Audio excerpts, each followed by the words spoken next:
Dałeś sygnalizacji nowe?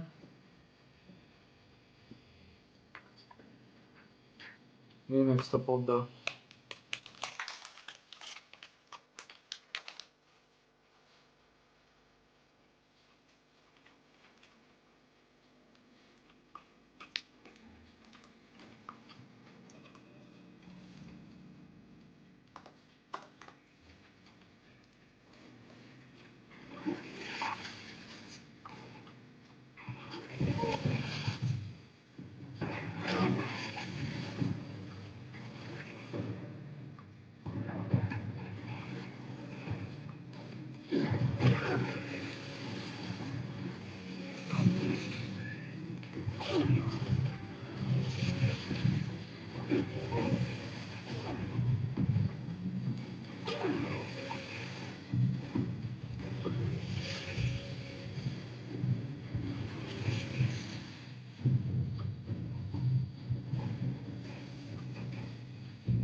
Siema.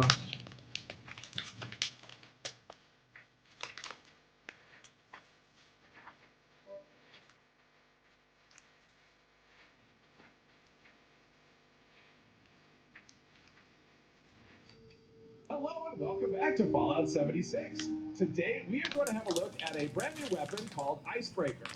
So Icebreaker is a new season reward. You can see right there. You have to hit level 45 on the season board and then you'll be able to claim it. So Icebreaker is a harpoon gun. It's a unique version. It's kind of like the cold shoulder version of the harpoon gun. And it's got some split damage, just like the cold shoulder. It does cryo damage and ballistic damage. So enemies killed with Icebreaker leave behind a cryo hazard. The cryo hazard slows enemies by 60% and also has a bashing effect. I haven't tested the plot. I haven't really tested this much. All I've done is shoot a few super mutants just to kind of throw the build together because I did have to change some things around after the latest update. But apparently bashing slows enemies by 60% for 12 seconds. So I'll have to try that out as well. So I put the Flechette mod on it. One of the changes to the harpoon gun with this patch was that you no longer get a range penalty when you put that mod on it. So yeah, you get the same range, and actually because of the perk Love the Spread, I think it's Love the Spread, gives actually bonus range to firing more than 3 projectiles. So we're actually getting more range than if we weren't using the projectiles, which is kind of fun. So you can see we've got split damage, we've got the ballistic damage, we've got the cryo damage, and then because of the Flechette mod, we have that bleed damage for the rotation section. So here's the build. This is, I kind of threw this together rather quickly so I could test this gun out. I didn't actually do a heavy gunner this time around because that was only the focus of this BTS. The next one will actually focus on heavy guns. So yeah, I just kind of made a few changes just to kind of highlight the strengths. So we have Love to Spread. So weapons that fire 3 or more projectiles gain 30% more damage. And this fires 7 with the flechette. So that is getting more range there. I think it's 20 is the normal range, and that goes up to 156. And then we have Scattershot. 20% of the damage dealt to a limb is applied to all limbs on your target. So say you're shooting in the head for 100 damage, that is going to do 20 damage to each and every other part of the body. And for limbs, as far as that goes, every body part, head, torso, legs, whatever, everything is a limb. Then we have Number Cruncher, 2% extra damage per AP cost, and AP cost is 18, so that's 32% damage. Now we have Center Masochist. This is not the most accurate weapon guns in general.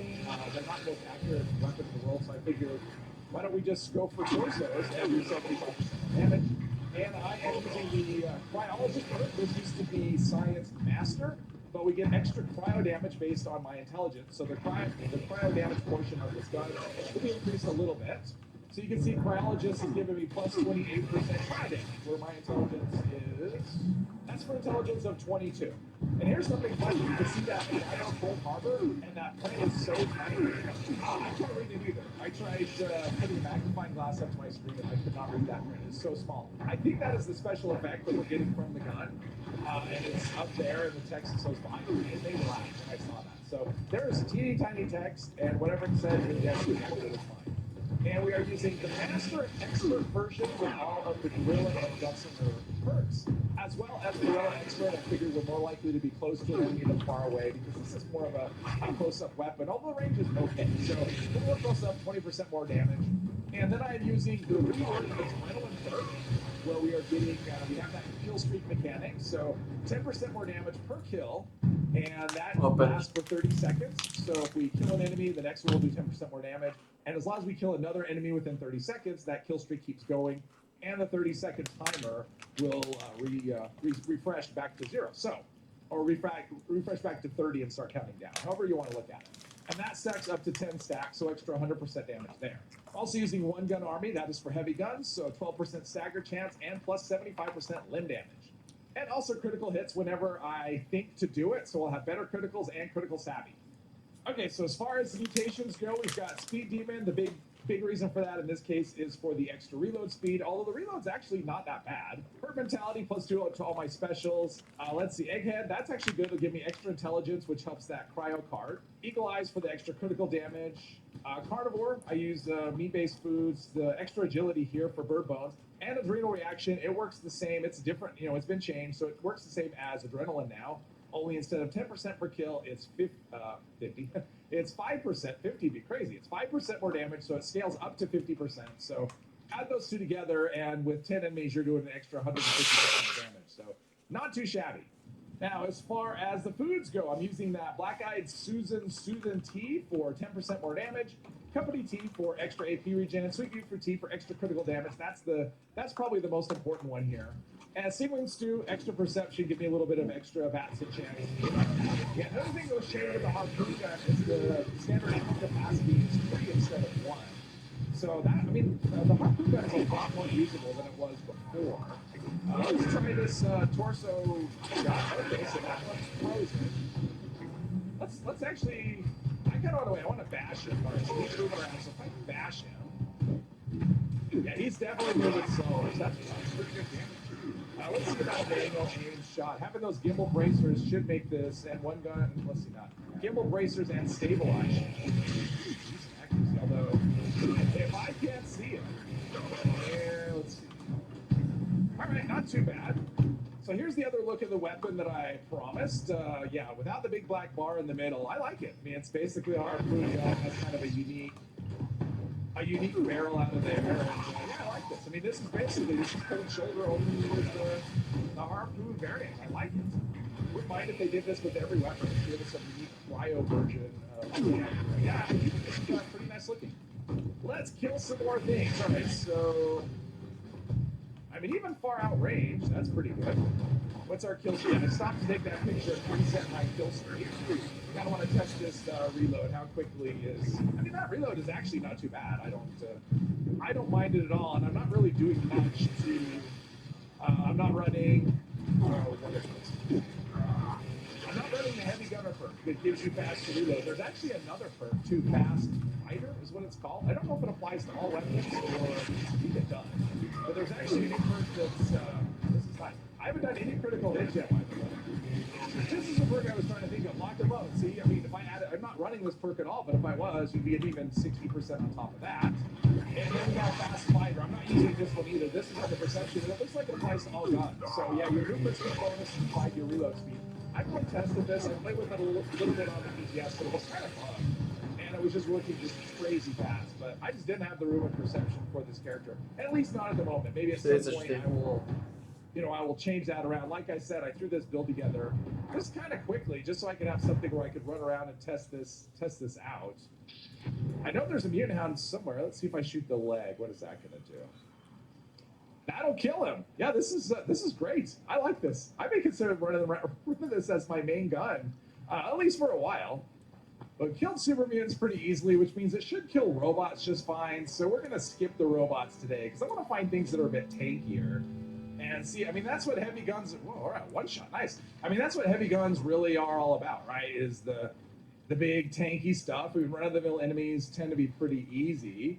So we want to see, wow, the fact that we're hitting, like, one-shotting these, that's actually really good, really impressive. Really, really good. I don't know that I should be shooting headshots just because, I mean, we have, okay, so headshots are still better than, that was interesting. I got a little stuck in between, oh, that's, so the freezing. I don't know if it's getting crippled or what, or the freezing, but that was some fun physics we had there. All right, so I want to see how we do against Mirelurk Kings, which tend to be kind of tanky, and against Mirelurk Queen, of course.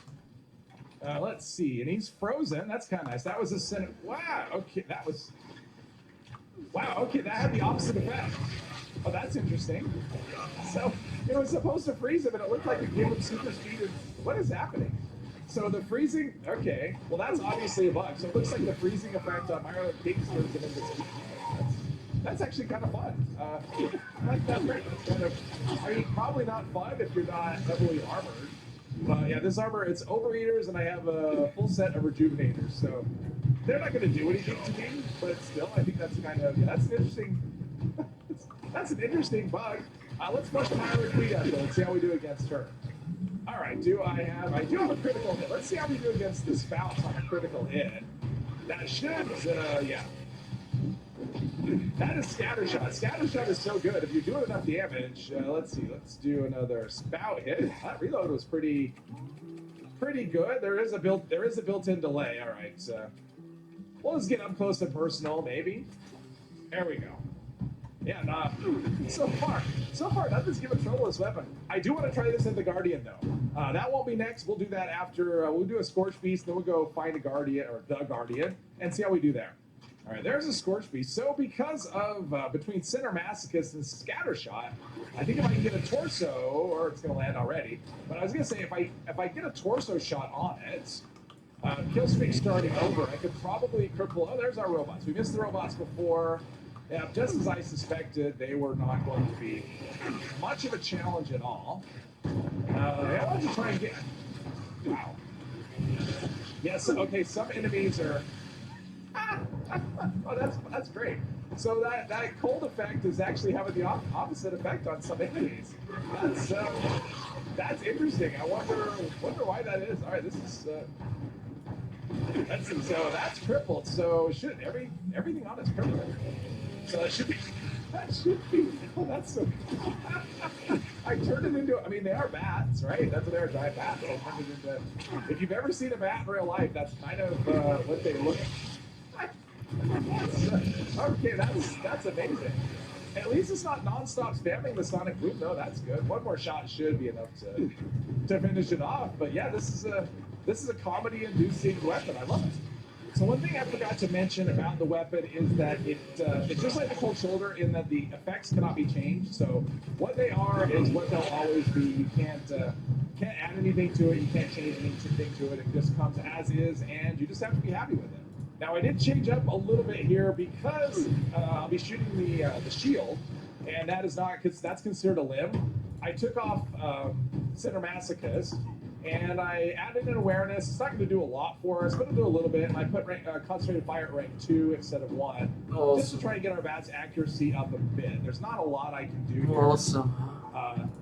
At least not a lot that I'm seeing right out of the gate. So let's hopefully we can hit that shield or the shield generator. And I have no idea how this is going to go. We'll stay in first person though. That seems to help with staggers. I don't have Born Survivor. That may be a problem. We'll see how it goes. Like I said, I do have rejuvenators on the armor, so but I don't have polished. Yeah, not even. Okay. And here's a look at the new setting in the menu. So when you have the quick heal priority, you can use the strongest first or the weakest first. So if you only want to use the diluted stim packs, regardless of what you pick up, you do choose that. I have super stim packs, so I'm going to use strongest first, and that will be. This will be nice, especially doing raids, because you tend to pick up a lot of regular stim packs, and I like the supers myself. And this will save me from having to drop them every time after every stage. So that's pretty cool. So I equipped Born Survivor, and we're going to give this, we'll call this take 2. Mainly I just want to see if I can take the shield down and just see kind of the damage, but survivability may be a thing. I'm not running conductors, and the fact that I'm not getting, my hit chance wasn't very high to start off with, so I'm not, where are we at with this? 86%. Yeah, that's as good as we're going to get with this. So we'll see how it goes. Missed that. Probably too early. And there's that. All right, what does it sound? Okay, so I hit him one time. That's actually a pretty decent chunk of the health. So critical hit there. He's doing more damage to me than I am to him, but still, if I was on a team, it would be great. This is probably not the right weapon to score this from, but the damage, the ammo capacity is really low, and there is a delay in between shots. And if I have to, there we go, critical hit. All right, so that's, it's okay. Definitely not a solo thing. I don't know that I want to stay in here and try and take the shield all the way down. That might take more than a minute, but I'm just kind of curious to see how this would go. Yeah, and that's part of the problem with this weapon against this is there is a delay. It's like 1 second or something, but when you fire, you can't just fire 1, 2, 3 really quickly. You have a little bit of delay, which makes it kind of tough when you have to take cover. But it's doing okay. It's doing okay damage against the shield. And that is the Icebreaker. I will say I actually really do like this. This is it's actually really fun. Probably not something I would take into the raid. It just feels like it's got between the ammo capacity and the delay between shots, that's just kind of too much of a limiter. At least for now. Maybe there's some changes I could do to the build. I don't know. But my early thoughts on it are I probably wouldn't use it as a raid, but I would use it definitely against anything else. And I'm kind of curious if that freezing effect where I give things super speed, if that would work on bosses. Because I think a Scourgebeast Queen or Earl that was just running around like super fast, I think that would be actually really fun. I know it's unintended, but I'm going to enjoy it while it lasts. Hopefully you enjoyed this video, and if you did, please hit one of the buttons, and I hope you join me the next one. Thank you very much.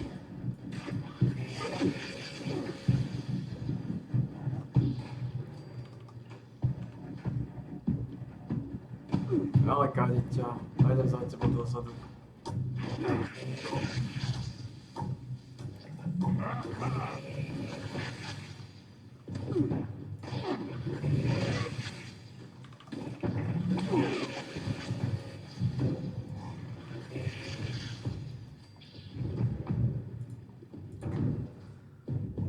Muuta.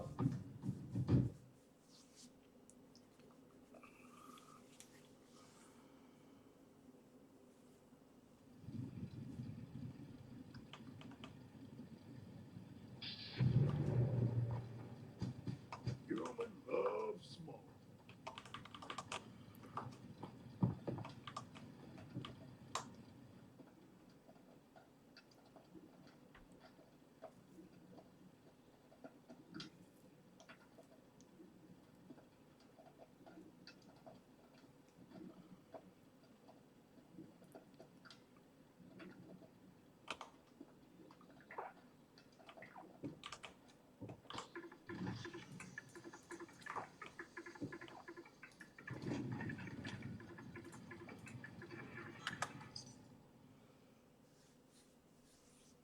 To znamená, teraz potrebujeme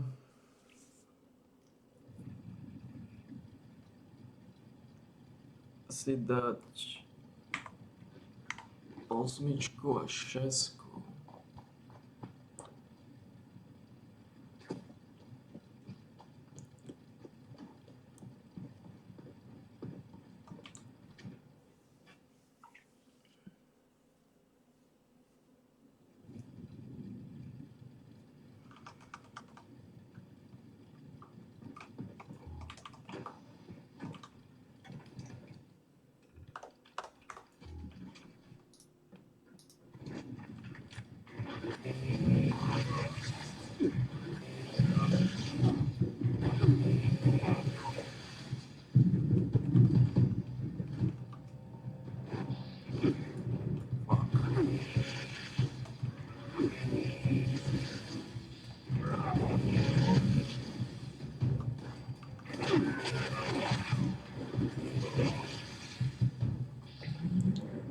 Vždycky sa nepôjde spať. Skúsi sa doraziť čo najviac tohto.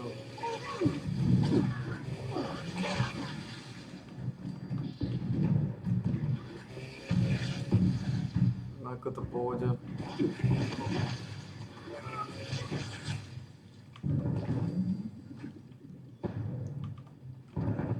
A 57.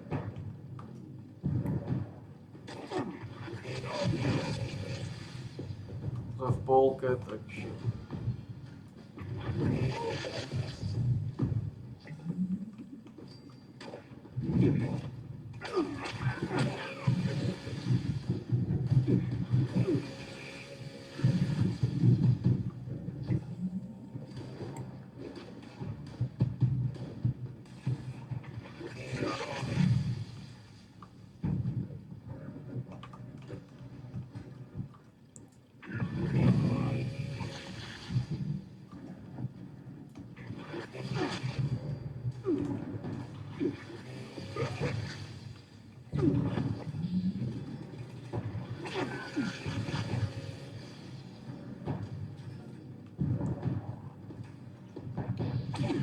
Ach.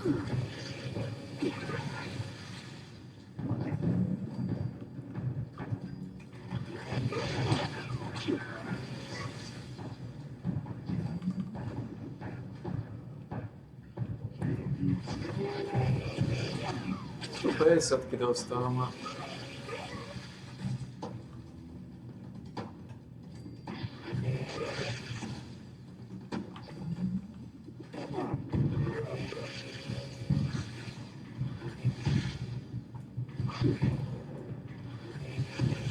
Neviem, či to zvládnem popravde.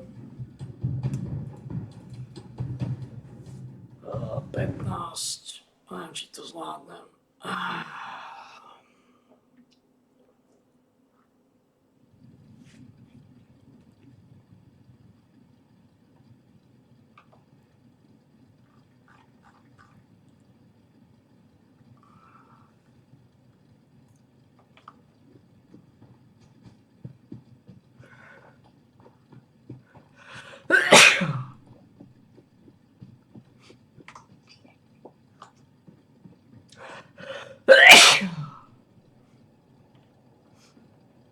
Neviem, či to zvládneme. Ďalšie je...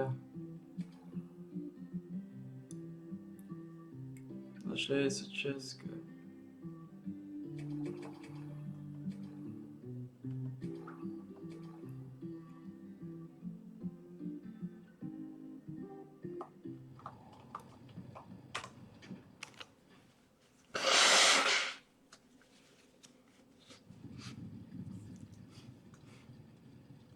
I guess budem to musieť zvládnuť.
Fucking hell.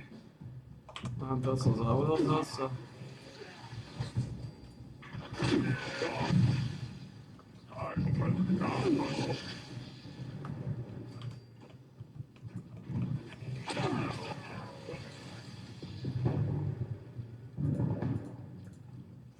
Ah, 0-T.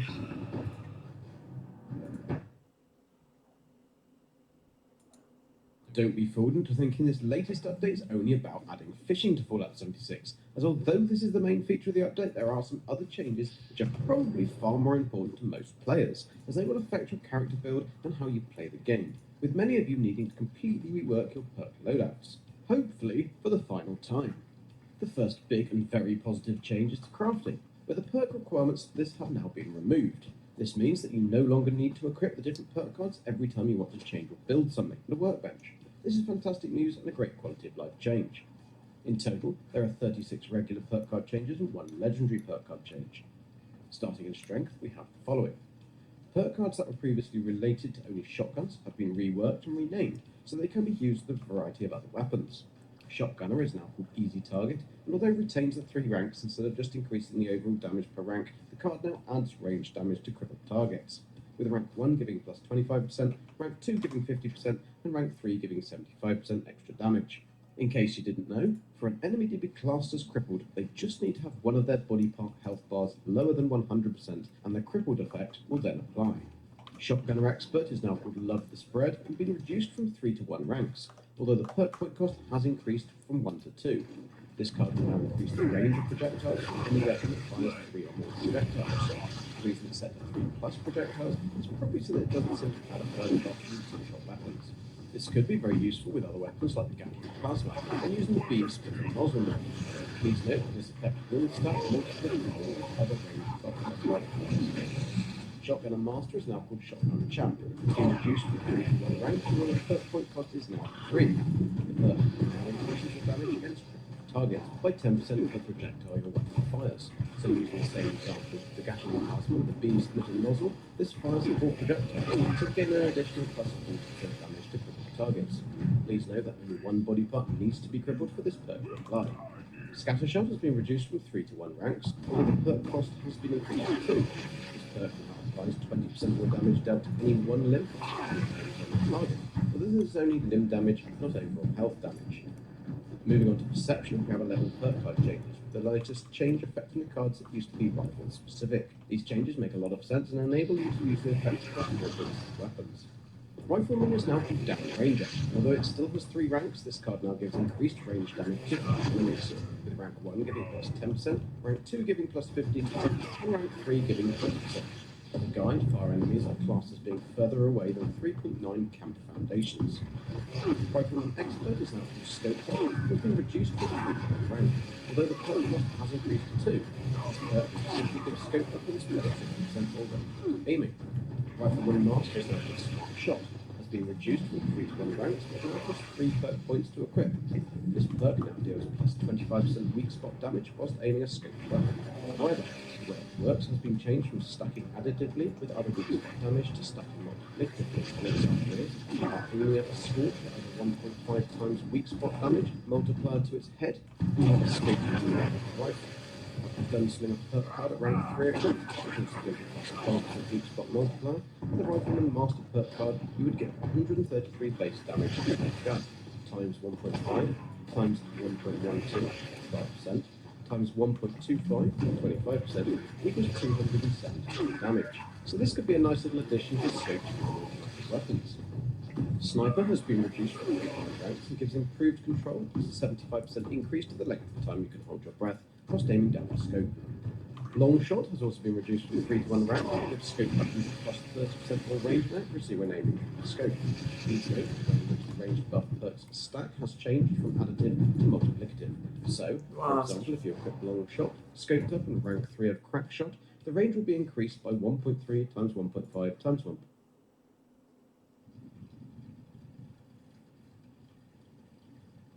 Mod 2.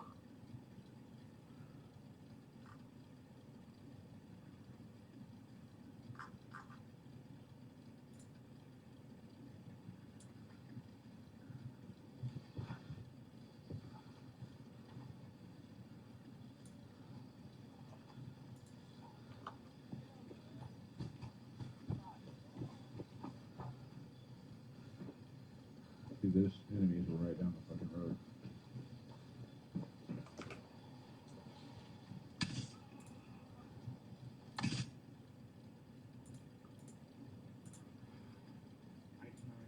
Real quick. You guys hanging out at 3 in the morning. This is awesome.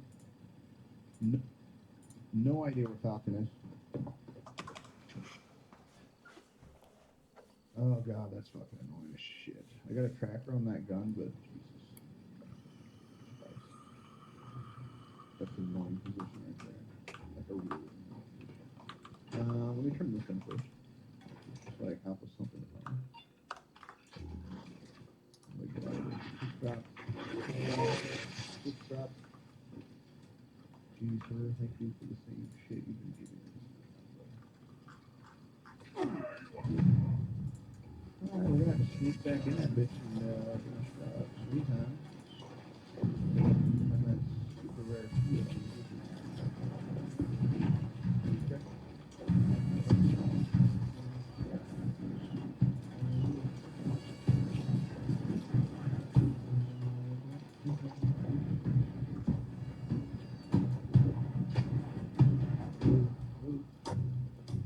Lids are solid enough. Place the bandage. Alright, we're gonna go in Galactic Steel mode.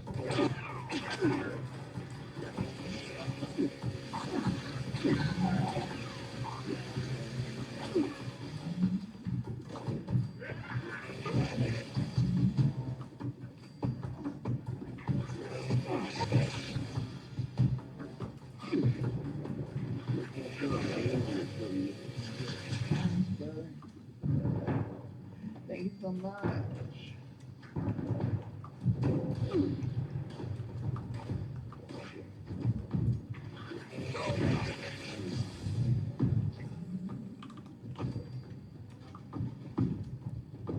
Roll.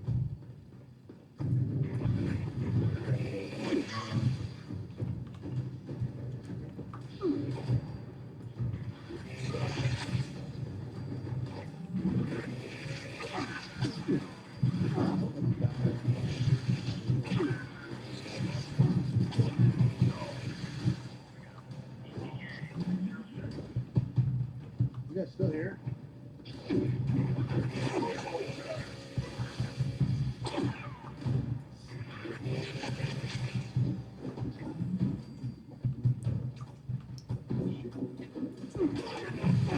Good job.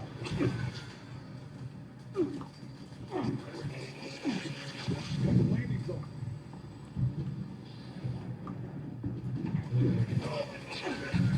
Got that done.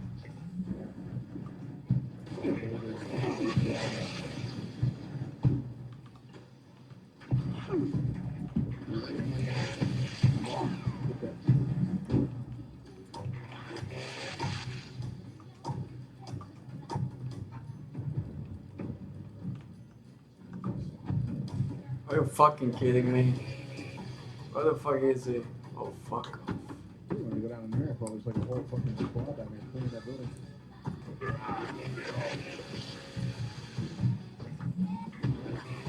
Finally, they're throwing my gear across the map. Keep damaging everybody in the base. They're invulnerable in the base, otherwise people just log in and grieve. Best still. The base is the base. Other people could technically fight their way in there, but it'd be really, really stupid to do.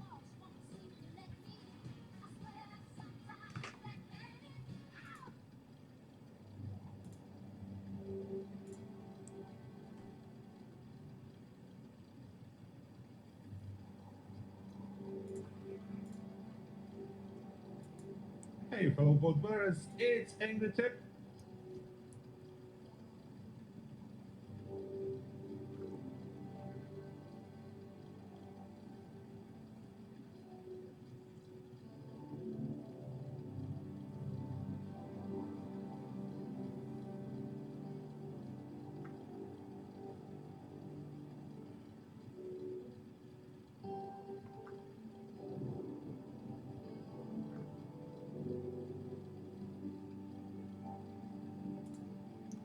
This Skull of Undeath will track and show your total number of kills, deaths, and your KDR.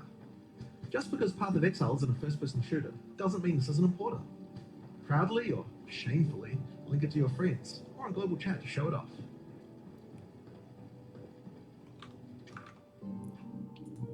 This Skull of Undeath will track and show your total number of kills, deaths, and your KDR. Just because Path of Exile is in a first-person shooter. What the fuck, man?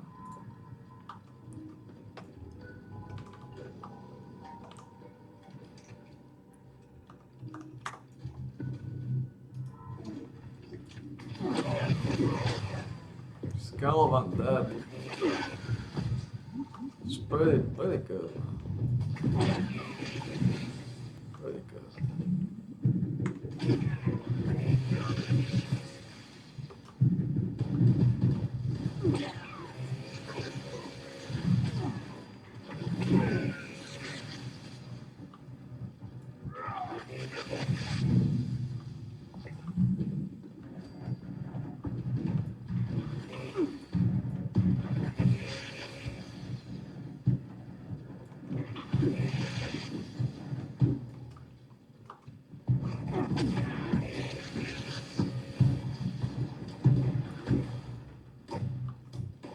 Odkiaľ strieľate?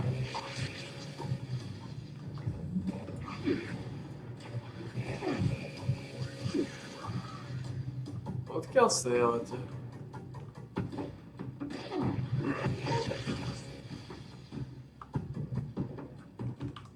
Skull of Undead.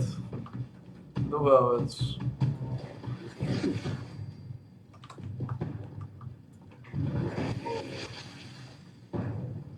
To znamená 6 levelov a môžeme skonzervovať jedlo.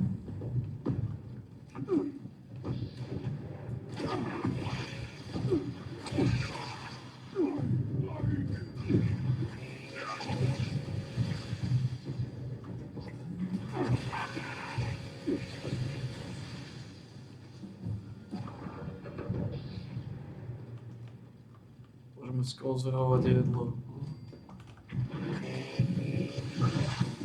That's not bad.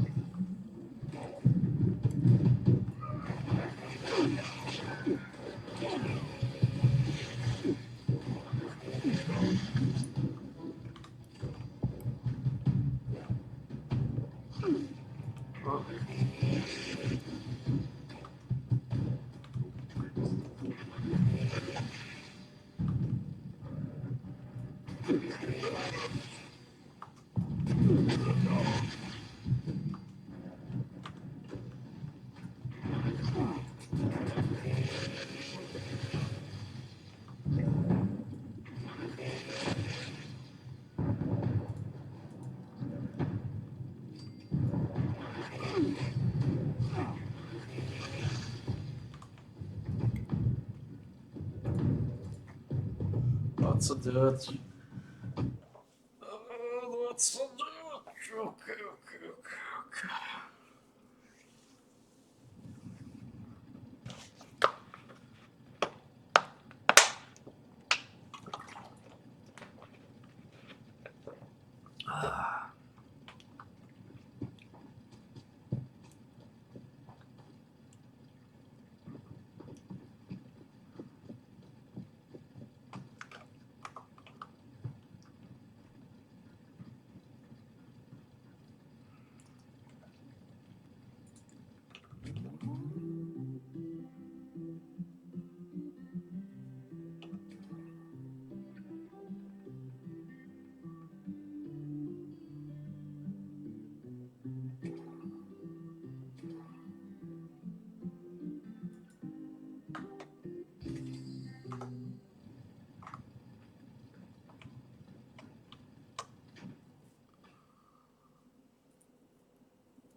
toto za teba opravovať, to neuveriteľné.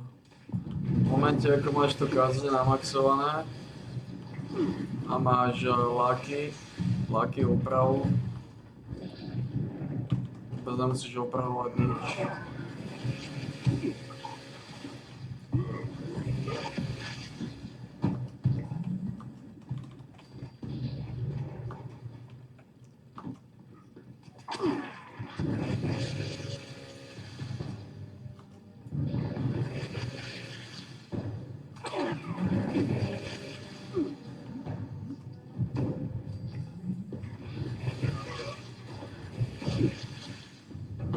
Levelové je to.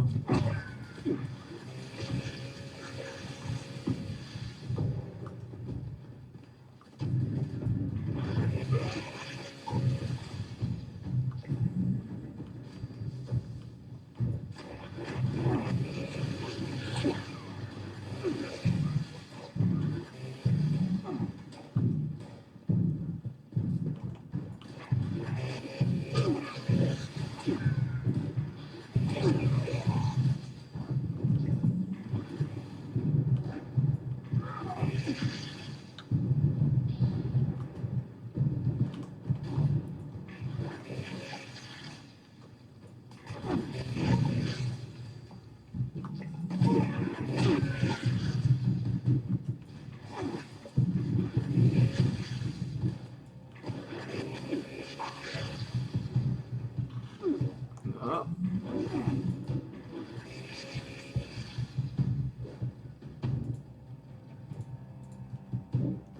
Čtrnáct.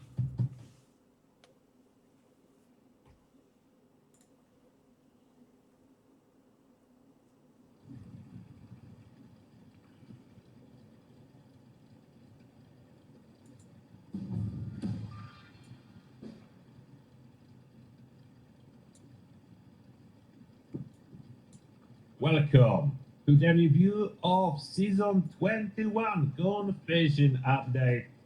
Everything that you can get on the Season Pass.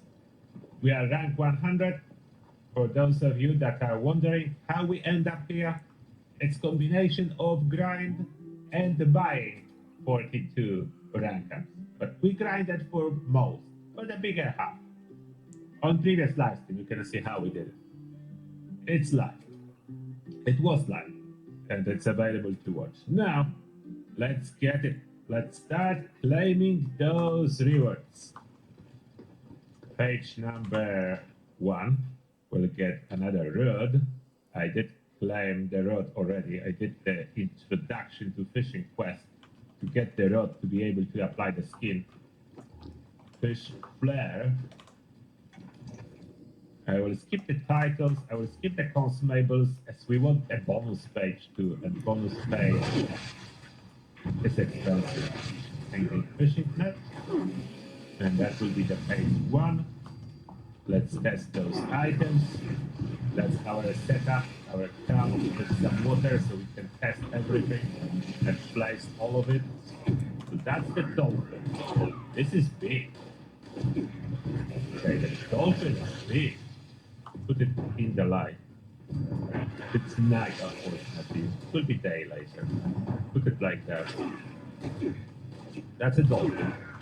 Then those nets need to be attached to something, probably. Can I attach them to this? No, I will need to put a little bit of the wall to be able to showcase that. A little bit platform with a wall.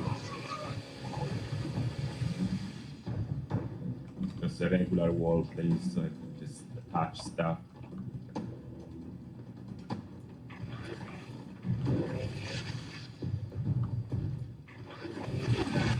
Yeah, now I can attach it. Take a look on the dolphin. Look how big is that. Look how big is this dolphin. Kind of a shark, kind of dolphin. Big like a shark. Maybe dolphins are this big. I never saw a hanging dolphin in real life. I saw some living dolphins in the zoo, but that was that. Look at those eyes. Can those eyes lie? No, they cannot because this token is dead. I would like to have a living one at some point to my camp. Those are the nets. We'll check back on them when the daylight will appear. Luckily, we have those big lights that this stuff can be in daylight. To modify the fishing rod, we have this Tinker's Workbench. And here, we can apply the new skin, which is Rabbi Railroad. Rabbi Railroad. It doesn't really change anything outside of the loop. How does it look like when fishing? We can test this. I have water. Fish. This is a fishable spot, so that's how the rod looks like when fishing. Cast it. It's red, so it's always good. Like red is good. Red rod. Will be brighter later on, so maybe more visible. That's I will bad. catch one fish as I'm That's at it. it. Come to the turtle fishing. Oh, that's an oil can. That's fine. That wasn't a fishing. I clip out the fish and I only got a can. So that's the page 1. Oh, flare. Backpack flare. That's not yet a backpack flare we have. So we change those flares to the fish flare. There's the fish. Too many. Oh. The name wasn't a fish. I forgot the name already. There's so many skins for everything. If I don't what? Why was I kicked out of the server? Second time happened to me today. Is my connection okay? Was that my connection? Am I still live? Am I disconnected? Am I still live?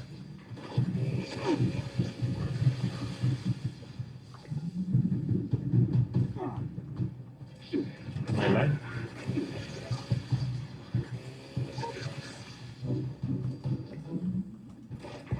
Oh, you got kicked from your server. So maybe that's Bethesda issues or Microsoft servers that are literally yeah, building works. I think I'm live still.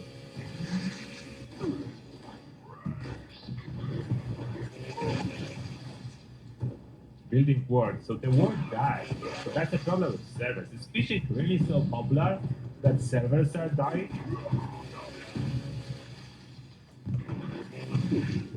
Okay, so I'm live, so that's not on my end. So that's a good news, kind of. Not good for Microsoft and Bethesda, but good for me that I'm still not on my side. The problem is not on my side.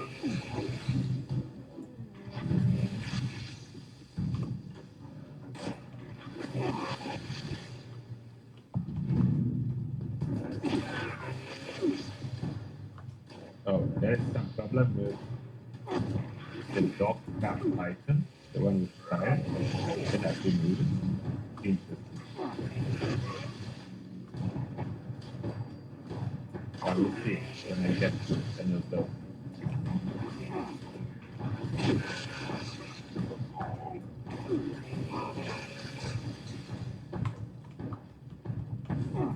And it's a day, so maybe they just wanted us to have a day. That's a daytime. Look at that. Day. That's the net in a daytime. Change the flares. Maybe you're gonna come at this part.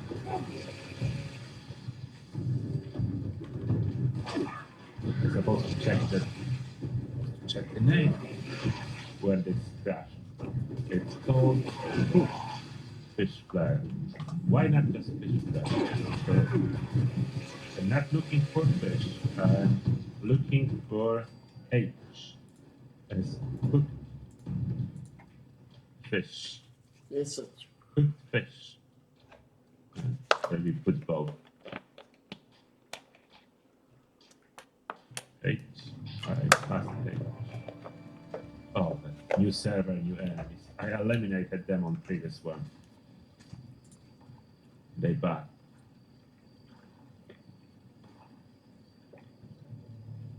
Of course they back. Ten skin zelený, When odkiaľ they ho mám? return, I will eliminate them again. How the fishing rod To look kúpil? like now in daylight? So that's the red fishing rod in daylight. Later on, we'll get some bobbers and some other stuff.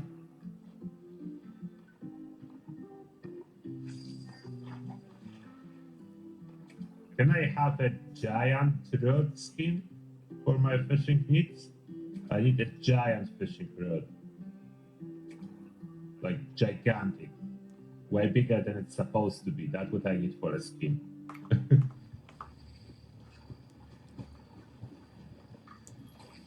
And this time it's an actual fish. Ten skin je dobrý, ten zelený. Odkiaľ ho má? So that was the page 1. To kúpila som, ne? Jumping for the page 2 of the season. V Atomic Shop. Basket of dead fish. Amazing. Boat fishing rod display. For that we'll need to craft a replica of our fishing rod. Spitfire paint for the Reaper, but I don't have the Reaper. Is Reaper craftable? Before I claim this page. The Reaper is still a very bad weapon. So it has paint. Painting toy. Fish bones flare, that's feather flare. Coupler, that's all zero, so I can take. Goldfish in a hat. I can put goldfish in a hat. And let's check Reaper is craftable. Someone's firing at my camp. Oh.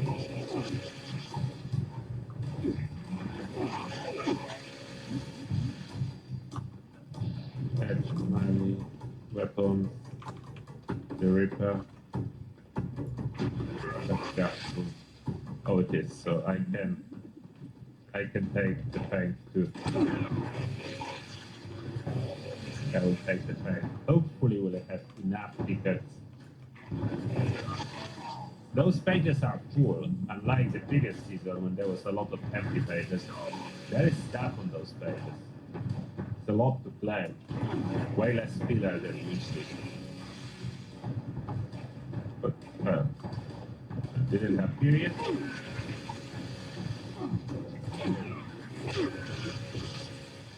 The server lagging out. Explain. Let's put other stuff first. This is another decoration on our wall. It's quite big. That's a display when we put our fishing stuff on. That fish in the basket. Can be stackable. There are two variants. Two variants of the basket. That's only one. So there are variants for that too. I didn't notice that. A lot of this stuff. Yeah. All kind of creative mobile combinations are possible. There is a lot. There was more variants for that too. I didn't know. This one doesn't want to get attached anywhere, but it exists. Deviatka pravdepodobne. If annoying neighbors. 19.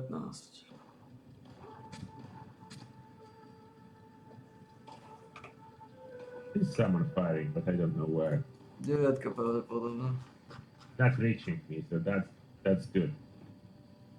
There we have baskets of the fish that are absolutely dead. Decorations on the wall. And those are cool. I'm not a big camp builder, but those are cool. Now to display a rod, we first need to craft one. So craft a rod.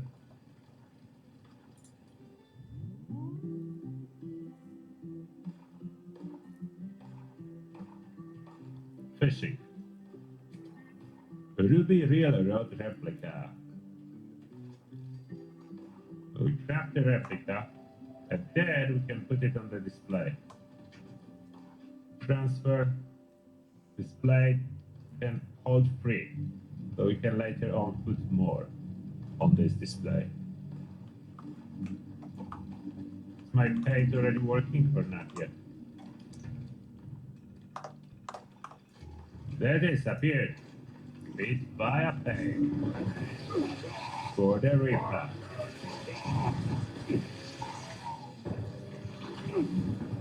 Boy, those paint skins would be good for every weapon. Those paint skins would be so good. Yeah, that's absolutely brilliant. Those paints are cool. Reaper.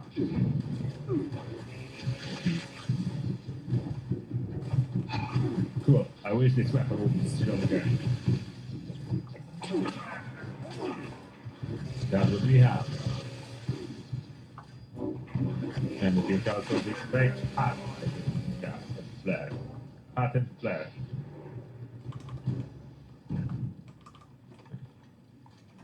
Nice. Gone fishing hard and black fish bones. So this one at least starts with fish. So this flare has fish in name. And not that perfect.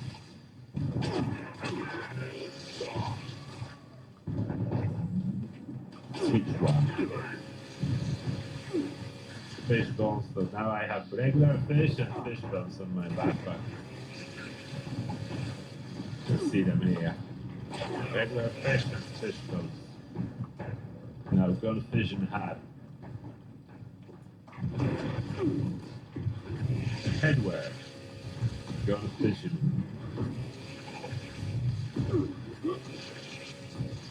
a little bit too much headwear. Goldfish and hat. But comes with hair pre-installed.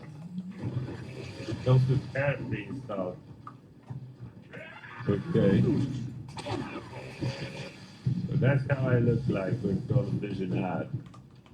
The hair are the same color as mine, about, but that's looking good on me. Goldfish. Looking good on me. More rewards. Page 3. We have Fish of Appalachia, Forest Poster, Seaweed Stash Box, Spitfire Paint for the Gatling Gun, Snorkel Goggles, Gatling Gun, Spitfire Paint, Heavy Guns, Gatling Gun, where are you? Short Gatling Gun, probably. Yeah. Don't know why they need this short. So many weapons have short first. What's the point? Let's put the Gatling Gun. Crafting low levels, as I'll be scrapping them later.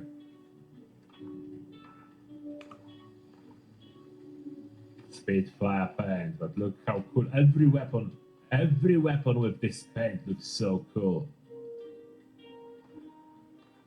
Cannot really see it in first person view, but if you are playing in third person perspective, you can see it. So cool. And everyone else will be able to see it. All the Spitfire paints. I'm definitely using Spitfire paints on a lot of weapons that are usable. That's something. That's something. Now the camp items from page 3. Have the stash box. Looks like those lights. Color match with the starlight. Poster. I will need more walls.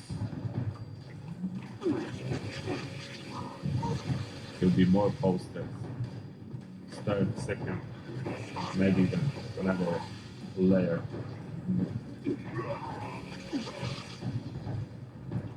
That's the first of many posters. Fish of the forest. That's our fish of the forest. Piranha, Sergio, Blood Whisker, Glowing Piranha. Fish of the forest. Posters are quite good. they do say about fish you are actually catching, so that's good. And snorkel. Snorkel goggles. We're adding snorkel. Grumpy headwear too. Headwear, snorkel goggles.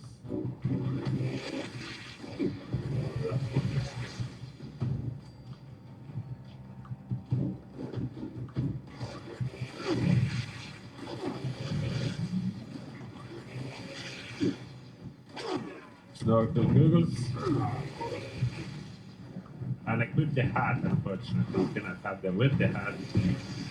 The big question is, are those snorkeling goggles make you, like, can put your vision underwater? There's not enough water to check. Water is not deep enough.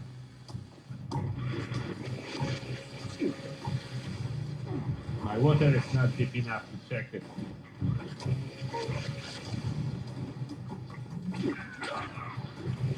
Why is there like, why this water is so shallow? I cannot check it, but I doubt it would. Oh, there. It doesn't work. I should see clearly underwater with snorkeling goggles. But it doesn't work. I knew it didn't work. If that would be a functional item, that would work. That would be so awesome. Oh, Chesses for you. Thank you for donating 10 memberships. Appreciate that a lot.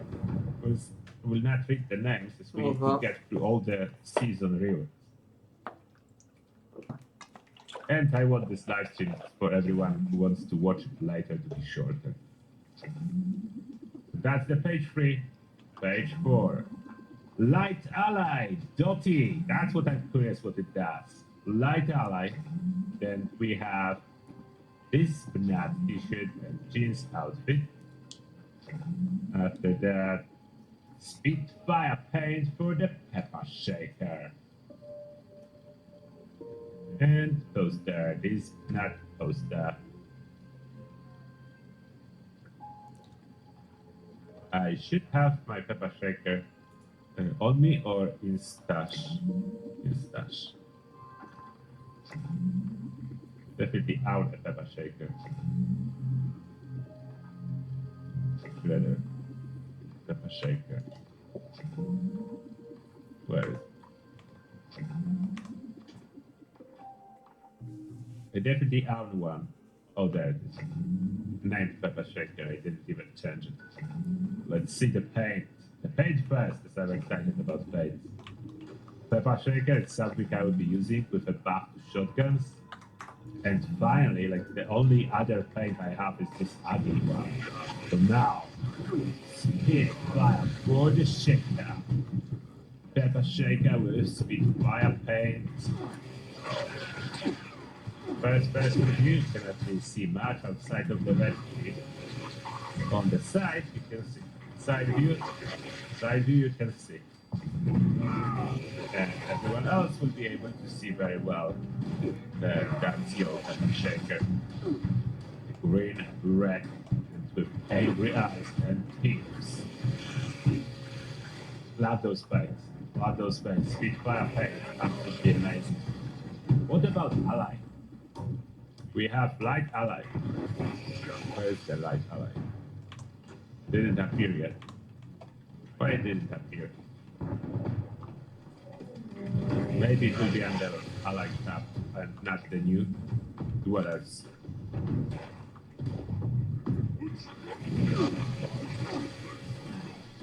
Which item would that be? Those are all Ally. That's the one. Dotty Strange boxes. Dotty Strange boxes. This is our new ally. Place those boxes. Ally will be here. Any moment now. Let's give her the voice. Oh dear. Bots. I need to figure out who's fired all the time. Give me a second.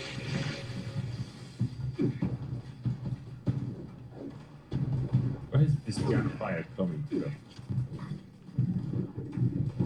There.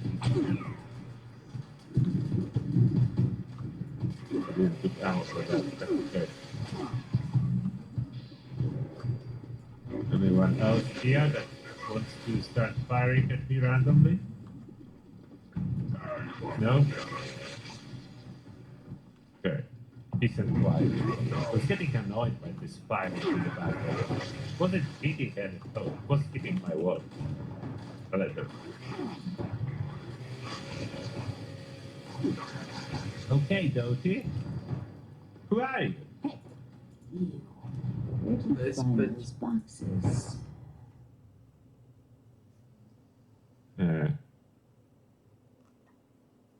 Just found them. Why do you want to know? Firstly, they're mine. But that's not even important right now. Those boxes are full of binders. Those binders are full of folders. Those folders full of papers. Those papers are filled with words. Words that, when put together, unlock secrets. And here you are, flaunting the new library of Alexandria for the government to know. Know what? Government secrets. Secrets the government doesn't even know they know.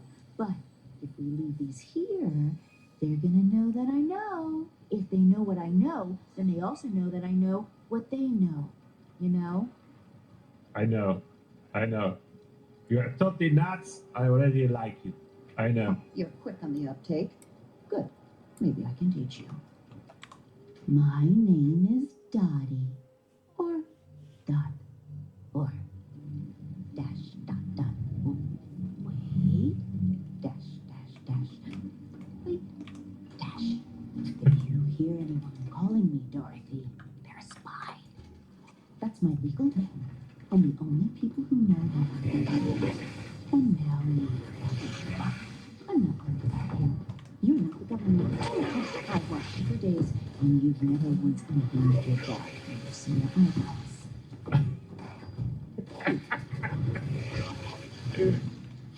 Oh, this is good. I'm actually part of the elf race, which runs the government. Oh, don't you see? They're a distraction. Oh no. Environmental. Real secret government. We're getting distracted. Look, I'm gonna set up shop literally in this case, but as payment, I'll make sure you learn a thing or two. I'm going to unpack and get ready. So, let me know when you're ready to unpack the truth. Just stay away from the water in the meantime. Let's go. Okay, what will she do? You're probably gonna meet a fate worse than death. Like being trapped in the deep abyss, or What's your plan? Think away from this. Okay, what did you do by that? Tony said it when I said that. Can't let those ominous killer obscura burn out too. Shadow Eye? Oh, I thought you had a base level of understanding. Okay, I'll try to get you to sleep. Don't try to spy on us. Everything that you hide Not there. Fish, liquid, water. People need water. Makes sense. Every time you drink water, a fish takes a picture. That picture goes straight to Mr. Bradfordson. But let them know that one less Nuka-Cola sale. And Nuka-Cola is involved? No way. Even if that... You are absolutely right. Seriously, does no one think it's weird that there's suddenly so many fish? The government is building up to something. Look, if you don't know these basic facts, I may have my work cut out for me. Tell you what, let me know when you're mentally and physically ready, and I'll give you some more of these hard truths. They'll fundamentally change you and give you a better understanding of the world. Just don't go spreading the information around. Absolutely. We'll keep a secret.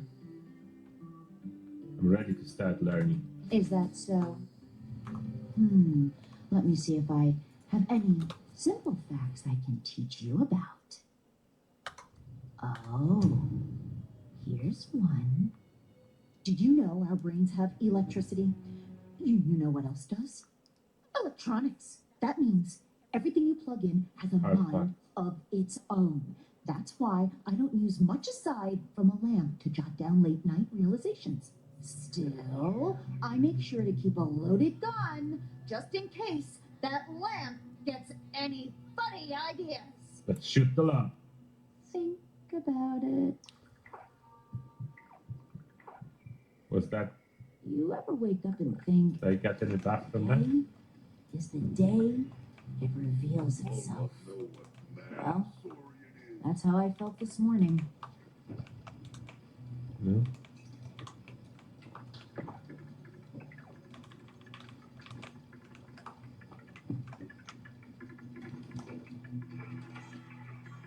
Oh, unshakable beliefs. If your life flashes before you That's die, new. all I notice Unshakable is my belief. brain's final gasp for air. Is that permanent? Shakable beliefs adds energy resistance, increase endurance, and intelligence by 1. Oh no, so that's not permanent. So they both disappear after an hour. So that's Keep your eyes open. that's another buff for experience farming. That's 1 intelligence. 1 more point of intelligence. Close. I know it's not much, but that's 1 more thing for experience farming. 1 more point of intelligence for 1 hour. Unshakable beliefs. Unless buffs rotate and there will be different buffs. For now, it's looked like maybe always the same. I don't know. Conspiracy buff. Yeah. Oh, and for those of you that are asking about fishing still, you need to go here. Fisherman's Rest. That's where you get your rod and start the fishing and everything at Fisherman's Rest. You fast travel to Valley Galleria and go right. So that You're worthless, man. east. I'm really good with geography. I just need to think a lot, check notes, and eventually I figure out directions. Wait. What?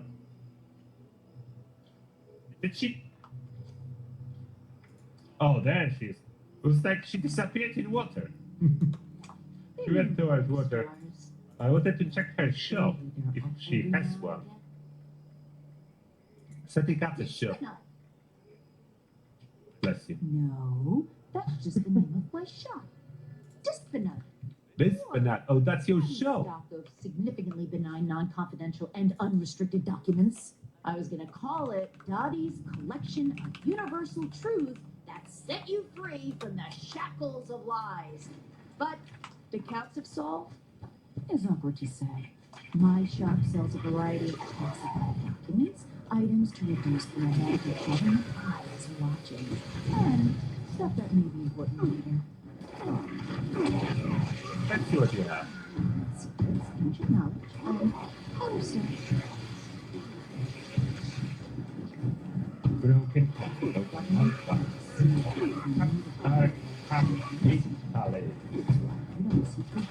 Deputy Banker. Holder. Left code. Handle. Go look at toy with us. US. Oh, selling US covert operation manuals. Fuck. This one is useless, but it will probably rotate. Sure. So she will be selling better ones too. Most likely. Let's see those new items that I just obtained for a lot. We all know that the government is using living creatures to act as cameras. In fact, this is too well known. They know, we know. That's why they've begun the inanimate operation. If it has eyes, there's a good chance they're watching. Watch them before they watch you. Keep an eye out for anything with a face that's somewhere it shouldn't be. The only thing I know is safe is my little ginger snuggle. But that's only because I dissected him 4 times to be sure. Money is worthless. Its value is merely an illusion performed by the government. Who is the director of the state? Nuka-Cola. So they weren't satisfied with making money, so they decided to make money via cups. They make the caps. They put the caps in cap catalysts and started the war to destabilize the bank so people need to buy their beverages. That makes so much sense. Like, Crazy should be selling more. Crazy should be selling more of those. I'll check later. What else was on this page? I forgot. This is too excited with the alliance and page and everything. So on this page, there's supposed to be poster and is banana t-shirt. Supposed to be poster.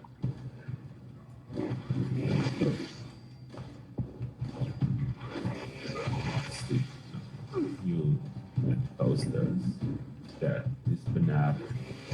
Put the poster over. Is banana. Universal truths will set you free from shackles of lies. Cool. Now there's here.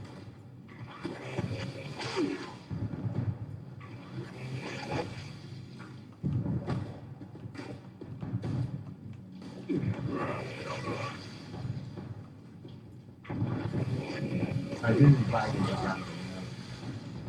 again. I don't grab even what the resource generator that generates fish. Outfits. Ktorý to je? Let's put it on. How do I look like? This banana. Those are ripped jeans. I don't like ripped jeans. Why do you do ripped jeans for this banana? Do normal. No, I like good classic jeans that people used to work with. And over the years of using them, they will naturally be damaged. This banana. Next page. Next page. Dirty pond. Fake taxidermy mermaid. That is definitely real. Boy. Fishing nets. Gone fishing. Camping cooler. And the trip frame vinyl cover.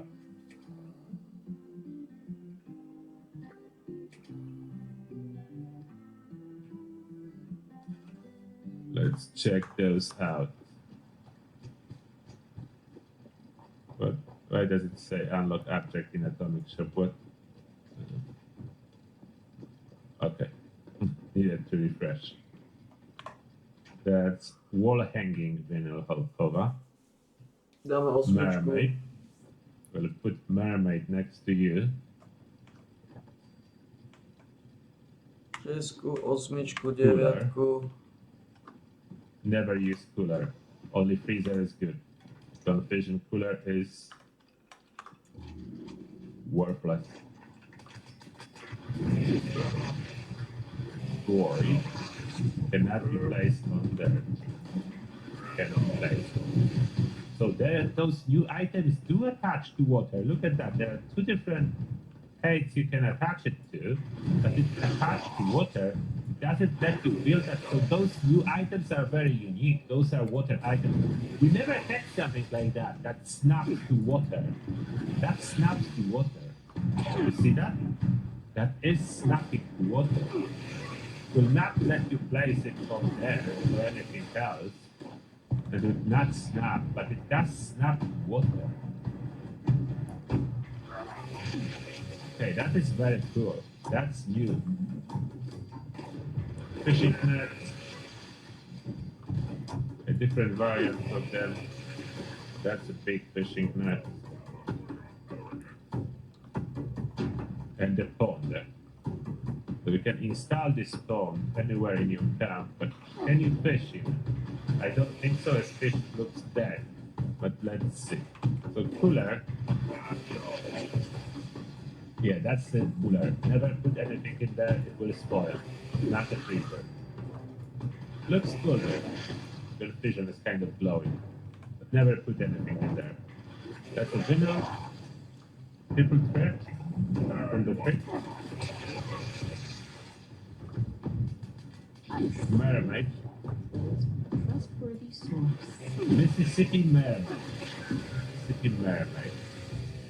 It's hunted down and now it's being displayed here. It's absolutely real Mississippi Mermaid. This tail is absolutely not attached later on to regular skeleton. Wait, there's a transfer button on there, people?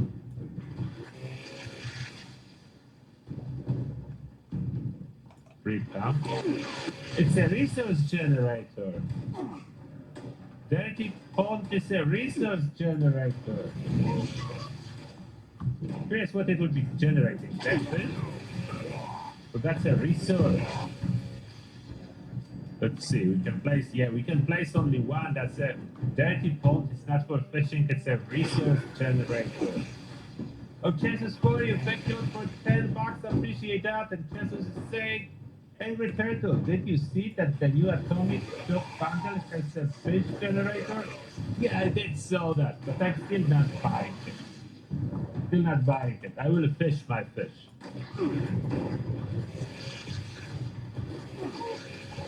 So, resource generator, one only can be placed. And that's what we placed the boy. Pixels. Why isn't it making any sounds? How do I make it make sound? Doesn't make any sound.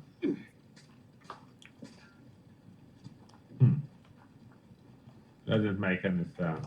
Those are the fish nets that I put in here.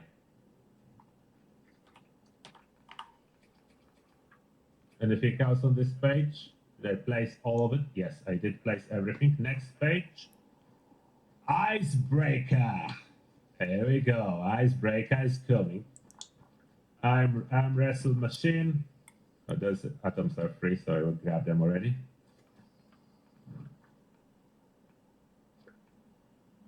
Combat shotgun paint. Spitfire paint for the combat shotgun. It's all good stuff. All good stuff here. And Yoni Chan, thank you a lot for a prime sub. Appreciate that.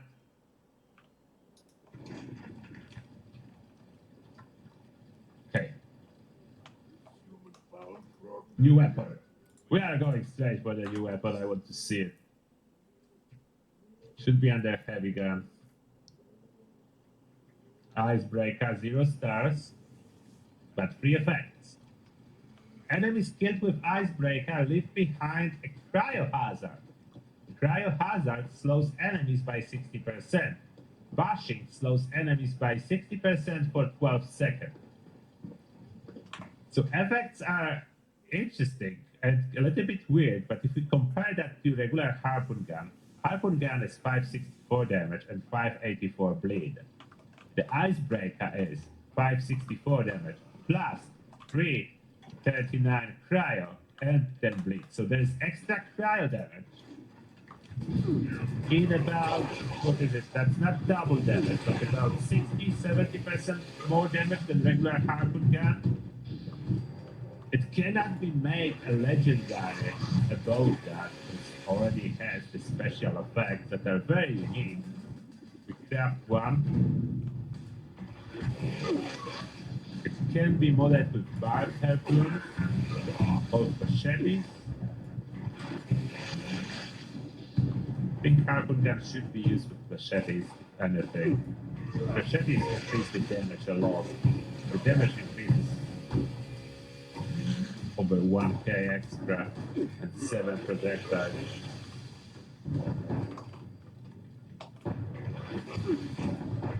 The range 120, cost 15.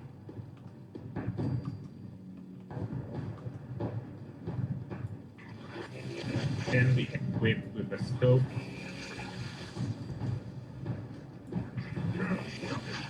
For increased HP. Boiled Nemôžeš Big question. kenovať, či How kokotinu. does it fire?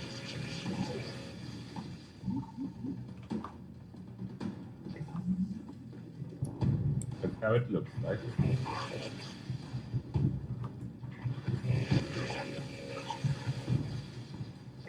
Still firing like a normal harpoon.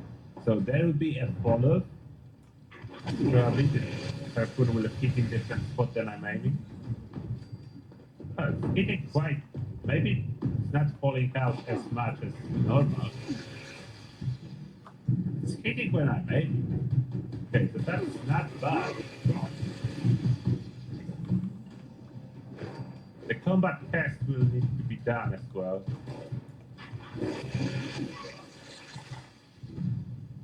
Let me do a mini combat test.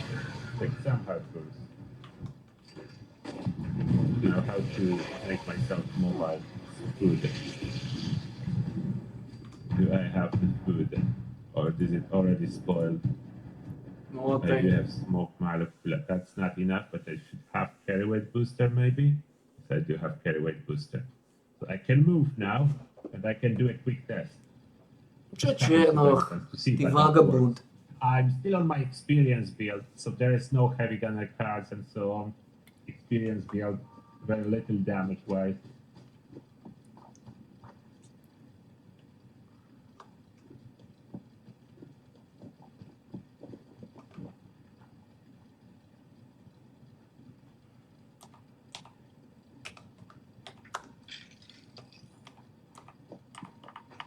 Look at all this time to die. Oh dear. So they touch it and they are frozen by the cryo hazard left behind. So something about bashing too. This bashing slows them. Okay, so bashing doesn't really work. So stupid. It says bashing slows them. It doesn't really. I like the cryo hazard.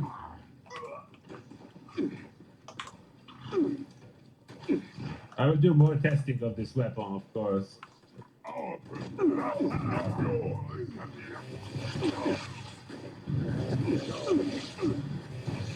This should be quite accurate.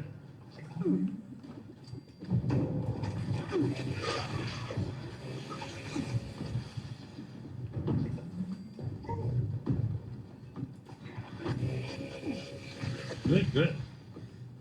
Can I get a headshot? Okay, it's a little bit falling down, so I need to aim a little bit higher. But it's working better than I was expecting for the harpoon gun. The effects are interesting. I kind of like it because we don't have any like that. Cryo hazard slowed enemies. Enemies killed them with cryo hazard. This is slowed. Bashing supposed to slow them, but doesn't. And fires a shotgun blast of harpoon. Flechettis, that's the modification that I put on it. I don't know bashing. Why bashing doesn't work.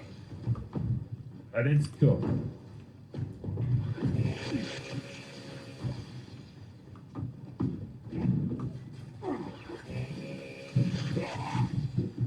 So bad we cannot put pulleys or anything like that on that. It is as it is. It cannot be really modified with legendary effect. It's already legendary in a sense. It's a cool weapon. I need to say it's a cool weapon. It will not dominate in any category. I don't think it can dominate. It will only slow effect with extra damage. It will not dominate, but it is really cool. Maybe in first person. I will run with this weapon more later. For now, that's a quick sample.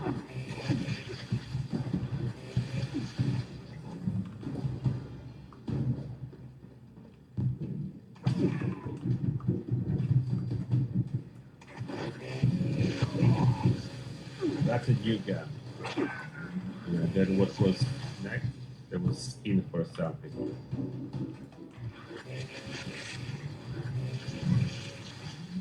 Combat shotgun skins. Combat shotgun skins and one campaign. Peasant. So we need a combat shotgun. I like that they remove the requirement when crafting. So I can craft weapons without switching perks all the time. Combat shotgun, where is combat shotgun? Maybe combat shotgun is just combat shotgun. Oh yeah, combat shotgun doesn't have short in front of a name. Just combat shotgun. SPT.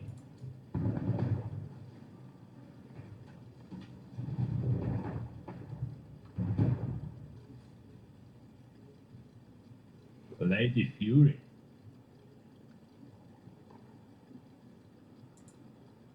That looks good. All those new packs look good. And in first person, you can see angry eyes and teeth. It's cool. Combat shotgun paint definitely cool. And combat shotgun would be good with this update.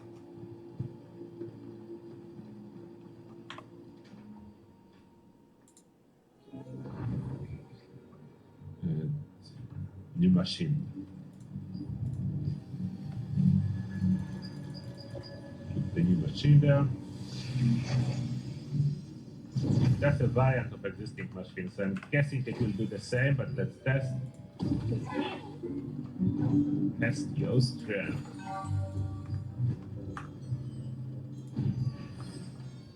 They already get the buff?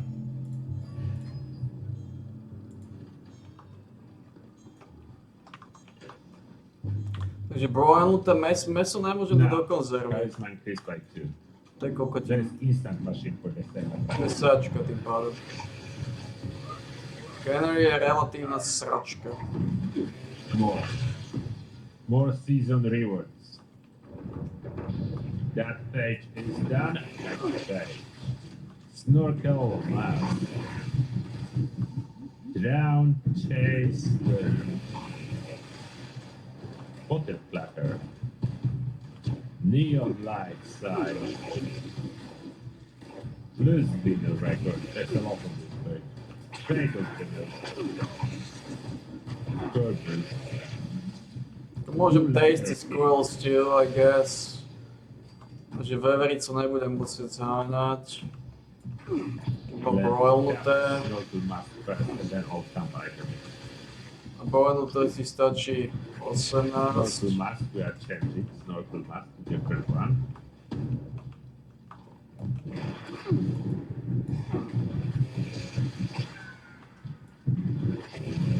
There's snorkel mask.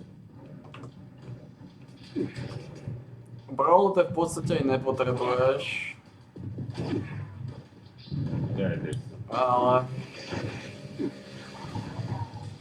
potrebuješ.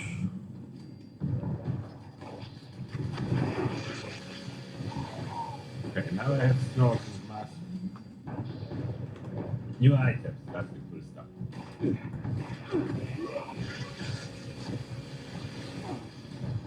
We want to land around the sofa. There's the sofa. Bottle platter.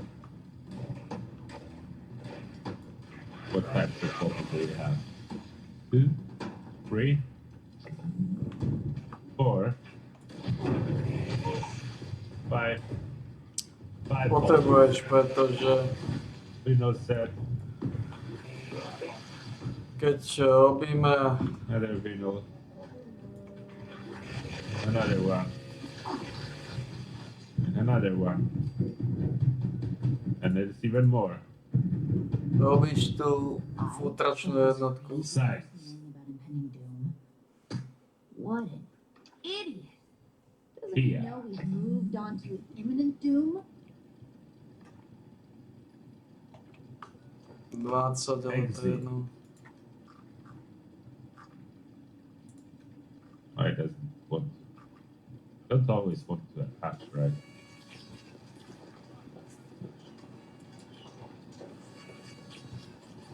Alert. Vendor. Vendor is definitely useful one. Sale. Sale. Vendor alert. Exit and here. Vehicle The signs are really cool, bright and very visible.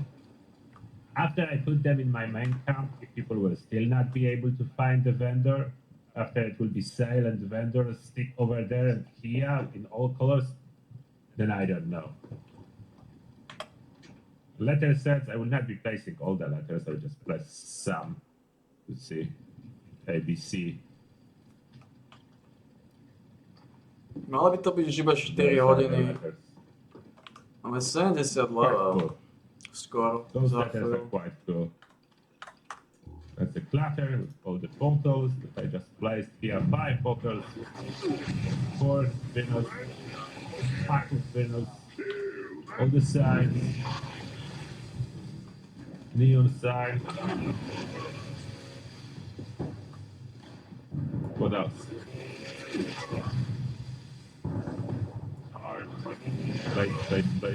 Place. Oh, there was this lunch.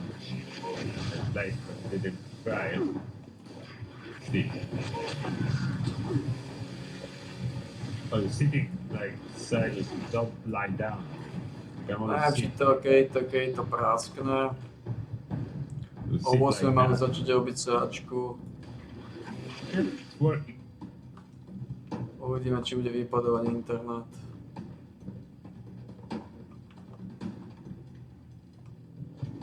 And letters are very cool. Next, so we are more than halfway there. Page 8. Display fish hooks. We are displaying fish on that. Very picture.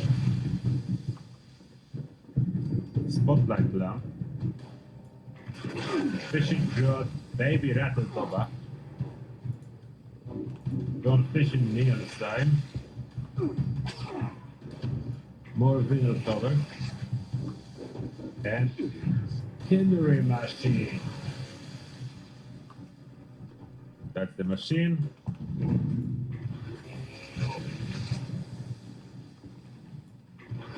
Add the new machine and other stuff. The hooks. You cannot put them on the wall, they need to be attached to something. I put them on the light. That attack. Good.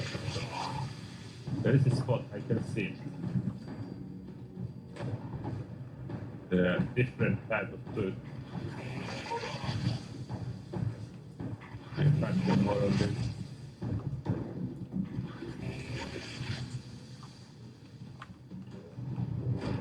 That will be most likely for displaying your fish.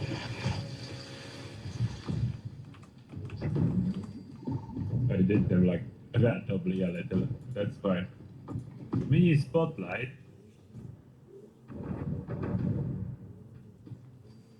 Very low light spotlight. Doesn't light much of the area. Takže máme 70. Very localized spotlight. No vision 20, sign. 19. That's a really cool sign. Something like that we should have every season. As a souvenir for the season. The name of the season is a big lightning neon. That would be fun. Another vinyls. Cannery. About those fish hooks. Can I put a fish on it? Yes. So I can display the fish, it will be hanging on it. Here. Those are actually quite cool displays. Cool way to display the fish. Put them on their hooks. Oops, this one I incorporated on this side. You can attach them almost anywhere and display the fish hanging. To sme 70 level, posledných 30. The gold vision sign, those spotlights. Snad to are really stihneme do small. 9. They look good, but not much light out of them. What do you think that does?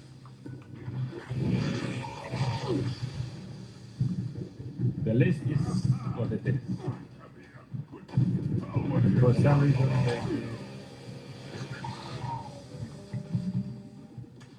like this is bad. It's not the same item, but it's like the same name. Grilled fish is different than fish chowder. Not much here for the herbivores. I'm sorry, we already know this list. No. Okay. Maybe they will add something more. For now, it's not a super useful machine. Maybe after they add more recipes, for now it just makes everything so heavy. And there's not too much there. Oh, fishing rod, baby rattle bobber. I didn't start that yet. Baby rattle bobber for my fishing rod. Let's see fishing with baby rattle. Baby rattle bobber. That any better than regular fishing? What do you think? Any better?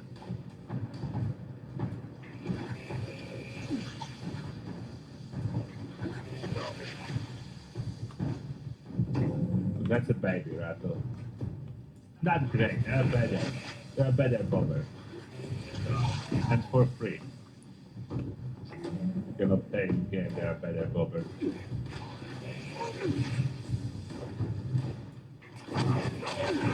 Fish.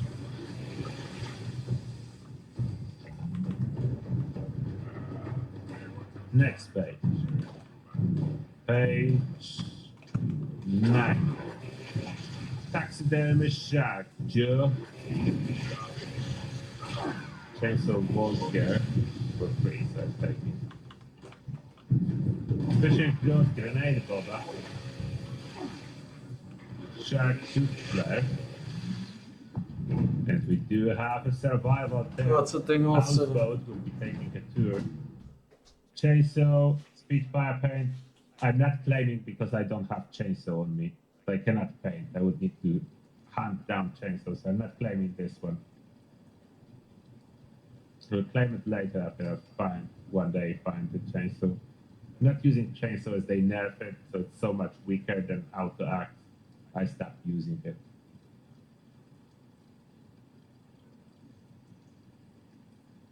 Flare and the bobber. Switch the bobber. The grenade a better bobber. Grenade bobber. And flare. What was the name of the flare?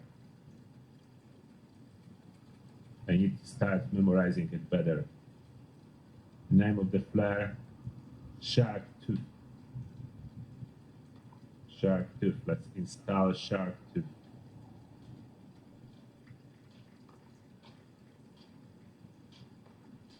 Shark tooth. The shark tooth is cool. Good bow.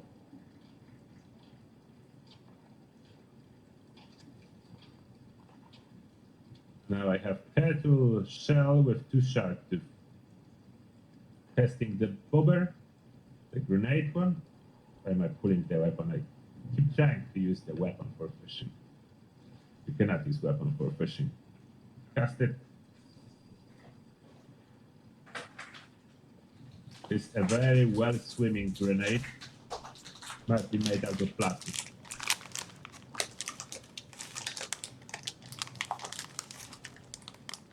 Come on, hook fish, hook.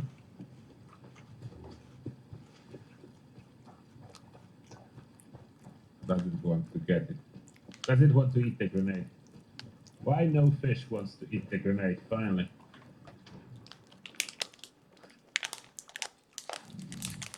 Baseball glove.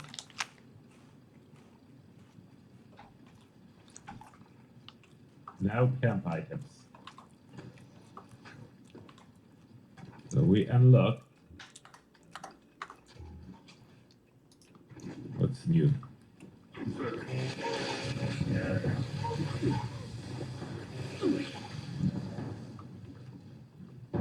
Oh, the jaw. That is put on the wall. Shark jaw. Some items rearranged the order for whatever reason. There was something else, wasn't it? Only the shark jill? Cool for this playing purposes, but some beyond.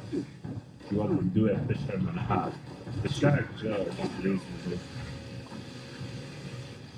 Anything else for the camp or only 10 left on the page 9? Yeah, only 10. Okay, 10. Let's take a tour on the houseboat 10. Just need to move a little bit out so I can place 10. It's not selected. Comic shop, followed first. Tents. Houseboat survival 10.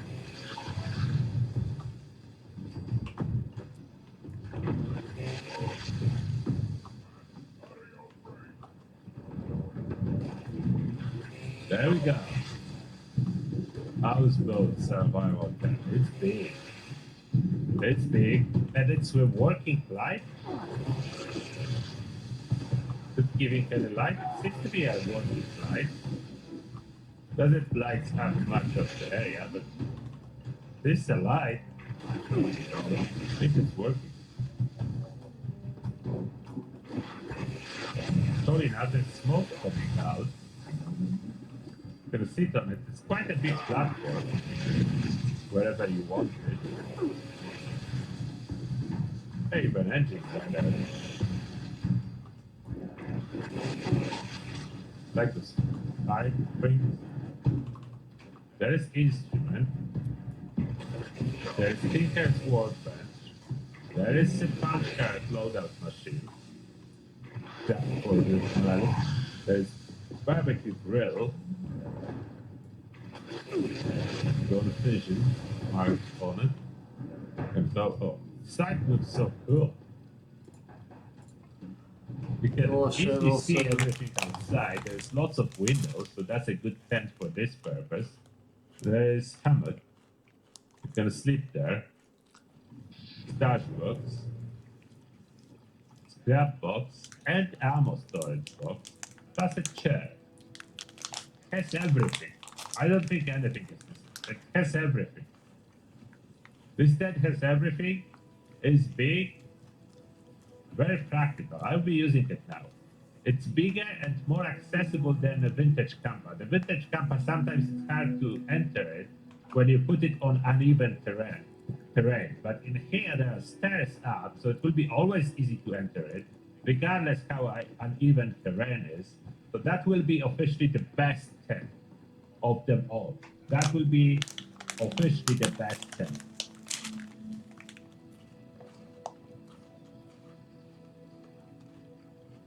Can you place it on water? No, it's not actual boat. It has foundation. The fishing rod is not in your inventory. You just have it after you do the initial quest. See, you can add on water. It will not work. It's not swimming. It's not attached to water. It's normal tent. It just looks like a boat.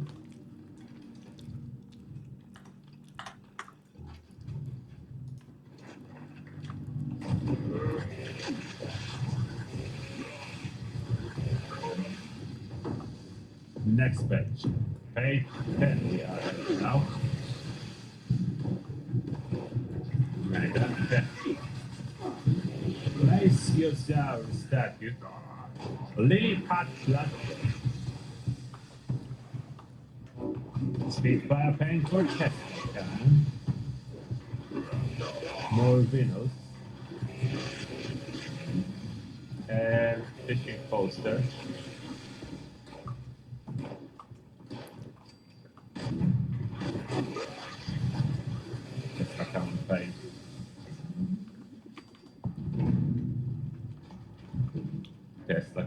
Tesla Cannon has decent pace already. This will not harm to have another one. It isn't appear yet, too early. Come on, Tesla Cannon pace.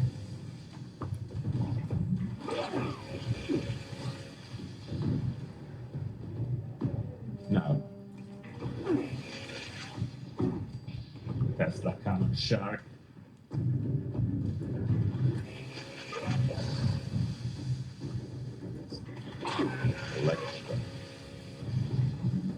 Looks good in first person, holding it with this new paint. This perspective, you can see the teeth. This paint looks good on everyone. Spitfire paint looks good on everywhere. Electro. That's Electro. It's cool. Those paints are the best.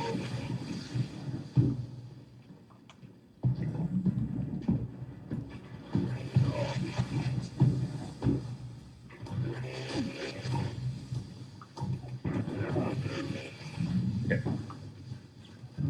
Now those new camp items, we do have another poster. Or and the salvage divide now. And those, as you notice, you cannot place them anywhere on the station or on there. They're looking for water. So we first time ever we have unique water placeable items. See? On water I can place it attached to water. Doesn't attach to anything else. Attach itself to the water. There are big and small ones.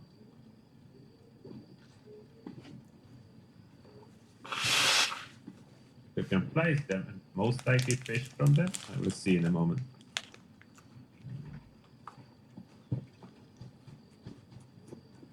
See how perfectly they attach to water? I can walk on them. And I can fish from them, yes. So I can fish from that. I can build a platform. I can fish from that. It's our new poster.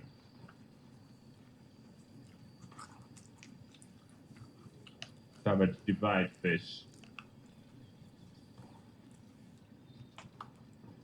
Glowing spineless fish.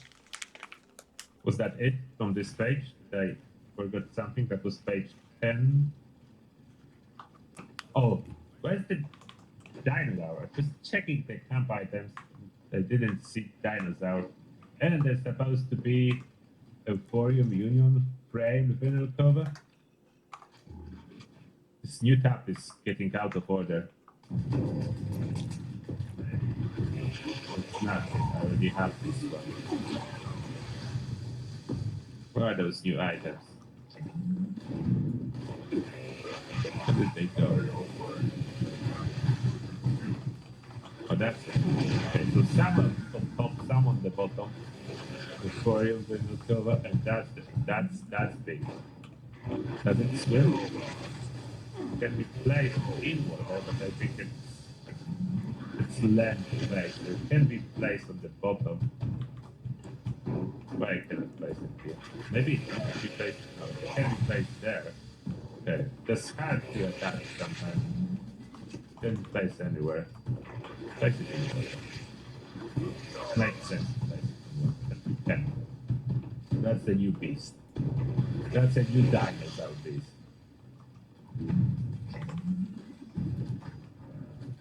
Oh, this one you cannot run out, so you would need the jetpack.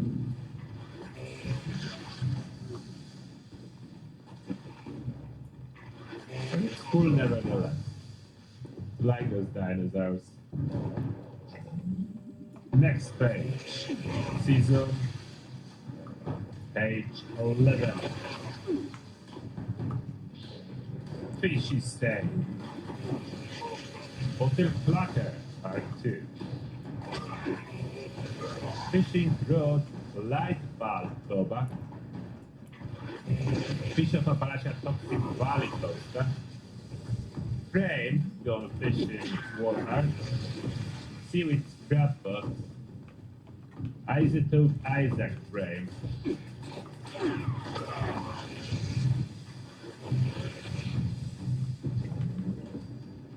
See camp items first, and then the boba.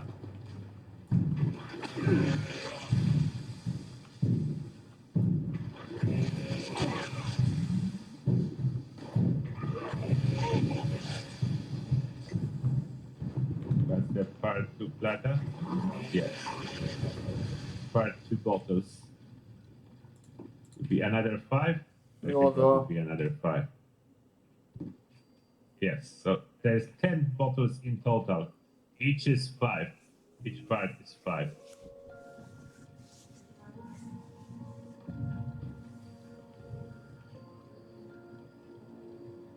Gonna fishing display, called fish, and one more poster for Toxic Valley.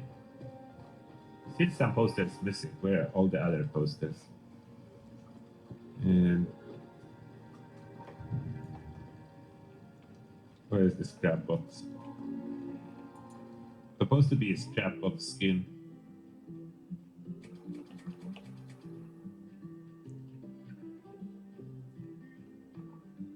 Doesn't display. Where are you, scrap box? It's not showing under a new tab. Oops.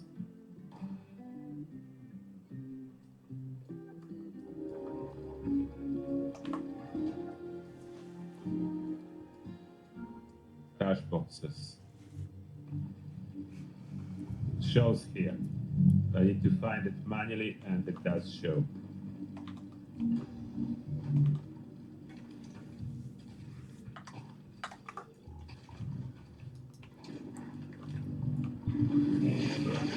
That's the new scrap. Scrap box, stash box, there is no ammo box. The ammo box too. Collection of bottles.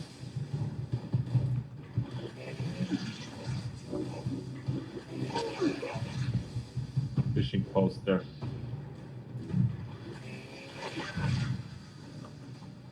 Toxic Valley. 1, 2, 3, 4 fish. Each poster has 4 fish. 4 regions. Each region 4 unique fish.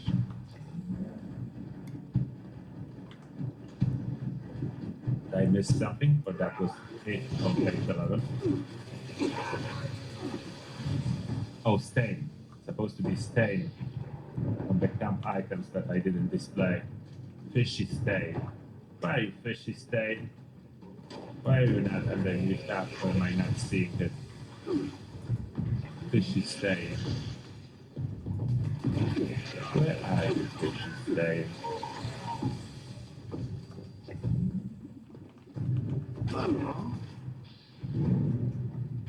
Hey, Nato. Ah, how cool I did. Fishy stain. I found it. I found you. Look like a little frog. Kind of. Look like a little frog. Now there's two bobber.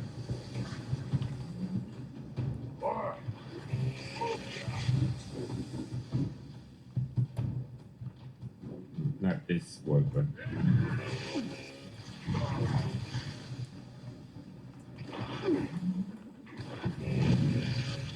Light bulb, bobber. Would be so cool if light bulb, light bulb would be actually powered. Would be so good.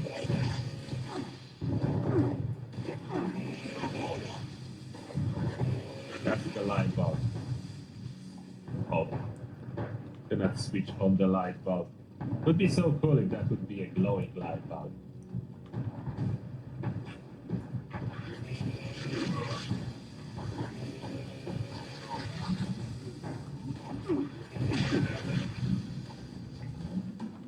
Come on. 27 level. Oh. I managed to catch a big fish. And it was impossible to catch without upgraded rod. Oh, that. I managed to catch a big fish. By the... How do you recognize what you catch? How big and rare it is? It's how far your aim starts from the fish. Farther it starts, the more rare the fish is. Catching plasma is still good, yes.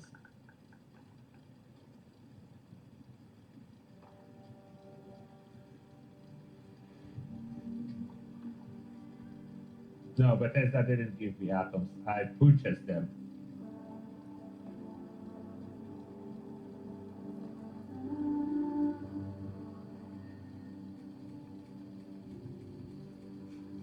Purchased them from donations, so people give me atoms. Viewers, you. mean, not everyone, but everyone who donated when I was collecting to buy them. Houseboat. I want to test that for sure. But we cannot test everything in here.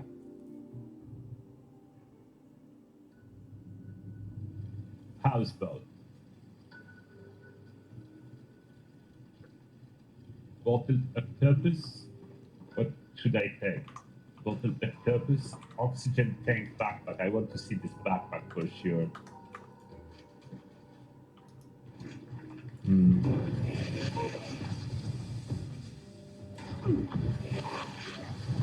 What should I take? There's only 280 left. What do you think? Should I see this octopus in the bottle?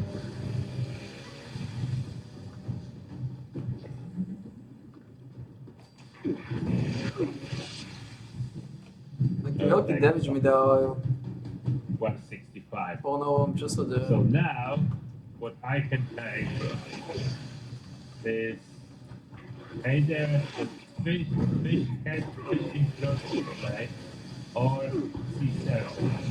What do you think? Sea serpent? Final play. To bývalo, že neukazuje správne. Tak divne to všelijako skáče. A drží sa stále na 14. This thing? Čo je iné.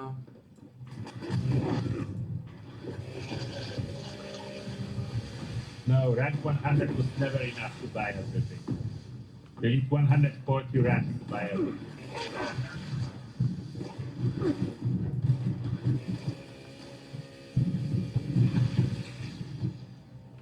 Okay, I will take the sea serpent.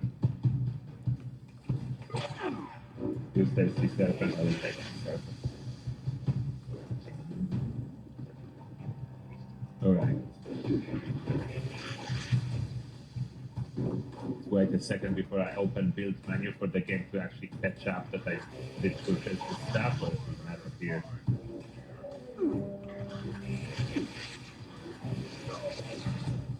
No.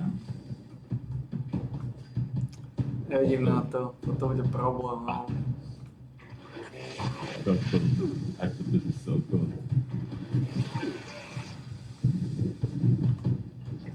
Octopus is cool, okay. I'm not regretting getting octopus. Now the sea serpent. So you can put it down as you want. It comes with those pieces. So you can arrange it as you want in water or on land. You can place it in water or on land, place with that or that. 0,5. Where's the boat? Supposed to be a boat. Oh, there's.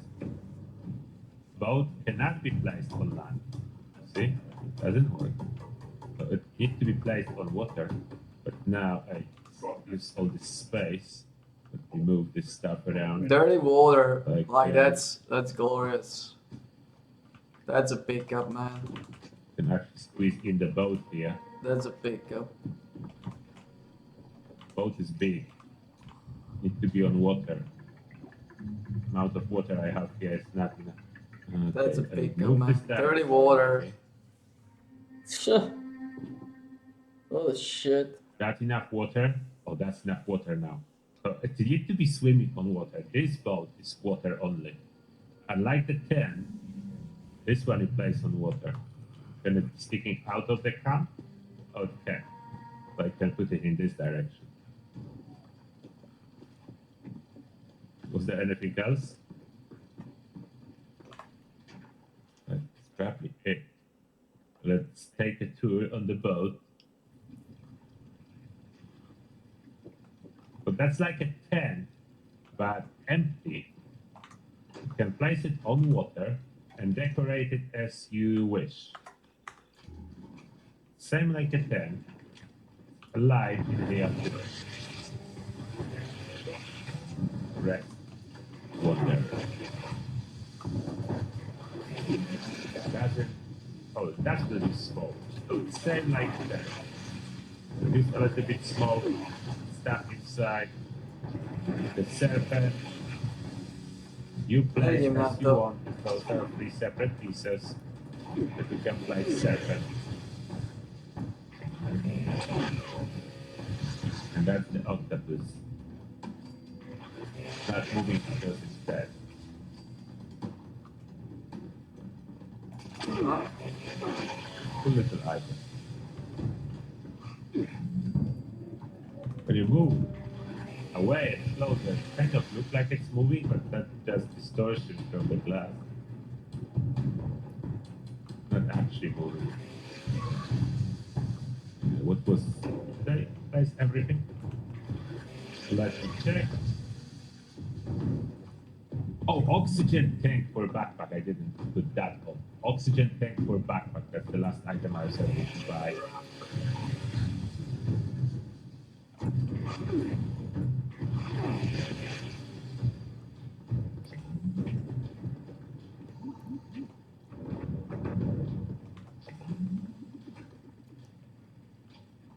Oxygen tank backpack.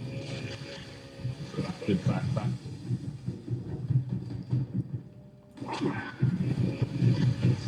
I think it's quite a solid backpack. nevidím na to. There's a little bit of a steam coming out. I think it's steam, but maybe not steam, maybe cryo. Going down, so maybe that's a cryo.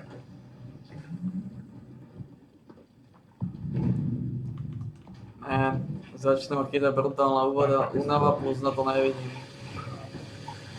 One of the better designs for a backpack. Very original. Yes, they did add caliper percentages next to the caliper. They separated it every 20% to make it easier for Battlefield. That's with this patch. Awesome. Oh, what is that generating? I'm supposed to come back to it. Dirty water! I was hoping for something else. Poor dirty water. So the dirty pond is dirty water.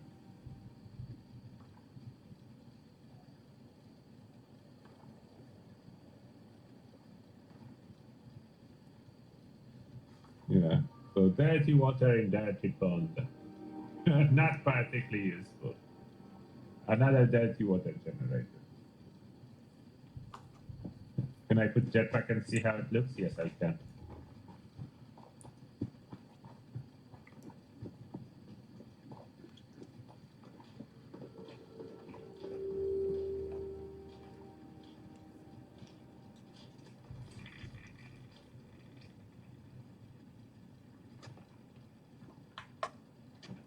What's that? Fits. Yeah, it fits. Fits with a jetpack. They think that's true. It's just perfect size to do not collide with a jetpack. Plešinka, čo je dostal. Looks very good with a jetpack.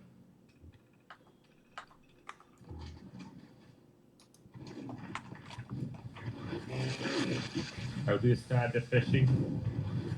Go there. Fisherman's Rest. You will get a beautiful radio transmission quest when you enter the area. Yeah, anyway. Yeah. But go there. That's your destination. Fisherman's Rest. And for today, that will be it. We review all those lures. There's quite a bit of them. Quite a bit. A little bit better season when the cool one. Especially with addition of those water lifestyle items that we never had before, that snap water. It was never the thing, so now building on the water will be so much easier, as you have items that do snap through the water, so you don't need to do this crazy gymnastics to put snap on the water. It now snaps to the water, like this. This snaps to the water, this snaps to the water, and this snaps to the water. Most likely more of this type of items. So thank you very much everyone for being here. Appreciate your support. I hope you enjoy the showcase. And yeah, I will be back tomorrow with more. I will upload my experience farming field too if anyone Phil is in need of farming stores. Looks like some people still will be. That's a lot of work to get that 100 store just by farming. Now I wish you good luck with both grinding the store and fishing. See you tomorrow, everyone. Too loud. Bye. Take care.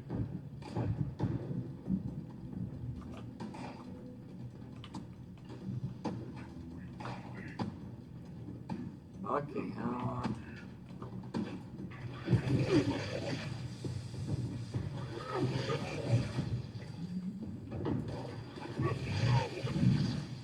Aby si skúsim basketbal dať 40 level, potom by si videl, čo je depresívne. Dať tú 100 je úplná hovna oproti basketbalu. 54.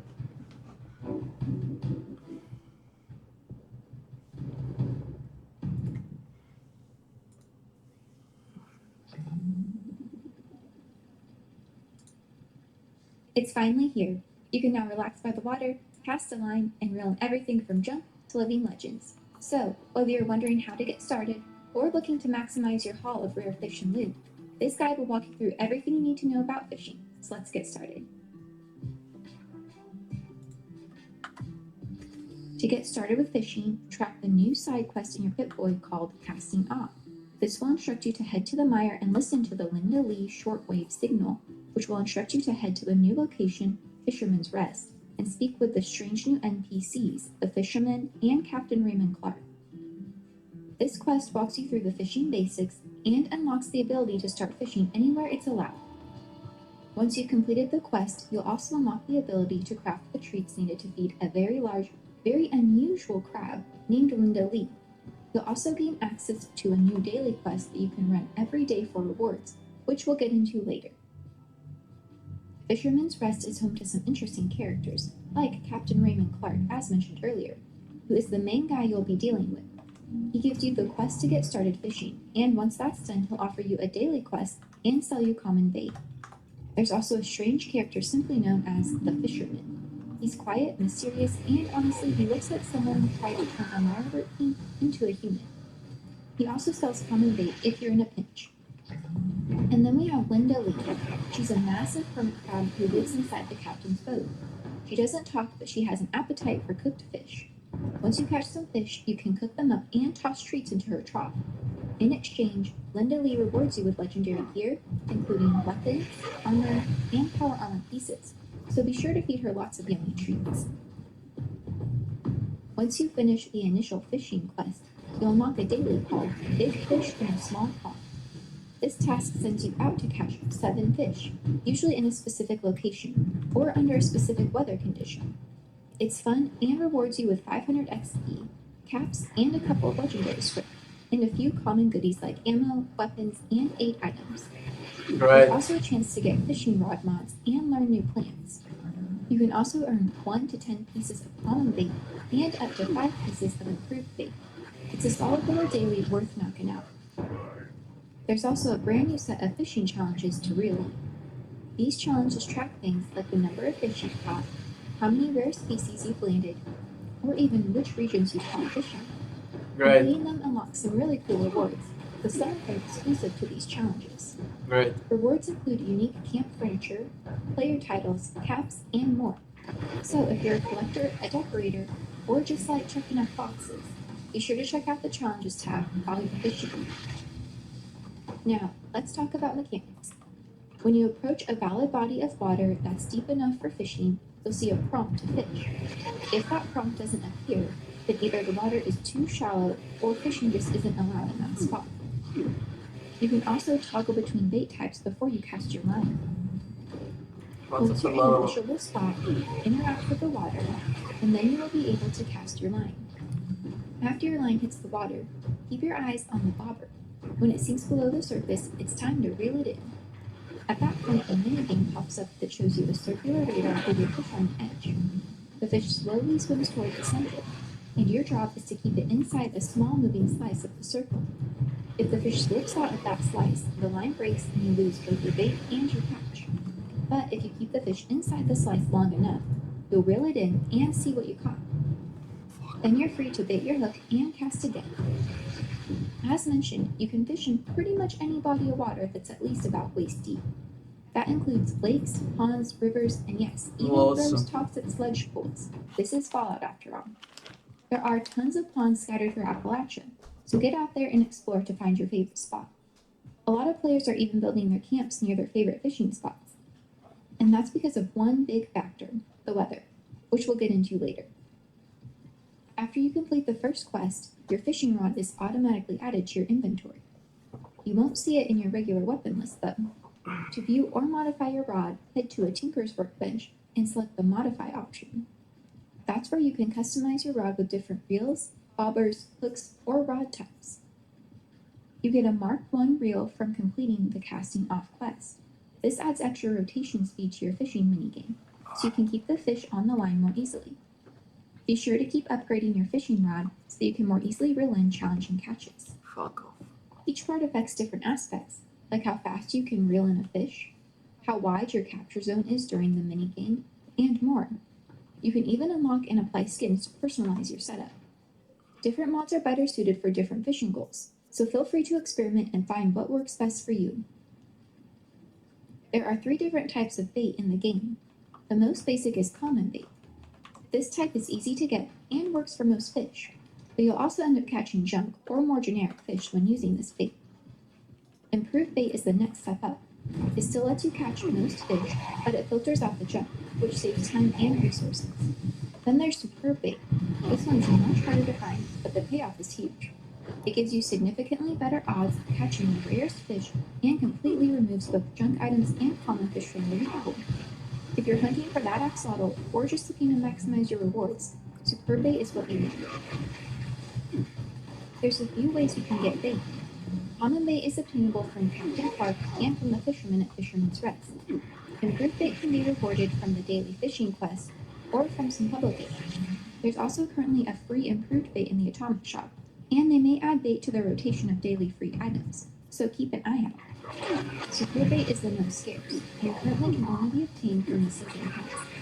I'm sure more options will become available in the future though. There are 6 varieties of catchable fish, but you may also reel in junk from time to time. Also, some fish are native to certain areas of the map, so if you aren't having any luck catching a fish you are looking for, it might be a good idea to check out a spot in a different biome. Working our way from general to rare catches, we have junk, generic, common, uncommon, glowing, living legends, and axolotls. Axolotls are the rarest and most sought after fish, as there are 12 variants total, and you can only catch one specific kind per month, with each month offering a different axolotl, meaning it takes a full year to collect them all, so keep that in mind when you're out on the water.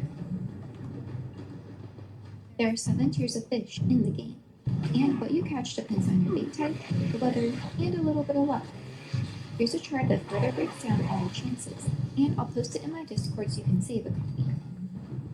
Essentially, if you're using common bait on a clear day, your odds of catching something rare are very low. But if you use superb bait during radiation weather, like a rod storm or nuke zone, your odds of catching a local legend or even the axolotl are at their heights. Remember, there is only one variant of axolotl that appears each month, so do your best to collect them all. Weather plays a huge role in what kinds of fish you can catch. Clear weather is the most basic and doesn't improve your odds of catching more fish. Rainy conditions, on the other hand, offer a better chance of catching more fish. You can get rain effects using weather stations like thunderstorm, snow, or snow aurora. But if you want the best odds of catching the rarest fish, like the elusive axolotl, you'll need to fish during radiation-heavy weather. These conditions can be created with stations like Nuke Zone, Mothman, Bad Storm, or the Skyline Valley Station. These weather effects give you the highest chances of landing top-tier catches. Alright, so after you've caught some fish, you have a few options. First, you can cook them into meals that gives you various buffs and benefits. You'll get a recipe to cook grilled fish from completing the mission Casting Off, and there are other recipes you can unlock from completing other fishing challenges. Something to note is that caught fish do not have a condition meter, meaning that they do not spoil. However, once you cook them, they will spoil just as all cooked food does in your inventory. Second, you can use them to craft treats for Linda Lee. Feeding her these treats is how you earn legendary rewards, And honestly, it's one of the more fun and weird interactions in the game right now. Finally, you can earn rewards that will allow you to display your fish. So far, I know of a wall display for caught fish that can be earned by completing the daily Big Fish in a Small Pond and other challenges related to fishing, and I'm sure there will be more to come. And that's the full breakdown of fishing. It's relaxing and rewarding. If you found this guide helpful, give it a like and be sure to subscribe. Also, don't forget to join my Discord and channel and check out my socials below. Thank you so much for watching, and I'll see you in the wasteland. Môžem odsať vaše rybarčenie.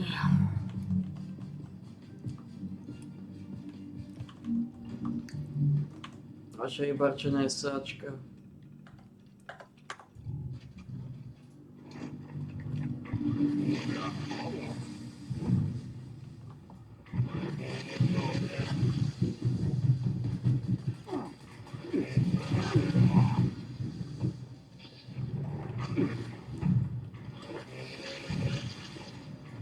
Nevidím na to. Nevidím na to. Neviem, čo zabilo plešinku. A niečo dostal.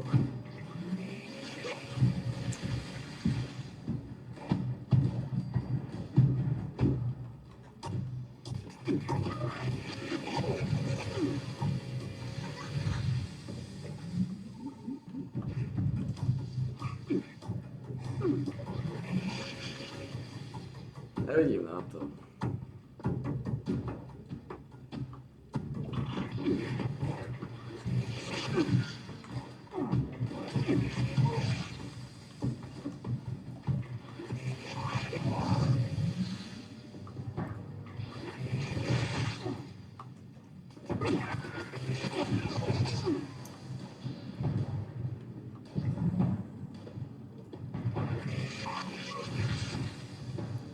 Mám problémy s týmto, nevidím na to.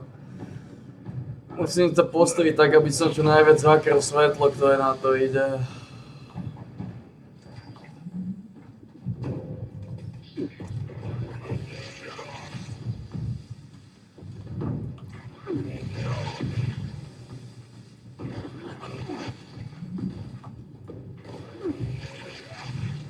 Mám 75 level, takže 25 level to už nejako pretlačím. A?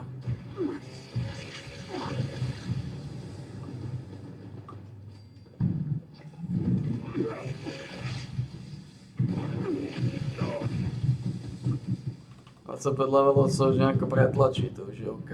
76 dokonca. 24 levelov sa nejako už dotlačí.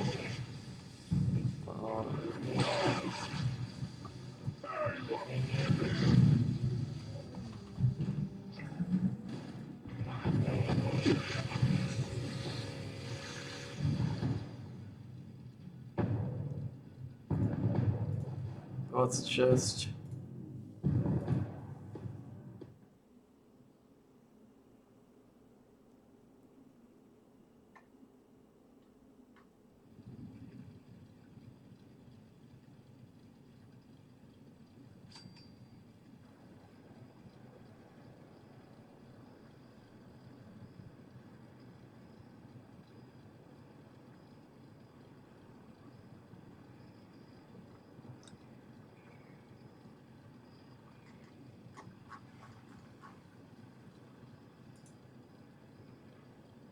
máte niečo normálne. Nedajú mi, čo?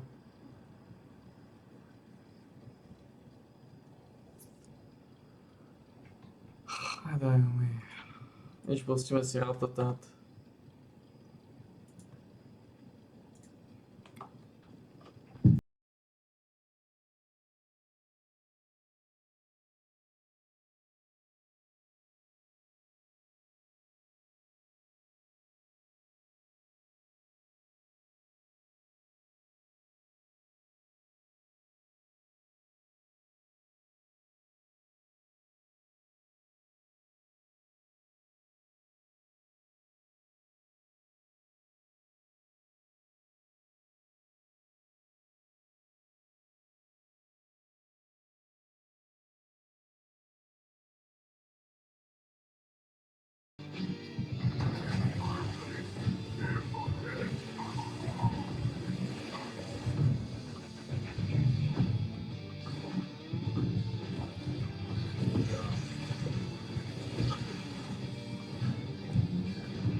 Canary, Canary máš...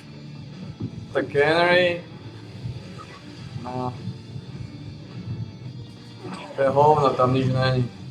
But tasty squirrel stew.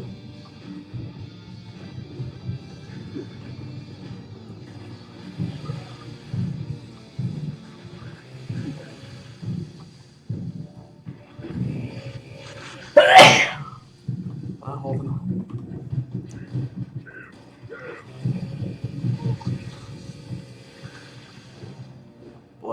Plešinka. Čo si bez ťa počneme?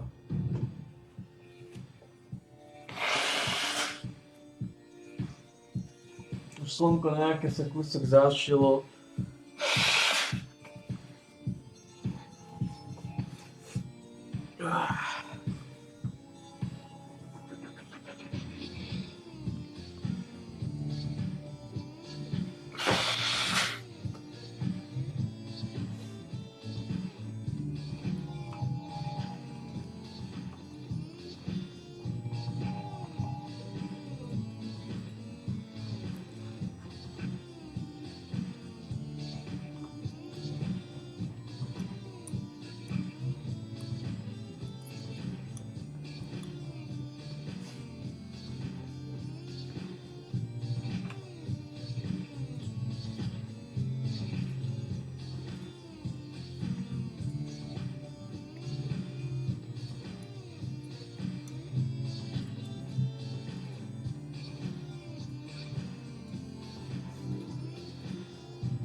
Plešinku je, čo dostalo aj šedivku.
Späť.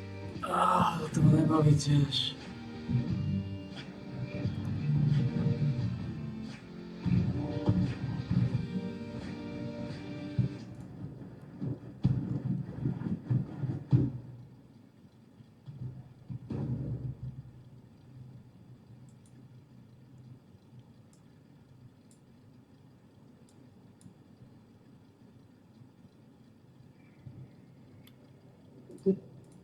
danger. So it's a very, very sad situation. I feel very badly about it. And I think people should try and find out what happened, because I'll tell you, I don't know if it had anything to do with the hospital. Walter Reed is really good.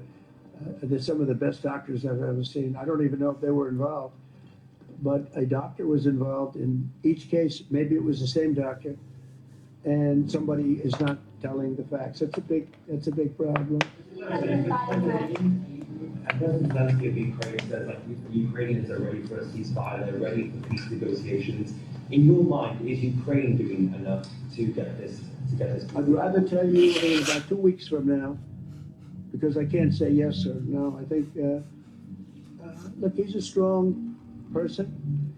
Zelensky's a strong guy, and he's not the easiest person to deal with. But I think that he wants to stop. It's a very bad thing that's happening out there. I think he wants to stop. But I could answer that question better in 2 weeks or 4 weeks from now. I hope the answer is that he wants to get it solved. I want to thank everybody very much, and on behalf, unbelievable. He's a great representative, and he worked hard. He wanted to do it right, and we wanted to go somehow. We could get him done pretty easily in one way, but we wouldn't get him done by Tiffany. And the fact that the Arnault family stepped up was absolutely incredible. It means more when you get a name like that. I think it means something extra. But these were incredible people, and they're looking down on you right now, and they're very, very proud, very, very proud of all of you. And, it's too bad we had to be doing this, but I was there with you that day. That was a rough day. Thank you very much. Did you have any questions? Yeah.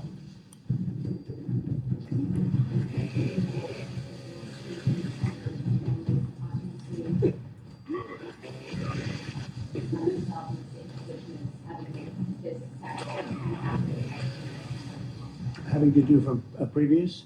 We're looking at the possibility of that. You had a lot of people die in the line of duty when you think of it. And we figured it was time to start. We haven't had the situation arise. This was a terrible situation. We haven't had it arise yet, but we're looking at going back a little bit and see what we can do about that. Yes, strongly. Yeah, go ahead. With President Putin today, Yeah. you'd mentioned that the Pope would like to take a role potentially in mediating these talks. Does that mean the U.S. is taking a step back from? No. I think it would be great to have it at the Vatican. Maybe it would have some extra significance. And I saw that it was discussed yesterday, so I thought, and people told me that they'd be honored to do it. I would imagine they would be. So, no, I think it would be maybe helpful. There's tremendous bitterness, anger, and I think maybe that could help some of that anger. So having it at the Vatican would be, in Rome, would be I think it'd be a great idea. Thank you. Yeah. Go ahead. As we know, 2.5 months ago, Ukraine President Zelensky agreed to that 30-day ceasefire that's been on the table all of that time. What was the extent of your conversation with President Putin today about having him agree to that same 30-day ceasefire proposal that you, Mr. President, put on the table? Well, what we've done, and very strongly, is we said, let's get this thing going. You know, I had many of the leaders of European nations on the line with me right after the call.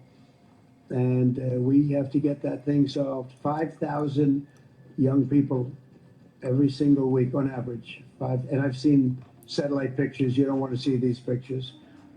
We'll have to see what happens. This was not my war. This is not a war that would have happened if I were president. This is not my war. I'm just here to try and help. We've spent hundreds of billions of dollars on this war, and yet that's not. Frankly, we made much more than that just in 4 days in the Middle East. It's a lot of money, but we do much. This is about thousands of people dying every single week. 5,000, 6,000 people dying every single week.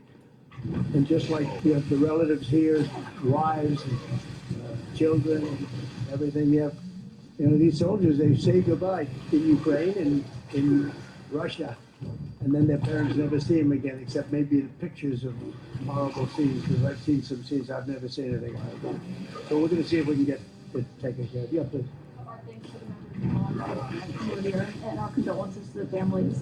We're very sorry for your loss. Mr. President, on Ukraine and on your call today that you have with President Putin, you said last week that you thought nothing was going to happen, no advances would be made until you and Putin got together. Do you still feel that way? I think something's going to happen. It's a very big egos involved, I tell you. Big egos involved. But I think something's going to happen. And if it doesn't, I just back away and they're going to have to keep going. Again, this was a European situation. It should have remained a European situation. Should have remained. But we have, because the past administration felt very strongly that we should be involved, and we got involved much more than Europe did in terms of the money and all of the things that we gave. We gave massive amounts, I think record-setting amounts given to a foreign. There's never been anything like this, both weaponry and money. And Europe gave a lot also, but they didn't give anywhere near what we did. We gave probably almost 3 times the amount.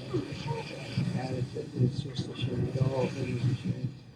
The level of debt is just a shame. Yeah? Did you ask President Putin to meet with you?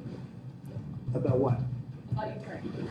Of course I did. I talked to him about it. I said, when are we going to end this, Vladimir? I've known him for a long time now. I said, when are we going to end this bloodshed, this bloodbath? It's a bloodbath.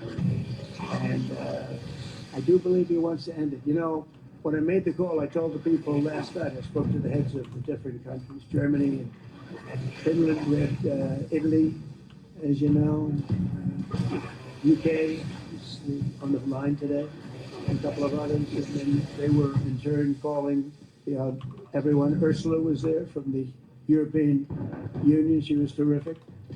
And we spoke for a long time about it. And they got a problem. It's a big, big problem. It's a terrible war. It's very hard to extradite themselves away from what's taking place over there. The amount of anger, the amount of hate, and the amount of death. It's very hard, very tough situation. But I said to him, we got to get going. And I did say also, if I thought that you couldn't do it, I'd step away, because what are you going to do? We don't have boots on the ground. We wouldn't have boots on the ground. But we do have a big stake. And the financial amount that was put up is just crazy. It's crazy. This isn't for us. This is for somebody else. The amount of money that we put up is record-setting. There's never been anything like this. And that includes weapons. Never been anything like this. Yeah, please. Mr. President, on the medal, how far back do you intend to look to consider for the recipients? And then on your call today, if Putin ultimately proves to be the obstacle to peace, is further arming Ukraine on the table at that point? Well, we'll look. I mean, we're going to look. I hope that, I like to think positively, frankly. I just can't believe that they allow this to continue. This would have never happened to our president. And most people admit that. It would have and it didn't happen for 4 years. And October 7th would have never happened either. That's the attack on Israel. That would have never happened. So sad, a lot of things wouldn't have happened, but so sad to see it. You know, I think that there's a good chance we can get this done. I believe Putin wants to do it. Now, if I thought Putin didn't want, I mean, that's what I do. My whole life is like deals, one big deal. And if I thought that President Putin did not want to get this over with, I wouldn't even be talking about it, because I'd just pull out.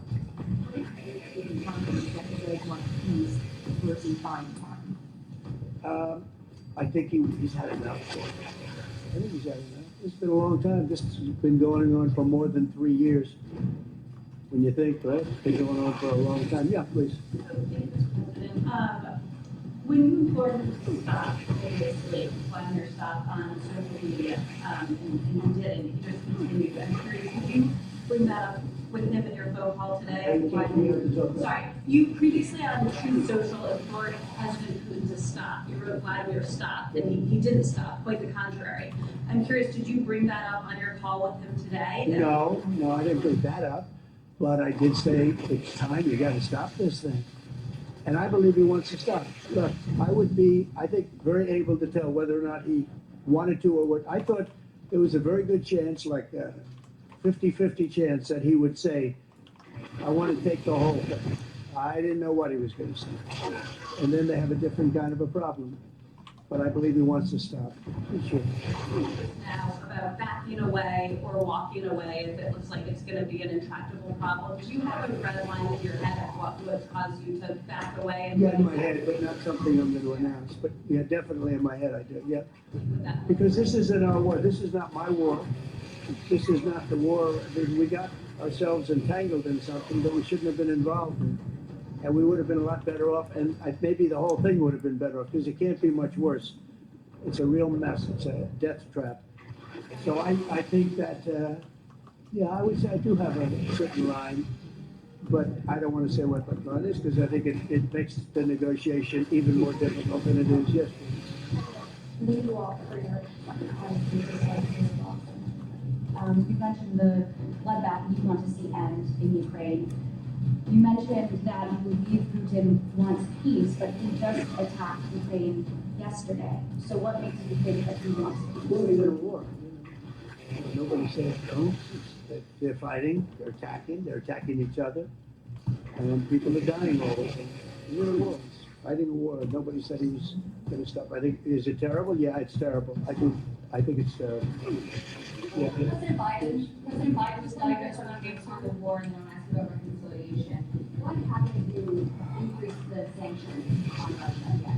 Well, because I think there's a chance of getting something done, and if you do that, you can also make it much worse. But there could be a time where that's going to happen. President, Yeah.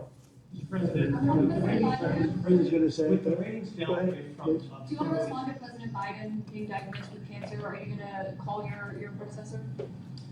I think it's very sad, actually. I'm surprised that it wasn't, the public wasn't notified a long time ago. Because to get to stage 9, that's a long time. I just had my physical. You saw the results of that particular test. I think that test is standard to pretty much anybody getting a physical, good physical. We had the doctors at the White House and over at Walter Reed, which is a fantastic hospital. I did a very complete physical, including cognitive tests. I'm proud to announce I aced it. I got them all right. You proud of me? Yes. Your husband would be proud of me for getting them all right.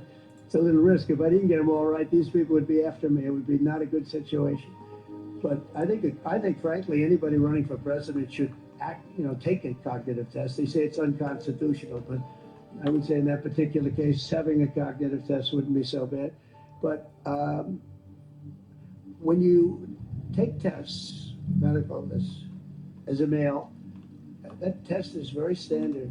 I don't know if it's given to everybody, but it's given just about.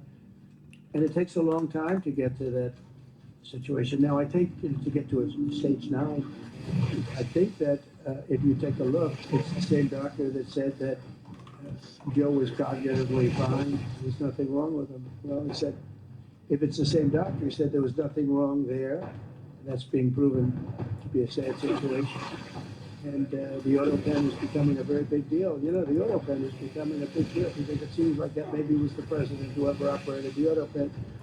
But when they say that was not good, they also, you have to look and you have to say that the test was not so good either. In other words, there are things going on that the public wasn't informed, and I think somebody's going to have to speak to his doctor. If it's the same, or even if it's 2 separate doctors, why wasn't the cognitive ability, why wasn't that discussed? And I think the doctor said he's just fine, and it's turned out that's not so. It's very dangerous. Look, this is no longer politically correct. This is dangerous for our country. Look at the mess we're in. You're talking about all these questions on Ukraine and Russia that would have never happened. As an example, if I were president, would have never happened. The other thing is you have to say, why did it take so long? I mean, this takes a long time. It could take years to get to this level of danger. So it's a very, very sad situation. I feel very badly about it. And I think people should try and find out what happened, because I'll tell you, I don't know if it had anything to do with the hospital. Walter Reed is really good. They're some of the best doctors I've ever seen. I don't even know if they were involved, but a doctor was involved in each case. Maybe it was the same doctor, and somebody is not telling the facts. That's a big problem.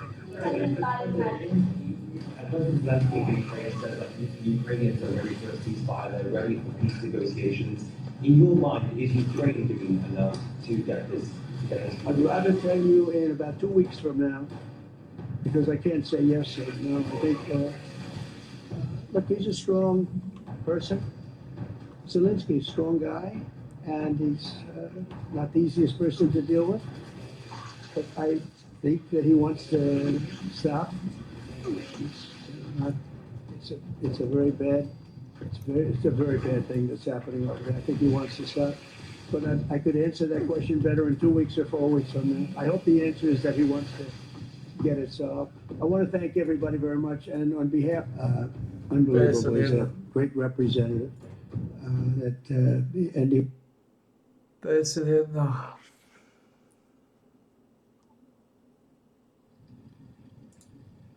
We have talks coming up between Russia and the parties involved in the Ukraine conflict. But here's what Donald Trump had to say in response to questions on his recent comments toward Russia. Do you still believe that Putin actually wants to end the war? I can't tell you that, but I'll let you know in about 2 weeks. Within 2 weeks, we're going to find out very soon. We're going to find out whether or not he's tapping us along or not. And if he is, we'll respond a little bit differently, but it'll take about a week and a half, 2 weeks. You know, what is your reaction to all of this? Because on the one hand, we have Donald Trump and those in the Trump administration making comments like this, and then on the other, talks and also escalations in this conflict that are quite significant. Well, first of all, I've never heard the expression tapping us along. I've heard stringing us along. So, you know, I don't know if Trump is just inventing a new term, but what it shows is, you know, there are only two possibilities in all of this.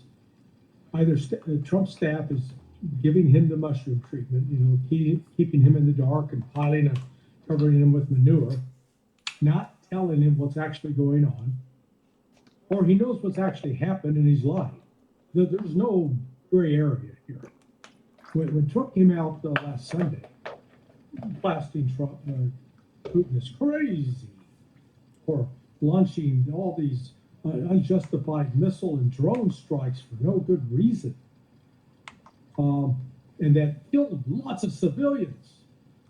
All of that was false. In the 7 days prior to Putin and the Russians launching 548 drones and 83 ballistic missiles, Ukraine had sent around 1,400 drones into Russia.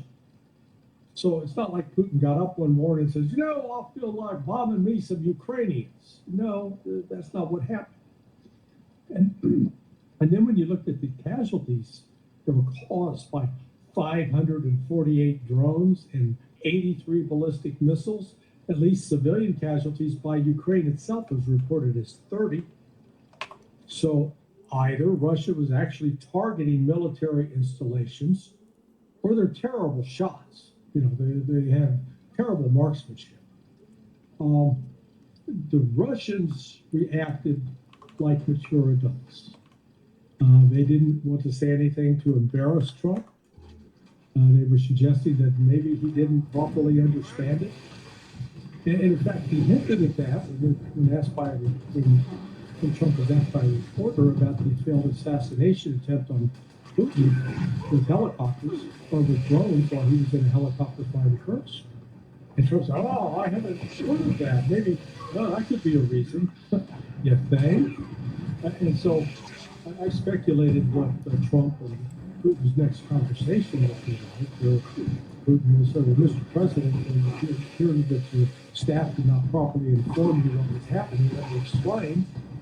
And like the good lawyer that he is, he'll go through it chapter and verse, and he'll probably conclude with something. And you know, I now know exactly how you feel when you were subject to an assassination attempt. I was too. Now, he's not going to say anything about the fact that it was probably carried out with U.S. assistance, but he is going to, Putin is going to maintain the high road, not going to be confrontational, not going to be insulting. And, you know, there's Trump who, you know, he talks a big game, but he's not in a position to deliver anything. When I look at how Russia has been responding, I mean, an assassination attempt on Putin, that's very serious stuff. And the escalations, of course, continue despite the U.S.-Russia talks. But at the same time, Russia's attitude has been incredibly professional, and it's almost as if they are moving like water. Well, first of all, let's just focus, because I don't want people to trivialize the attack that took place against President Putin while he was in Kursk. Both the nuclear doctrine of the United States and the nuclear doctrine of Russia hold that if anybody challenges or attacks or seeks to neutralize the command and control of strategic resources, namely nuclear launch, command and control, that will trigger an immediate nuclear retaliation, because it'll be deemed that our strategic nuclear deterrence is under attack. The tip of the command and control of the nuclear command and control is the president of Russia, the president of the United States. That's why our president has the little briefcase guy flown around with him. The Russians have their briefcase guy. So I just want everybody to understand that this attack against Putin, had it succeeded, would probably, almost certainly, resulted in a nuclear conflict between Russia and the United States and NATO. You don't get to kill the president of a nuclear armed power and walk away from it. That just is the way it is. And because this wasn't an action carried out by Ukraine singularly, meaning Ukraine was assisted in one way or another by intelligence and technologies provided by NATO nations. Britain may have taken the lead on this one, but I'm not absolving the United States of guilt. We would have been knowledgeable of this, and since we didn't move to prevent it, we therefore are complicit. This is the level of stupidity that exists. It's the kind of stupidity that we saw during the Biden administration that almost took us to the brink of a nuclear war last December. But again, I don't want people say, well, it's a Scott Ritter saying things all over again. Hey, screw you. I mean, I really get fed up with people who spout ignorance. You don't know what the hell you're talking about. We came so very goddamn close to dying last December because of ignorance people like you who didn't understand what Biden was doing by authorizing the extension of the range of the ATACMS missiles in relation to a newly promulgated Russian nuclear doctrine, which gave him the green light to respond. Russia said, we have a green light now to respond. And I don't know what they would have done if Donald Trump hadn't come out and distanced himself from that policy. That bought us time to cool the jets until Trump became president, and we avoided a nuclear conflict. Now we have a situation where out of the blue, Putin's helicopter is attacked, while Putin's there, by a Ukrainian drone swarm. If you don't understand how close you came to dying, then your brain doesn't function. So this is very serious what we're talking about here. This isn't kids play. This isn't, all this. And the fact that Donald Trump is not cognizant of this shows that he's not in control of his policy. And therein lies the problem. You speak of Russia and how their response. I believe Russia's already made the decision that this war will end by peace. There will be no peace negotiation because the United States is incapable of this. Let's just look at it from a simplistic structural standpoint. Marco Rubio has acknowledged that the conflict is a proxy war between the United States and Russia, and Ukraine is the proxy acting on behalf of the United States. Marco Rubio, the Secretary of State, has said this. So if you're waging a proxy war, and we are still waging this proxy war, we have not stopped waging this proxy war, how can we be the innocent peace negotiator? Oh, we want people to stop dying. Please stop killing people. No. From the Russian perspective, everything America is asking Russia to do is to the benefit of America and its policies, which are being manifested in this proxy conflict. So the Russians have no illusions whatsoever about what's going on. They will play the game, and they'll do what needs to be done to put the pieces in place. But they know at the end of the day, this administration is incapable, as currently configured, to create the conditions for a successful negotiation to peace. So this peace process will collapse. And Russia's okay with that because they're winning the war. They're going to win the war. They're going to achieve everything they want through the force of arms anyways. What's important to Russia, though, is to keep the dialogue between Russia and the United States ongoing.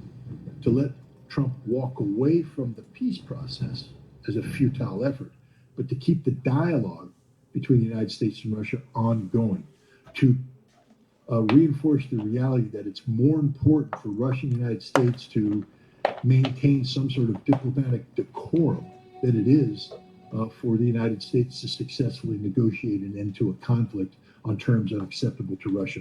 There's a reason why Russia initiated the special military operation. They're grounded in what Russia calls the root causes of this conflict. And until those root causes are sufficiently addressed, there will be no peace. Well, the question of the long-range, so-called long-range missiles, it's not the distance that the Taurus covers that's the issue.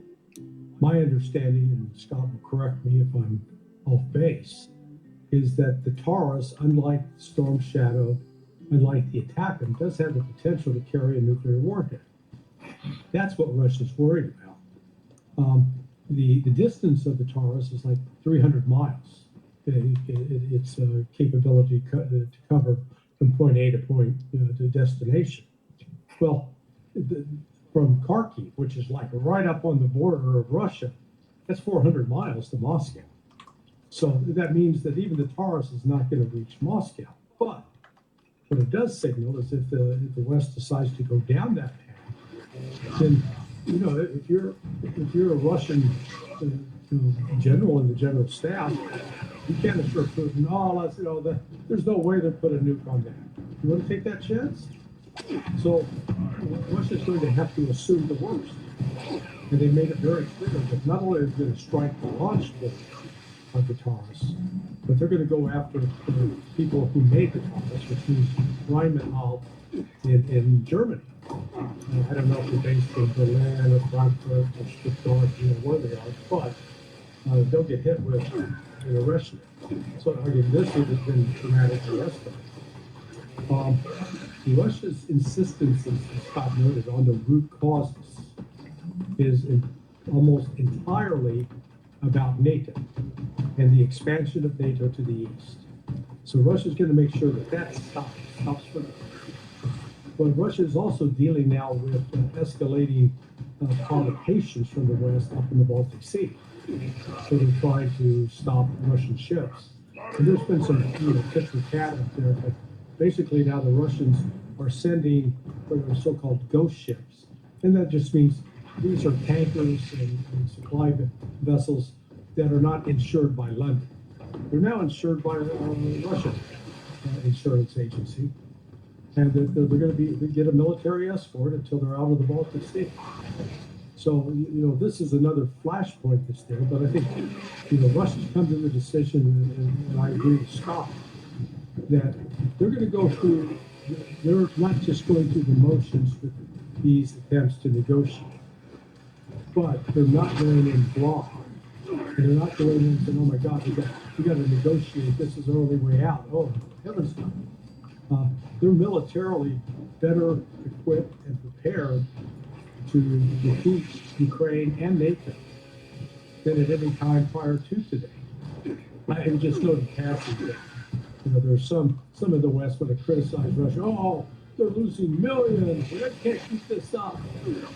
I would simply note that Russia is recruiting right now, on average, per month, 40,000 soldiers. The U.S. Department of Defense had its thumbs in its suspenders and was so proud last month because they've reached their recruiting goal for the year, 50,000. So basically, the United States is happy to recruit in 1 month or in 1 year what Russia does in 1 month. I mean, it just shows you the delusional state of this entire matter. You had asked the question about the Taurus, and because my brain is fried, I just forgot to answer the question. On the Taurus, there's some political aspect to this as well, and I think the media's gotten the story completely wrong. I don't believe there are any Taurus missiles being sent to Ukraine. I know people have said 150 were secretly sent. Zelensky's whispering, Merz is whispering, and all this. Boris Pistorius is the Minister of Defense of Germany. He was the Minister of Defense under Scholz too, because Merz had to reconstitute a coalition government that incorporates elements of the previous government. I believe Pistorius carried over.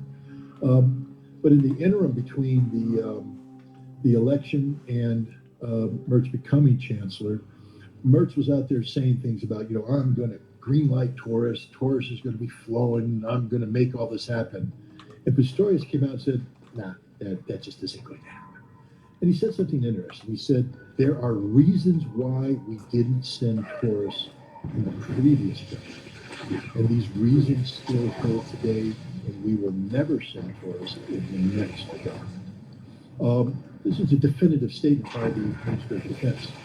And the reason, I believe, is quite clear, even though it's been unspoken by all parties, is that when Germany was talking about sending Taurus, the Russians sent a signal that basically said that the Taurus is a red line, and if the Taurus arrives in Ukraine, that Germany will be targeted, and that the decision has been made, the targets have been selected, and all they need is for the Germans to hit the play button. That there will be no debate, no discussion, no warning, it just will happen. And then this was further reinforced by the Russian use of the Oreshnik against the nuclear facility in Ukraine. That attack, I believe, was linked to the threats given to Germany, signaling that Russia had the capacity to strike Germany in a way that nobody could intercept, and that the destruction of German facilities would be inevitable. And this is what Pistorius meant when it's not going to happen. So when Merz comes out and starts doing his mealy mouth, we have agreed to lift all restrictions, what he was saying, apparently, was that Germany now has aligned its policy. Because remember when the United States lifted restrictions on ATACMS, and England and France both, lifted restrictions on Scalp and Storm Shadow. The Germans said we're not agreeing to this. What he's saying now is that our policy now conforms with the policy of our allies back in the fall of 2024. And people said, well, that means that Taurus is being delivered. No. What's happening is that Germany is delivering Taurus-related technology to Ukraine. It was originally discussed back then. I think now Zelensky and Merz have finalized whatever agreement has been made, and that Germany will begin assisting Ukraine in the creation of a manufacturing base that can produce long-range cruise missiles. These are alleged to have ranges of over 2,000 kilometers, which puts Moscow well into the strike radius. That this will, these cruise missiles will have, German technology, and Germany is saying Ukraine can do whatever they want with this technology. Now, immediately saw some backpedaling in Germany. I believe Pistorius got another phone call that said, you do understand that if German technology hits Moscow, we hit Germany. This is just stupidity on the part of Merz. I don't know what muscles he thinks he's flexing. I don't know why he's doing it at this point in time. But I think the Russians have gained so much confidence recently because of the inability of the West to show political unity. The threat of Article 5 protection, it no longer exists. I don't believe the United States is in a position where they're willing to trade Boston for Dusseldorf. Dusseldorf, of course, is where the Rheinmetall plant is. And Dusseldorf factory would be annihilated by non-nuclear Oreshnik missiles. Germany would scream bloody murder, but at that point in time, I believe many nations, including the United States, would say you embarked on a unilateral policy outside of the framework of NATO decision-making authority, so therefore the Article 5 protections don't extend to you, and we're not going to come to your defense. We believe that the Russians, although we condemn what they've done, it was legitimate self-defense under Article 51 of the United Nations Charter. And I think Germany is being schooled on this reality right now, that they aren't going to be able to look to NATO and the United States as a backup. And because this isn't the Biden administration, Trump isn't going to go to war for NATO. Trump isn't going to allow the United States to be destroyed by Russian nuclear missiles. Our Golden Dome isn't built yet. So I think Germany's got way ahead of its skis here and is doomed to have one of these classic, grand mal crashes and downhill skiing that we're seeing. There's just stupidity in the extreme. Larry, why now then? Given everything that Scott said, why did Germany, you feel, embarked on this incredibly reckless policy? Did you ever see the movie Titanic, Andy? Yes, I did. I was very young and it was very long. Do you remember that scene when everybody got into the water and was drowning and crashing around? That's Germany, okay? They realized the ship is sinking, and the desperation that seized not just Germany, but all of Europe, and to an extent some of the neocon class here in Washington. We're getting in a relentless drumbeat of, oh my God, the Russian economy is collapsing. We're gonna go any minute now, and oh, they're losing millions of people, and oh, a million. There's no way they can continue. It's just like we keep lying to ourselves instead of stepping back and saying, okay, let's take an honest, objective assessment of where the war stands. And Russia's pace of operations, ops tempo, has accelerated, not decelerated. Their capture of territory is accelerating, not decelerating. The capability of the Ukrainians to stop Russian advances is nil. Now, there are certain areas where they're putting up a pretty stout defense, but again, that's going to collapse because the Russians are smartly not hitting them head on with mass wave meat assaults. They are working around the periphery. They're creating what they are called cauldrons, basically trying to encircle, but wisely always leaving sort of an escape path out. But they are not taking on these settlements head on to create their own casualties, but they're still inflicting incredible casualties on the Ukrainians. That it's gone up dramatically compared to, say, the prior year. So in response to this, the West is trying to figure out what to do. And I think, here's Trump trying to figure, how to bail out of this crashing plane. And Trump is actually caught a bit in the middle because when you look at the members of Congress that are the most vocal proponents of aid to Ukraine and of inflicting economic sanctions on Russia, those same senators and members of the House, I know from an investigation that's underway, have received millions of dollars from the Ukrainians. One of the most prominent Republican senators in this regard, he's gotten $17.3 million. A very prominent Democrat, I was told, has gotten like $23 million. So this is actually now under active investigation. Yet the Trump White House is threatened with a bipartisan bill of 81 senators with bone-crushing sanctions. And so no matter what Trump does, he still faces the prospect that these bought and paid for politicians are still going to try to send him. So, and at the same time, this spills over into the whole question of Gaza and Iran. If Trump does anything that alienates the AIPAC crowd, again, he needs votes to get his big, beautiful bill done. And if they start saying, hey, we're not going to support your big, beautiful bill if you're going to go off on these foreign policy larks that are going to undermine American interests. So it's pretty complicated.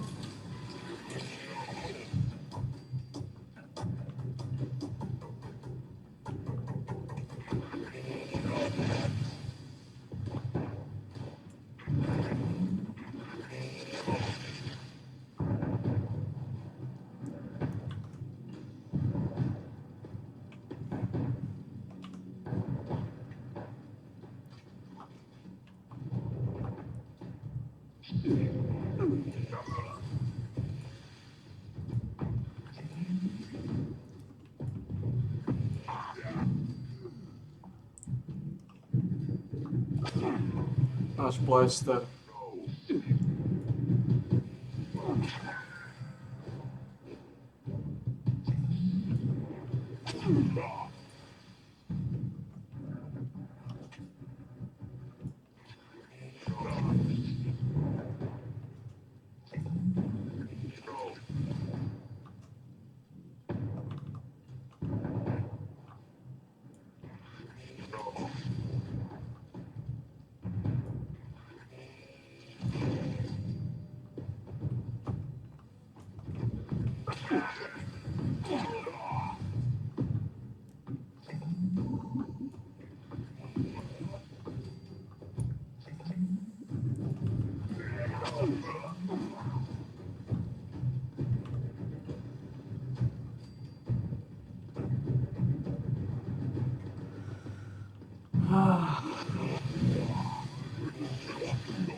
Koľko mám?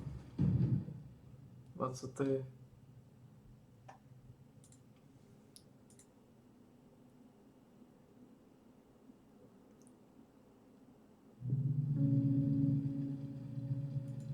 If we could say anything about President Trump to this point, it's that he has utterly and completely failed to impose his will on his own administration.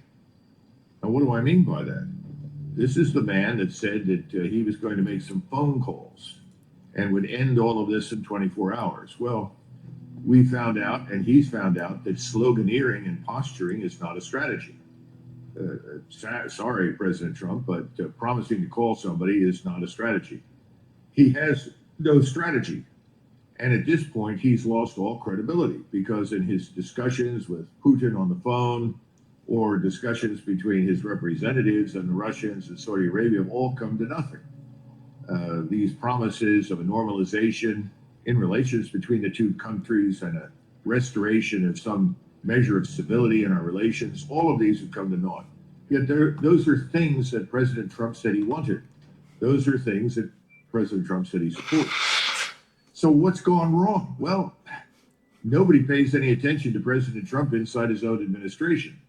He's surrounded by people who have their own agendas, and I'm sure that they pacify him, but they're scurrying off in whatever direction they think is appropriate. And it may be that in their minds they're trying to implement what he wants, but the truth is that there is no executive competence. In other words, there's no way, no method to do any of the things that President Trump talked about. He just can't do it. You know, this is not news to President Putin. President Putin has pointed out on numerous occasions, I've dealt with several presidents in my lifetime. Remember, he's been there for 25 years, and he discovered something. Whatever the presidents wanted to do didn't happen because the federal bureaucracy, the other members of the federal government, the Senate and the House, they're the ones that are ultimately driving policy. You have the same thing in the Middle East. It doesn't really make any difference what President Trump says because Mr. Netanyahu can sit there and say, I control 60 senators, no matter what happens. How many senators do you control, Mr. Trump? And the answer is, well, not very many. And right now you have a similar situation with regard to Ukraine. Do you really think these two senators, Blumenthal and Graham, would have trooped off to Ukraine to make this PR stunt more meaningful to the West if they thought they were under a president who was prepared to do anything? Let me tell you something. The President of the United States is potentially a very powerful figure. He can make life miserable for any number of senators or representatives who absolutely refuse to cooperate with him. And thus far, the only name that comes up that's being mentioned as someone that President Trump doesn't like and wants to punish is Thomas Massie of Kentucky. Because Massie won't vote for the stupid bills. He won't vote for the big, beautiful bill that promises to destroy us financially, as Elon Musk rightly pointed out. And he refuses to vote for legislation that creates a special class of human beings in the United States. This is the bill that makes Jews special citizens and makes anyone who criticizes Israel an enemy of the state. said this is outrageous nonsense. So that's the one the president is going after. Now, this is very strange stuff because I inevitably go back and try to understand what presidents did in the past. And I inevitably end up with Eisenhower because he seems to have been one of the more forthright, clear-thinking individuals. And I go back to the Suez Crisis of '56 and how quickly and decisively he acted, because the one thing he did not want and would do everything in his power to prevent was a war with the Soviet Union. And he made that abundantly clear to London and Paris, and in those days to Tel Aviv. He wasn't going to underwrite or support any territorial aggrandizement of Israel. He wasn't going to tolerate the restoration of British imperialism in Africa. And he said the same thing to the French. Now, where is President Trump? You know, from the beginning, I said, fixing this is impossible. We don't understand the complexities at work in the Ukraine-Russian war. He's right. He wasn't there at the beginning. He's been systematically fed utter nonsense about it. He doesn't understand it. And the one thing that he can do to bring this to an end quickly, because he says that's what he wants to do, is to suspend all further aid to Ukraine and withdraw all U.S. forces. That's something he could do and say, Europeans, this is your show. It's up to you. Sit down with the Ukrainians and the Russians and sort this out. We're Americans. We've done all we're going to do. It hasn't worked. We're leaving. That would have worked had he done it early on, very, very well. Now he's in a very different position. No one believes anything he says. He's not taken seriously on any subject. And that's happening here at home as well. We could go through a whole list of domestic issues right now where this is occurring. But my point is, he could still do what I said, and that would probably avoid a conflict with Russia. But the situation we have now is one where the Russians are probably now compelled to act decisively in some way. The good news for us is that President Putin is not emotional. He tries to be as dispassionate as he can be about these matters. And whatever they do will probably be deliberate, measured, and decisive. But I think they're reaching the point now where they know that they've got to move decisively in a direction. I think that direction is to permanently remove the Zelensky regime. You can only do that by moving across the river and into Kiev. Perhaps that's coming. He has declined to do that sort of thing because he knows that we are irrational. And the Europeans are irrational. We are emotional. We are impulsive. And his concern is, well, the next thing I know, they'll want to commit forces, and that'll be air forces, because there's nobody going to put the ground forces down in Ukraine these days. We're going to commit our air forces in support of the Ukrainians. Well, if that happens, all bets are off. Now you're at war with Russia. And not just Russia, potentially China as well, and a host of other countries. We don't realize how many people have come down on Russia's side at this point. We still have lots of Americans say, well, everyone important is against Russia. Depends on how you define important. Yeah. So the bottom line is this is a terrible situation. The Russians don't want to have a war with us or NATO or anybody else. They really do want this to end. But we are driving them into a position from which they can't easily escape. They've got to end it. Well, and to your point here, literally just a couple of hours ago, Dmitry Medvedev put out a Telegram post here that addresses both the negotiations as well as those who are saying, hey, Russia hasn't done anything yet. They haven't responded to this strike on their bombers. Maybe they're not going to. Maybe they're afraid or whatever. And so he writes, to all who are worried and waiting for retribution, you need to worry. This is a normal person's quality. Retribution is inevitable. It is important to remember two things. He says, our army is active, advancing, and will continue to advance. Everything that must explode will certainly explode, and those who must be exterminated will disappear. And number two, he says the negotiations in Istanbul are needed not for a compromised peace or unrealistic conditions invented by someone, but for our speedy victory and the complete destruction of the neo-Nazi government, i.e. your point you just made. This is the meaning of the Russian memorandum, which was published yesterday. So he flat out says, hey, this is not about, having a negotiated settlement where both sides get give and take. If I said those 12 points look like an issue and an instrument of surrender, apparently to the Dmitry Medvedev and presumably by extension Putin, that's exactly what he intends. What does that tell you about what may be coming next? Well, I'd hesitate to forecast because the Russians always do what you don't expect. At the beginning of the war in February 2022, I was very convinced that they would mobilize large forces and they would strike very decisively. The opposite happened. But I do know that they have now added enormous numbers of troops to the contingent in Ukraine, as well as to the position in Belarusia to the north. I don't think there's much that the Russians cannot do if they decide to do it.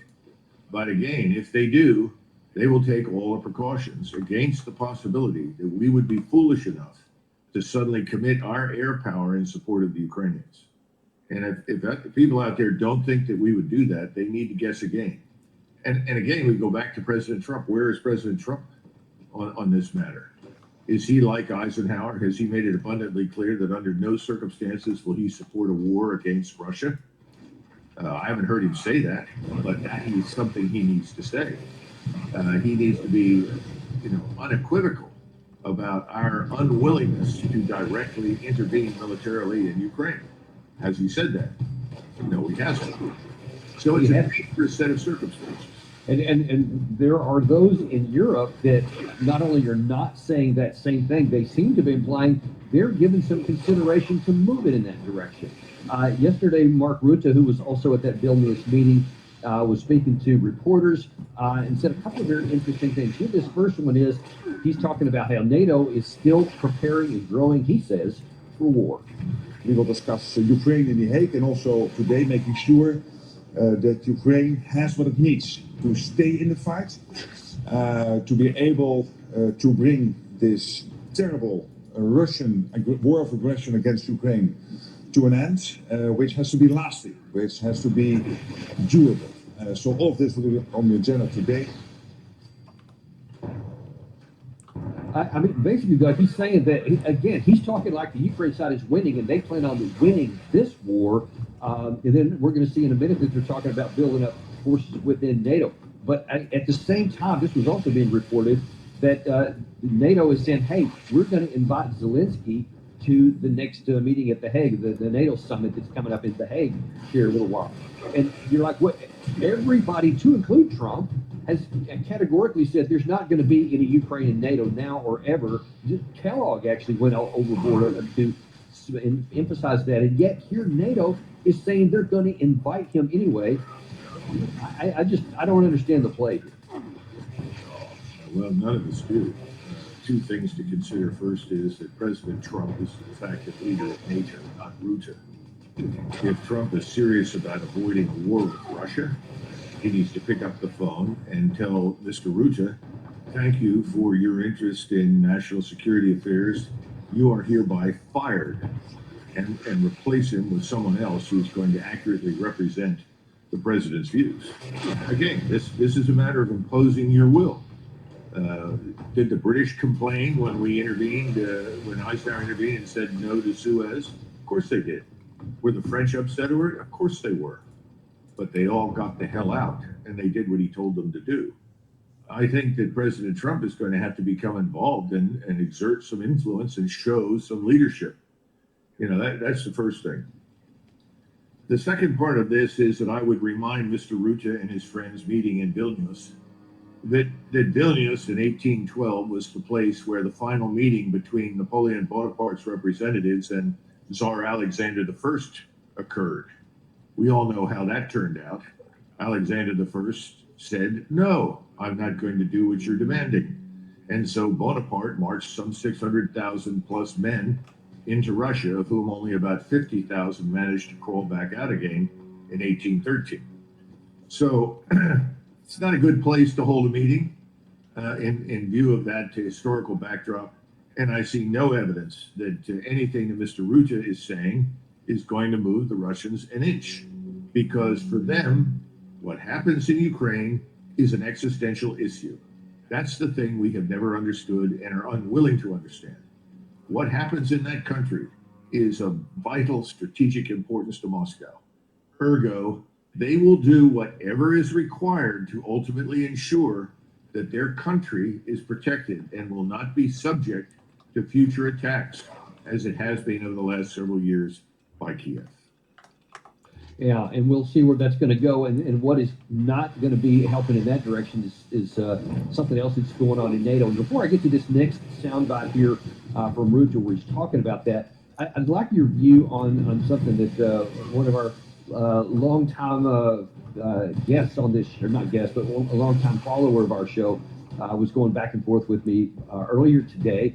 And I was commenting on the fact that, I was surprised that Russia hasn't, done things. For example, we had Jim Jeffress on the show yesterday, and he said he was puzzled why Russia never had gone heavy. Like you mentioned, you thought they would come heavy in earlier, or why they haven't knocked out the bridges over the Dnieper, which would starve, nearly starve the Ukraine forces in the east. And this fellow posits that, well, because Russia can, and they haven't, because it's basically emptying the coffers of NATO. It's making NATO weaker and weaker by lowering the amount of ammunition they have, because they don't have enough industrial capacity to replace the losses. So the more stuff they get to Ukraine, the lower their arsenals get, and the stronger the balance of power between NATO and Russia continues to go on Russia's side. First of all, I just want your view on how much credibility to that you give. Well, the second point is worth addressing. Attrition can work in your favor. I think, frankly, it has worked in Russia's favor to this point. But attrition is dangerous because inevitably you too have to give up opportunities. You have to sacrifice resources and manpower in order to pursue your aims in a war of attrition. Even if you win, it's still a very costly proposition. Now, the good news for the Russians is that their economy has grown brilliantly during the last several years. I mean, this is one of the really absurd things that you hear all the time. We're here to hurt Russia, and Russia's hurting. You may have shown up to hurt Russia, but contrary to popular belief, Russia really isn't hurting. I would argue that we're hurting here at home economically, and I would say the same thing is true in Europe. But I wouldn't hang my hat entirely on the attrition argument, and I'm not sure that, as satisfying as it may be to see Ukrainians who are not trained fall in on NATO equipment and be destroyed, that is necessarily a long-term strategic goal. I think that goal's already been achieved. I think the objective now is really to bring the fighting to an end. The question is, what's the best way to do that? And I think that's occupied. Now, as far as the bridges go, it always struck me that you should restrict the numbers of bridges across the river. You don't need to bring them all down, because at some point you may want to use them for offensive operations. So if I were sitting on the general staff, I would pick some number of those bridges that have both rail and ground traffic on them. Maybe it's 3, maybe it's 4, I don't know. And then I would point out that we can target whatever masses at either end of the bridge, which means that everyone is canalized now. They can't cross at all these various bridges. But there are some bridges they can still use, and then you can decide whether or not you want to kill everybody that just came across or destroy everybody before they start. But I wouldn't have damaged or destroyed all the bridges. And that's just from a purely military standpoint. And I don't know what the discussion was like in the Russian general staff.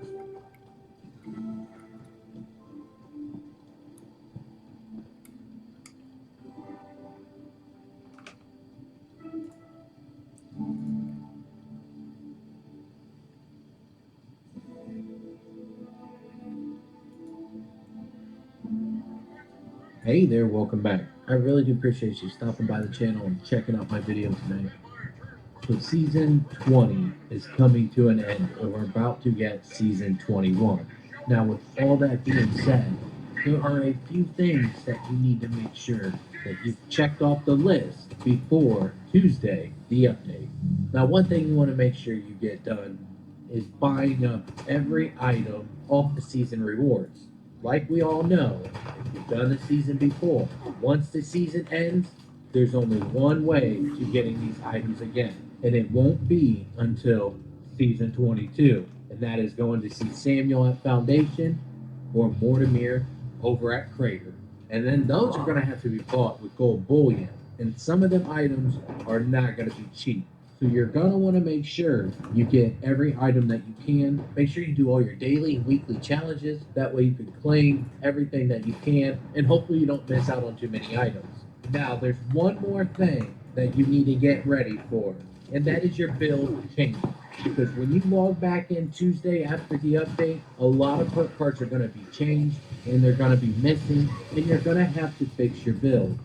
But on the positive note with this update, we're going to finally get fishing. I know a lot of people aren't excited about that, but I am, and a lot of other players are. There's going to be a lot of unique rewards with this season. One of the best rewards on my list, and it does need some work, I'm going to tell you now, the cannery. Now, the list of recipes that we've been given by Bethesda the other day, it's not so promising, especially for herbivores. Carnivores, yeah, that tasty squirrel canned stew, that's going to be really nice. Limb damage is changing for the best. Shotguns, like I'm using in the video, is changing. We're also getting a little bit of a map expansion to the right of the map with this update. It's not huge. It's not going to be like the Skyline Valley update, but it is a really nice update, and there are new places over here on the map to explore with some really cool graphical scenes. And at a lot of these new spots, you can of course build your camp. So that gives you something else to look forward to. So if you're going to want to build right after the update, you're probably going to want to build around water for the fishing. So you can get ready for that also. That's another reason I bring this up. One other thing that we're going to get as a season reward, and this is for Fallout First members, there is going to be a boat, a houseboat survival test. That might be fun trying to set up by the water to also fish from. I'm not sure if you can, but it's something else to look forward to. And the reason I bring up the fishing and I want you to get ready for it is because there's going to be daily challenges that you can do every day to get new rewards. Oh, which fuck are off, things you that you can fucking build at your fishing, camp, man. or rewards that you can display them fish, which some of them fish look really cool, so you might want to display them. But I really need to do it. Let's get back to some of the negatives. Bloody players. There's going to be a big nerf to the bloody build. When it comes to adrenal reaction, mutation being nerfed, and also nerd rage losing its damage resistance. This is going to make it a little bit harder for you to play, but you can recover through a lot of the different new perks that we have. I know it doesn't sound fair. A lot of people don't really like having to change their build and do all this, but we're going to have to do it. It's coming. And like I've said in this video, a lot's changing. But you can make your builds really strong with the change of a lot of these science cards in the way that they're working and scaling with intelligence.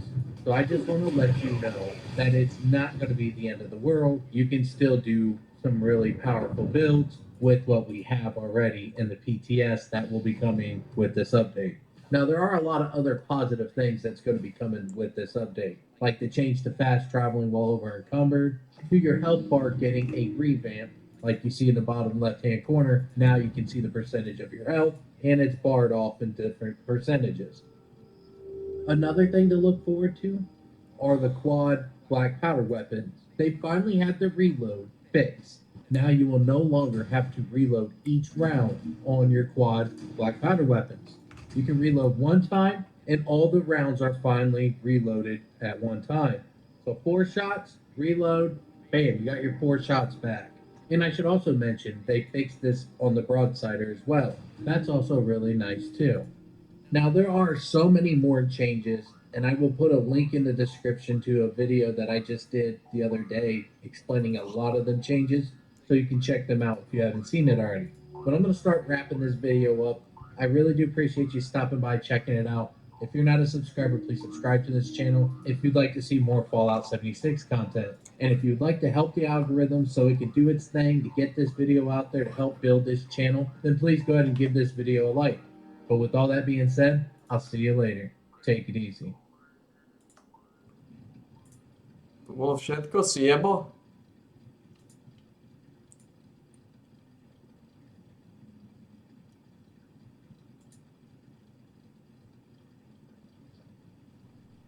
Sme zvolali, aby sme sa vyjadrili k transakčnej dane, ale je mi veľmi ľúto, že verejnosť o mnohých veciach, a to kvôli vám, nemá informácie o zákonoch, ktoré pomáhajú ekonomike.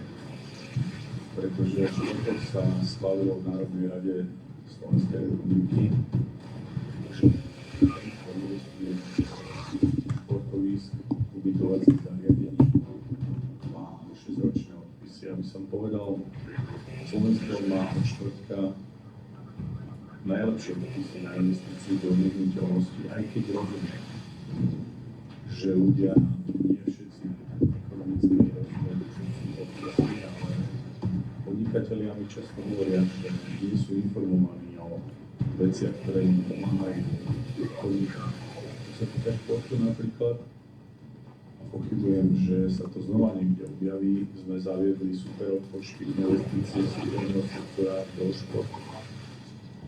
Takéto veci sa ľudí nedostávajú, ale informácie primitívnym spôsobom, a tu chcem zastať našu ministerku, ktoré vznikajú tým, že nás zastavujete na uliciach, dávate nám otázky často až ľudský obchodným spôsobom, potom šírite ako naše stanovisko.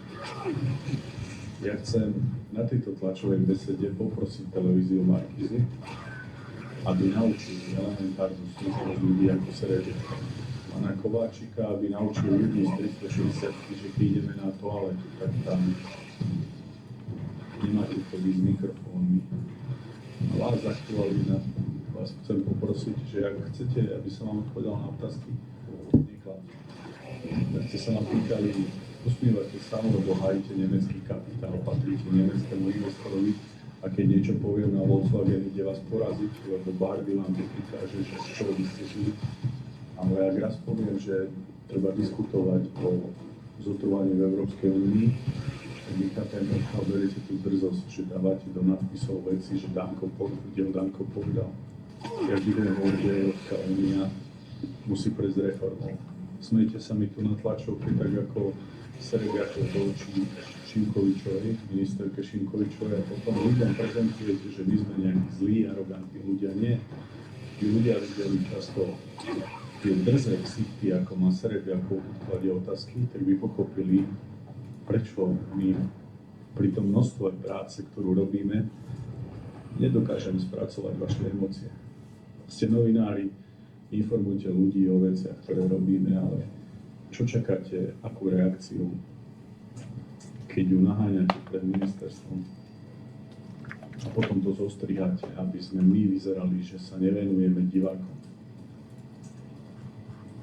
Žiaľ Bohu, aj novinárska práca alebo aj novinár by mal podľa mňa prejsť nejakou úrovňou vzdelania a ja verím, že Národný mediálny úrad urobí poriadok aj s tým, aby aj novinárske povolanie bolo cnosťou, aby nie každý, prepáčte, si myslí, že novinár píše, aby mohol písať čokoľvek, aby ste sa nemuseli ospravedlniť. Preto som veľmi rád, že Národnej rade je aj zákon, kedy budete brániť na zodpovednosť, ak sa neospravedlníte a neuvedete pravdivú informáciu. Robíte politiku a už sa tým ani netajíte, že robíte politický aktivizmus až s nenávisťou voči vládnocej garnitúre. Musel som to povedať, pretože to, čo urobil Serebiakova opäť, je novinárske dno. Chcem v mene poslaneckého klubu Slovenskej národnej strany poďakovať všetkým poslancom Národnej rade a okrem jedného poslanca všetci podporili návrh Slovenskej národnej strany, aby živnostníci a firmy s obratom do 100 000 eur neplatili transakčný daň. Samozrejme, že poďakovanie patrí koaličným partnerom. My nemáme záujem koalíciu rozvíjať. Ale ak povedia koaliční partneri, že si vedia predstaviť nárast investícií do zbrojení na úrovni 5,5%, dokonca to včera povedal prezident, tak Slovenská národná strana bude protestovať, pretože ak by do armády išlo viac o 1,5 miliardy, tak to by nám nestačili ani 2 transakčné dane. Robert Fico má pravdu v jednej veci, že nie všetci cítite, čo je transakčná daň. Ale tá transakčná daň sa pretavuje aj do bežných služieb. A ako som uviedol, sú tu šialené anomálie, že obchodník tovar predá, odvedie transakčnú daň, zákazník tovar vráti, odvedie druhý krát. A tento obchodník chudák ani nepredal tovar a už dvakrát zaplatil transakčnú daň. Treba povedať, že práve na to by malo byť vytvorené obdobie pracovnej skupiny, na ktoré sme sa dohodli s predsedom vlády a s ministrom vnútra, pánom Neštokom a s pánom Ficom, že bude vytvorená pracovná skupina, ktorá bude tvoriť nielen nový štátny rozpočet, ale aj odstraňovať anomálie. Asi sa patrí výnimočne poďakovať aj opozícii, pretože mesiac Slovenská národná strana bola pod obrovským tlakom lobistov z bank, ktorým sa to nepáči, pod tlakom úradníkov z ministerstva financií, ktorí si ťažko priznávajú chybu. A dnes chcem, aby občania vedeli, že máme za sebou 50% našej práce.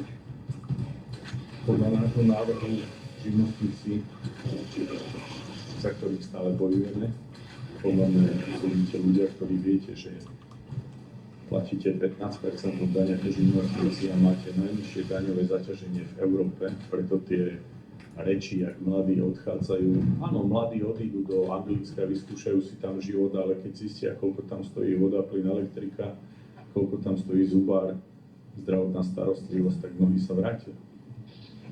Tak tie reči toho, že ako odchádzajú ľudia kvôli transakčnej dane, áno, transakčná daň nie je dobrá, treba ju zrušiť, ale aj malé firmy s obratom do 100 000 eur majú takisto najnižšie daňové zaťaženie v Európe na úrovni 10%. A to patrí vďaka nielen SNS, ale aj Smeru a Hlasu SD. My sme sa včera dohodli na kompromise, o ktorom ste sa dozvedeli. Dnes som s malou dušou čakal, ako to v sále dopadne, a moja ďaká patrí každému poslancovi v Národnej rade. Za Slovenskú národnú stranu mám pocit, že sme urobili dobrú vec. Tých dobrých vecí sme zo SNS urobili za tento porok veľa. Predstavili sme zákon o mimovládnych organizáciách. O chvíľu bude digitálny tringel pre čašníkov. Presadili sme 60 miliónov eur každý rok do Fondu na podporu športu. Nikto iný ako Slovenská národná strana v Bratislave od čias Gustáva Husáka neprispel k tomu, že tu máme nové 2 haly za domov športu, hádzanársky zväz na Univerzite Komenského.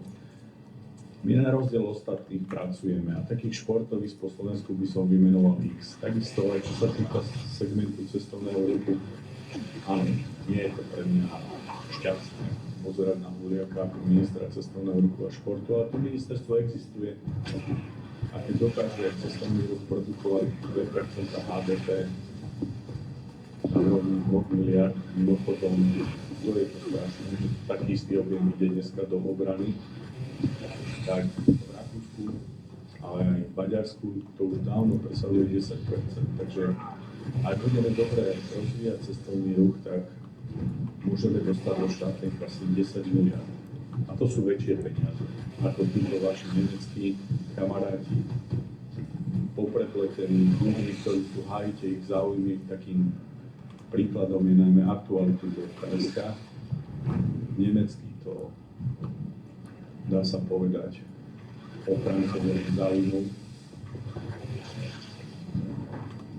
Tak jednoducho nie je to vždy ľahké presadiť. Už počúvam prvý štekot obchodných reťazcov a áno, budem trvať na tom, aby obchodné reťazce boli zdanované samosprávami. Aby tieto obchodné reťazce okrem výnimiek, ako je Lidl, ktoré dnes investujú do plánu, za čo im patrí vďaka, aby v regiónoch dávali peniaze do športu a kultúry. A takéto veci bude Slovenská národná strana prinášať. Dosiahli sme množstvo ústupkov vďaka pani Krampovej, dialógu s pánom Karolom Šandárom. Bojujeme za to, aby sme veci menili. napriek tomu ťažko vieme ľuďom vysvetliť, že Markíza nás nenávidí, lebo sme o množstvo peňazí v čase, kedy pod nami politicky bol typos pripravený. Ja sa nechcem starať do jednotlivých redakcií, ale národ jedného dňa bude musieť vidieť súvislosti ekonomických záujmov ľudí, ktorí platia reklamy a záujmy koho sú operované, pretože tých skutočne objektívnych, a je mi jedno, koľko ľudia vlastne, objektívnych médií na Slovensku je málo. Ak sú tu z Markízy, ja nechápem, kde sa tá nenávisť berie. Ale hlavne drzosť. Takže chcem ešte raz povedať, živnostníkom svitá na lepšie časy, takisto malým firmám. My sa budeme baviť o tom, aby tá transakčná daň nemala dlhodobú účinnosť. Aj sám minister Kaliňák naznačil, že by mohla byť v budúcnosti po určitom období zrušená. Čo však plne chápem je postoj ľudí, ktorí nevidia žiadnych ľudí, ktorí sú braní na zodpovednosť za obdobie 2020-2023. Mňa by zaujímalo, koľkokrát museli ísť na výsluch Sulík za to, čo postvárali v Dubaji. Mňa by zaujímalo, kto sa musel spovedať za to, že koľko peňazí sa neadresne rozhádzalo v tomto štáte, koľko mimovládnych organizácií ich pobralo, rozdalo na úplne zbytočné veci v tomto štáte. Už nemám akože ružové okuliare v tom, že by sme si od denníka N, Aktualít, Smečka zaslúžili aspoň trošku objektívny prístup. Dokonca sú už tak drzí, že majú aj svoje prieskumné agentúry. Ale aj vás, pán redaktor z Aktualít, prosím, že ak chcete, aby som vám odpovedal, tak neklamte. Lebo robíte špinavú štvavú kampaň. Slovensko je v Európskej únii, Európska únia sa musí zreformovať. Tak ako Nigel Farage v určitej pozícii otváral tému tzv. Brexitu. Je to prirodzená téma, ktorá vy si myslíte, že aj ten europoslanec, ktorý tu bol, že hajil toho záujem z Ekosu. Prišiel účelovo, aby nás pošpinil, aby vytvoril hanbu. Ja sa málo keď pozerám na politickú históriu ľudí, ale tento človek nie je žiaden etalón čestnosti z hľadiska prístupu ani svojho okolia. Mohol by porozprávať o svojej gréckej kamarátke, ktorá mala problémy v Bruseli a oni to robia cieľene. Z Bruselu poslali Čecha, ktoré tu začal rozprávať, ako chodí na dovolenku do Tatier, jak nemáme diaľnice, ale viac, že to sú všetko sofistikované spravodajské hry. Tak ako rozvadili Ukrajinu Ruskom, tak by chceli rozvadiť Čechov so Slovákmi, poslali sa na to českého úradníka, ktoré sa v Bruselu. Ja budem stále ľuďom rozprávať, že nie všetko, čo je na portáloch, čo je v televízii novinách, je pravda. Urobili sme veľkú vec. Postavili sme sa aj koaličnému partnerovi, ale svojho koaličného partnera sme nezradili. Mne nemôže ani Robert Fico, ani Matúš Eštok povedať, že som rokoval do pozíciou. Urobil som dohodu v rámci koalície. My problémy vieme riešiť. Nie som Sulík, ktorý položí vládu kvôli eurovalu. Problémov vo vláde je veľa. Nepáčia sa nám mnohé veci, tak ako sa nemusia páčiť našim koaličným partnerom. Ale aj keď sa blízka, aj keď sú to ťažké rokovania, tak jednoducho my si za svojím povedom, pretože sme presvedčení, že dane by sa mali znižovať, ľuďom by sa malo pomáhať mladomanželskými pôžičkami. Aj niektorým médiám sme pomáhali v minulosti so znížením DPH na 10%, aby mohli prežiť. 6, 8, 9. Ale tie najsilnejšie médiá ste financované rôznymi marketingovými agentúrami, aby ste našu prácu zhovadzovali. A keď sa aj pán Zdechovský oháňa Kuciakom, chcel by som vedieť, koľko v aktualitách mal hrubú mzdu pán Kuciak. možno by bolo zaujímavé vidieť, ako teda ten milujúci nemecký investor sa k nemu správal, pretože tak sa správajú aj iní nemeckí investori k našim ľuďom. Pretože keď som povedal, že tu drhnú ako otroci, tak som porovnal mzdu, ktorá je v Nemecku a na Slovensku. Áno, tu naši ľudia makajú a inde zisky odchádzajú. Takže budeme v tom pokračovať. Pri konsolidácii nedovolíme zdvíhanie dane z nehnuteľnosti ani žiadne iné veci, ktoré ublížia ľuďom. Budeme tu zdaňovať tých, ktorí na to majú. Obchodné reťazce banky. A až ten posledný moment má byť siahať na príjmy ľudí. Pretože ľudia sa pýtajú, a to je otázka aj v koalícii, prečo sa Matovič smeje do očí Ficovi. A ja nesúhlasím s prístupom Roberta Fica, že všetky veci treba len tak nechať bežať, pretože ak Robert Fico nebude tvrdší, tak táto vláda nebude vedieť ľuďom vysvetliť, prečo sa konsoliduje, keď sa tu 20 miliard za 3 roky rozkradlo. Toľko z mojej pozície, ak máte otázky, nech sa páči. Dobrý deň, sa neviem, čo to je, Progresívne Slovensko vlastne hovorí o tom, že by sa vlastne táto vaša navrhovaná zmena prijala skôr ako v septembri, a teda, že by sa tá transakčná daň mohla okresať už na mimoriadnej schôdzi definitívne v júli, tak toto by ste podporili zvolanie takéto mimoriadnej schôdze a teda urýchlenie toho procesu? Viete, každý hľadá že ako sa to dá rýchlejšie, a oni boli prví a oni to chcú, ja chápem ich stále, ale mimoriadna schôdza v tejto téme nebude technicky možná. A my urobíme všetko preto, aby sa to v septembri schválilo, dokonca niektorým živnostníkom chceme, aby sa tie financie vrátili. Ale tým najväčším problémom je, viete, že jeden nemenovaný člen Progresívneho Slovenska má 100 ponúkov zavolal. A ja som povedal, že APAPie sa tam, pretože ešte stále koalícia funguje. A môžem povedať, že ešte raz vážim si prístup pri hlasovaní, však aj to pomohlo k tomu tlaku Roberta Fica. Ja chcem povedať, aby bolo jasné, že Roberta Fica si ho vážim. Urobil pre Slovensko veľa.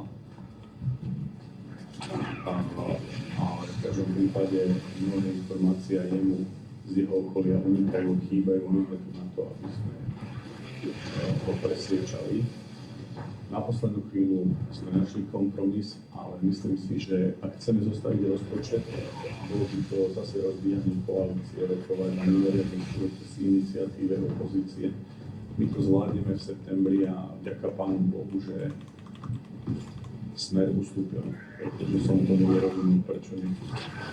Ale keď hovoríte, že niektorí živnostníci by mohli dostať tie peniaze späť na tom miest, v koalícii? Viete, v našom návrhu je aj možnosť také alternatívy, ale určite bude veľký úspech, ak už to nebudú platiť. Vždy je retroaktivita trochu problém, ale to znova si vyžaduje rokovanie na ministerstve financií. Ale môžu byť živnostníci spokojní, že podľa najkratšej možnej možnosti legislatívneho postupu by na jeseň nemali platiť a budúci rok už vôbec a aj malé firmy s obratom do 100 000 eur. A pri veľkých firmách chcem povedať, že pracovná skupina bude zameraná na anomálie transakčných daní, pretože som uviedol príklad, ktorý je chorý, obchodník tovar nepredá, zaplatiť transakčnú, alebo chcem aj vidieť vyčíslenie, koľko štát poberá na transakčné dane pri vyplácaní miest. Pretože ja si myslím, že ak podnikateľ platí dane, tak by nemal ešte platiť transakčnú daň. Základným princípom by malo byť zákaz dvojitého zdanenia. A mnohé veci pri transakčnej dane aj z hľadiska európskej legislatívy nemôžu obstať. Takže na to bude leto. A ak chceme predstúpiť pred ľudí aj so štátnym rozpočtom na budúci rok, ak chceme odstrániť tie chyby, potrebujeme na to čas. A v prípade, že by sa teda do budúceho roka tá transakčná daň zrušila už celkovo, tak už aj teraz vidíme vlastne, že vláda prichádza s nejakými ďalšími opatreniami, napríklad teda zrušila jeden štátny sviatok, tak čakalo by nás potom viacej takýchto opatrení? Tak každý štátny rozpočet obsahuje v sebe desiatky takých opatrení. Ale sú veci, ktoré proste už teraz blokujeme. Veď som vám uviedol. Ja nechcem, aby ste platili za byty kvôli tomu, že samospráva rozhodne okrem drahého plynu, elektriky ešte aj dane z nehnuteľností. Naozaj to by rozpočty domácnosti zabilo. Ja chcem ľuďom pomáhať, chcem, aby vedeli z mesačného príjmu vykrývať elementárne výdaje, ale keď to aj vybojujem, tak si aspoň od ľudí, a môžete sa tu pousmievať z aktualít, vyžadujem aspoň základnú súcit, pretože ste klamári. Ste účeloví klamári. A mrzí ma, že klamete ľudí len preto, aby ste znova ukázali, že aký ste vy múdri v tých redakciách. Čo v živote dokázal Bárdy? Čo? Že je poskok Nemcov? Že ma vysmieva stále v každých analýzach a nikdy nedokáže povedať Bárdy, že my sme niečo urobili? Ukážte zoznam svojich reklamných partnerov, to vás platí. Ale neklamte. Ja vás cítim, vážim si vašu prácu. Píšete aj dobre, aj sa snažíte problémy analyzovať, ale neklamte. Pán predseda, mohli by ste mi prosím teda odpovedať na tú otázku, že či by prípadne zrušenie transakčnej dane celkovo v tom budúcom roku teda smerovalo k nejakým ďalším zmenám, ako to vidíme teraz napríklad teda, že zrušenie jedného dňa pracovného pokoja, teda momentálne... Ale vy nerozumiete, že takých opatrení bude 20. Bude rôzne opatrenia, ktoré budú zrušovať. Napríklad nepáči sa mi, aby podnikateľ nemohol robiť odpočet z DPH, aby neboli byty. Vždy to tak funguje, že minister financií príde s 50 opatrení. Vy nemáte, kde tie peniaze inde našetriť, buď na odpor štátu, alebo na opatrenia.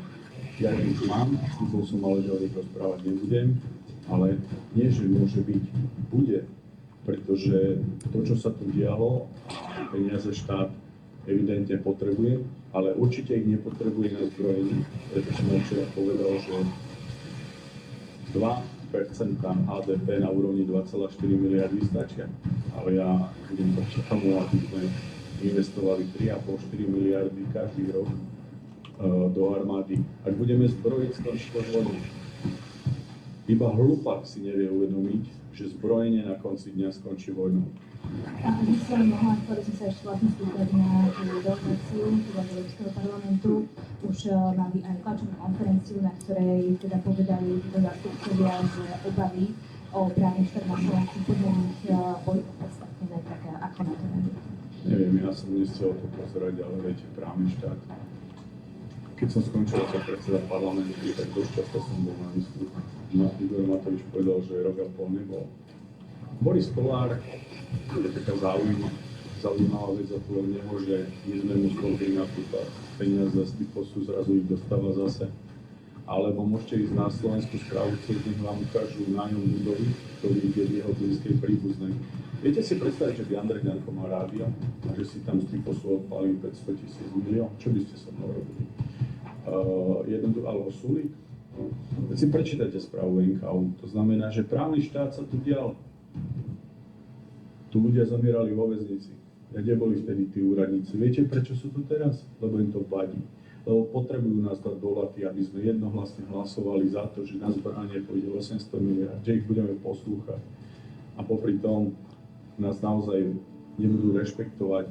A hlavne vy si uvedomte, že aj teraz jedna investícia odchádza do Španielska, ktorá tu mala byť automobilová. Prečo? Lebo výhodou Slovenska boli lacné energie. Ich ide poraziť Francúzov a Nemcov, že sa ich auta vyrábajú tu. Ale my strácame konkurencieschopnosť. Už našou výhodou nie je nízka pracovná sila, lacná pracovná sila, ale ak nás odrežú od energií, to tu všetko skrachuje. Ja neviem, či nevnímate správanie tých západných štátov, ako sa k nám správajú. Vy si fakt myslíte, že nejakého Macrona zaujíma, že či vy budete mať dôchodok alebo my, a či tu žijeme, či nie? Alebo nejakého Merca? Kašľú na nás. Aj Američania, aj Rusi, aj Nemci na nás kašľú. Si to všetci uvedomte, že keď sa tu nebudeme chrániť naše záujmy, tak nám nepomôže ani plakať. A oni nás chcú dostať dole. Chcú, aby sa zavrel Slovnaft, Podbrezová, US Steel.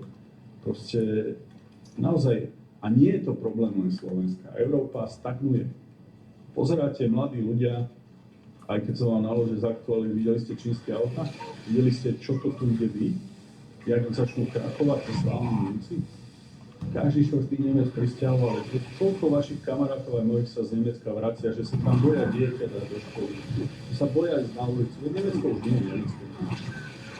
To je problém Európy. Že žijeme v nejakej bubline. Chodíte do sveta. Vycestujete. Mnohí do Ázie, do Dubaja. Veď tam postavia za rok niečo, čo my tu nevieme za 15 rokov. Veď my sa tu len klamujeme v Európe. To je problém Európy. Namyslujeme spolíšenstvo, lenivosť a arogancia zvieta Európy. Máte ešte otázky? Áno, pán predseda, došlo mám dve otázky. Jednu, by som vás poprosil reakciu na predsedu hlasu Matúša Šuchera, ktorý povedal, že budú trvať na nominácii Petra Kažimíra na post guvernéra Národnej banky aj napriek tomu odsúdeniu a napriek nejakým napätiu, ktoré to možno v koalícii vytvára. To je prvá otázka, mám na ročky postupne. Ja neviem, či vám mám chcem odpovedať, lebo vaše noviny, keby nájdete za 8 rokov a bol som členom služby, je ten neutrálny článok do sa. Myslím, že by ste o mňa našli viac ako neutrálny článok. Ale vy ste len tam tá vaša skvadra Azura všetka. Dobre, takto. Pán guvernér Národnej banky bude téma. Ja považujem Petra Kažimíra za profesionála, samozrejme, že tieto technické veci a veci, ktoré okolo vznikajú, to všetko sa vysvetlí, ale myslím si, že svoju funkciu zastával dobre. A znova treba povedať, že až budú veci právoplatné, až toto môžete cepovať, pretože Štefana Harabína ste skoro zomreli Nemčíku na meso, a ktorý ste mu povedali teraz, prepáč. V trestnom práve má platiť prezumcia neviny a profesionalita pri riadení štátu. Peter Kažimír je guvernérom Národnej banky, ktorý keď, a ja som toho bol svedkom, si sadol napríklad pre mňa veľmi blízkym človekom, pánom Šojblom, ktorý už nie medzi nami, tak bol jeho partner. Takže určite si myslím, že keď príde čas, sa tým zaoberať budeme a my teraz nemáme dôvod Petra Kažimíra spochybňovať.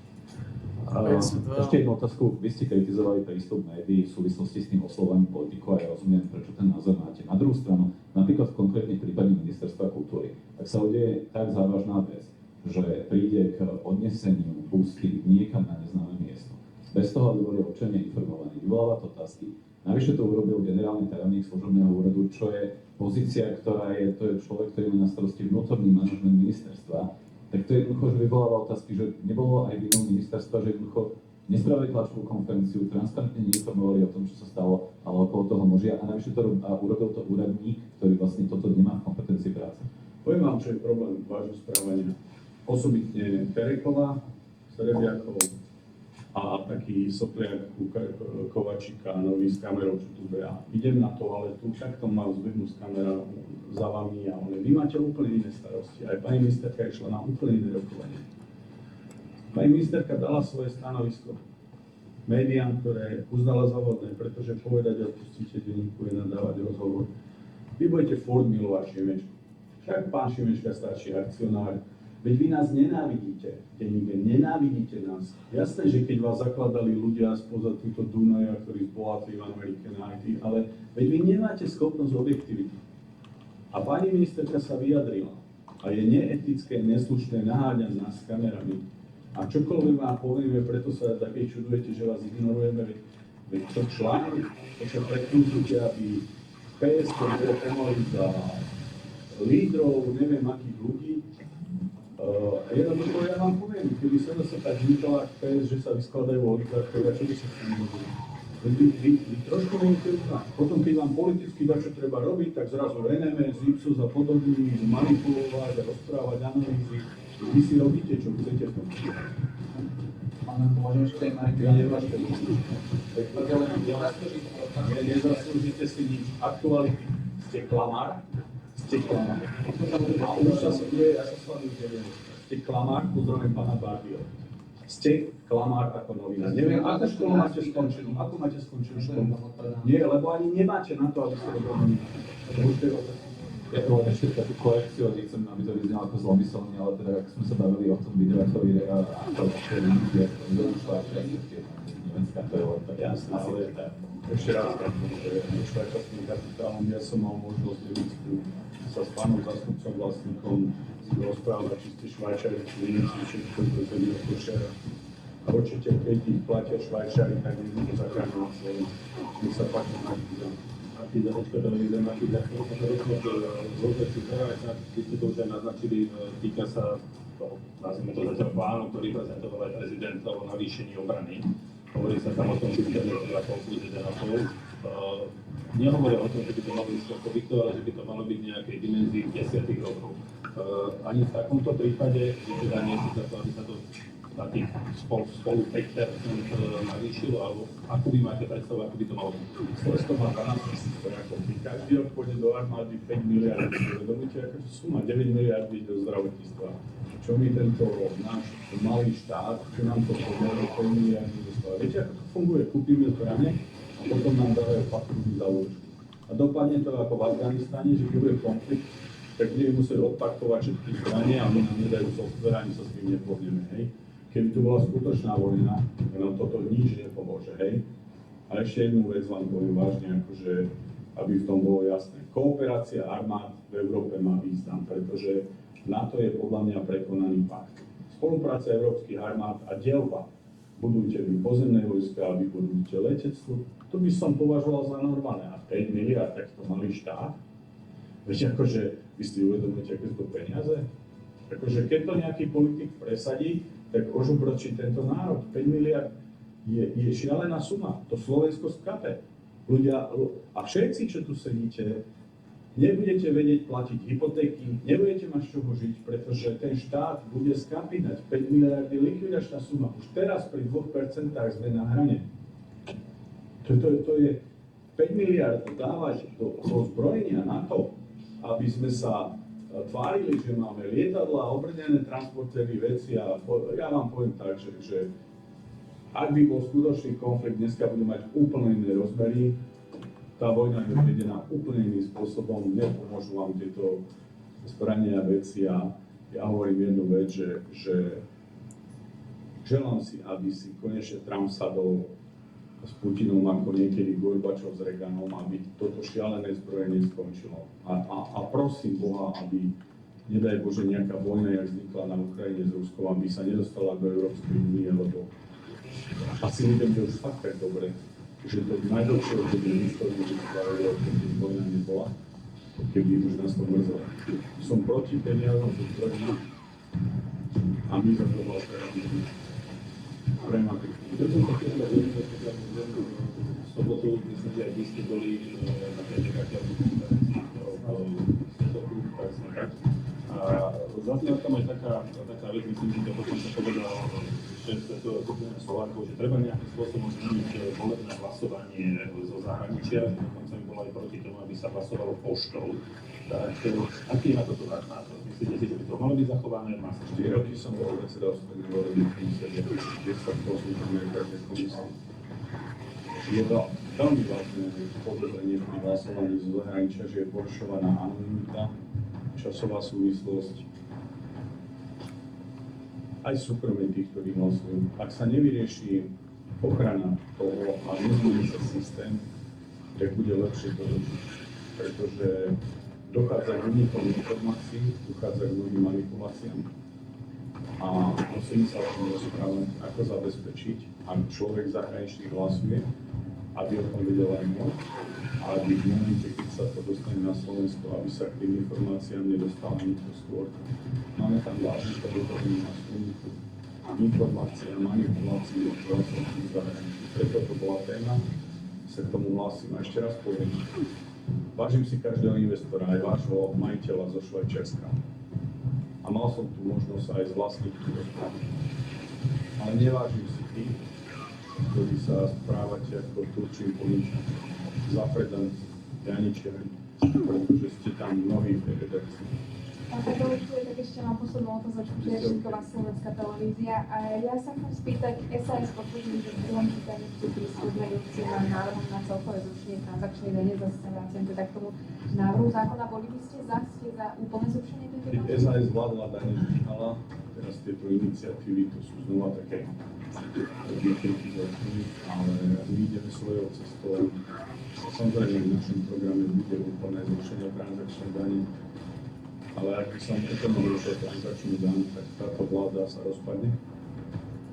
A nie je možné zostavovať rozpočet budúci rok.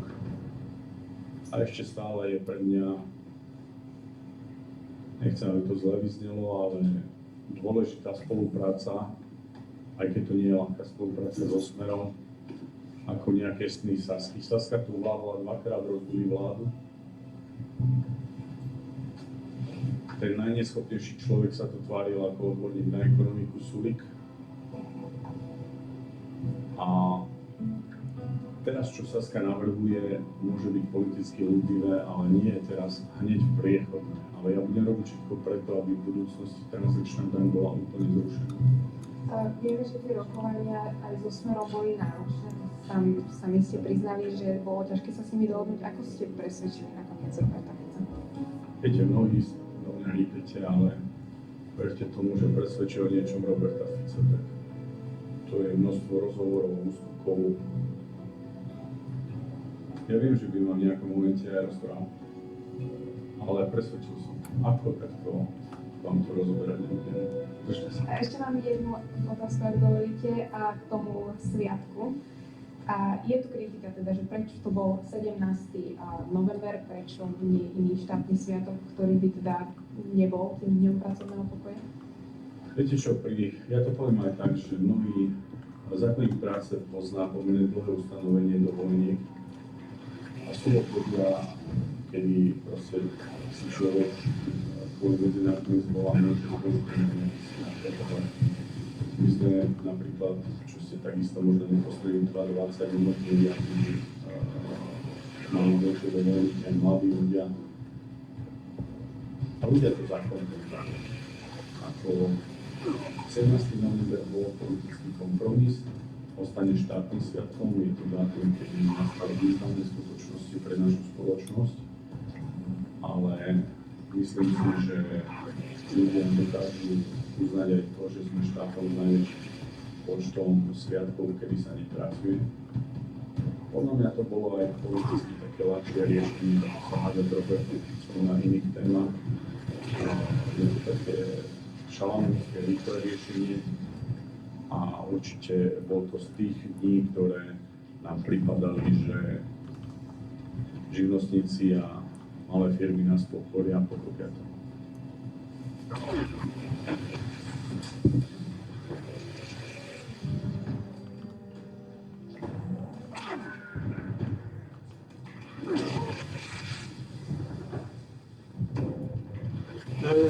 Na posledných 9 lávok. Plečinka tu nie je medzi nami.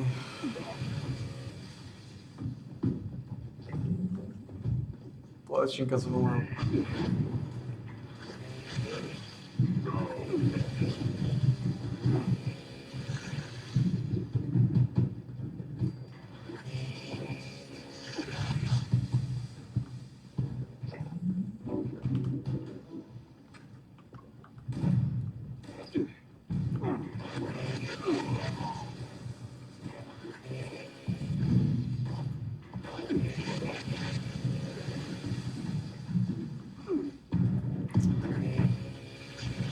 Nás nevidím ani znova.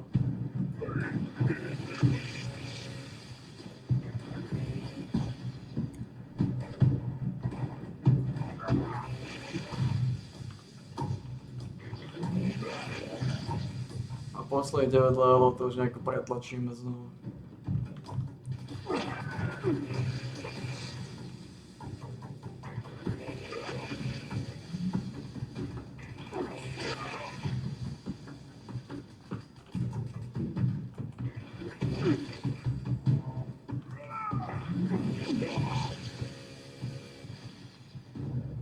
Už nejako pretlačíme, to už je posledných 9. sdh.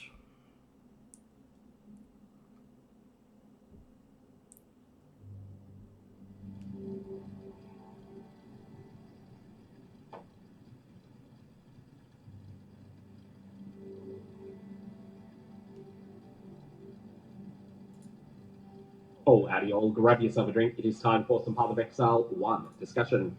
Welcome to day 10 of Teaser Season, patch 3.26, the upcoming Secrets of the Atlas expansion. We are about halfway through Teaser Season at the moment, and we're starting to get to the juicy point, but we're not quite there yet.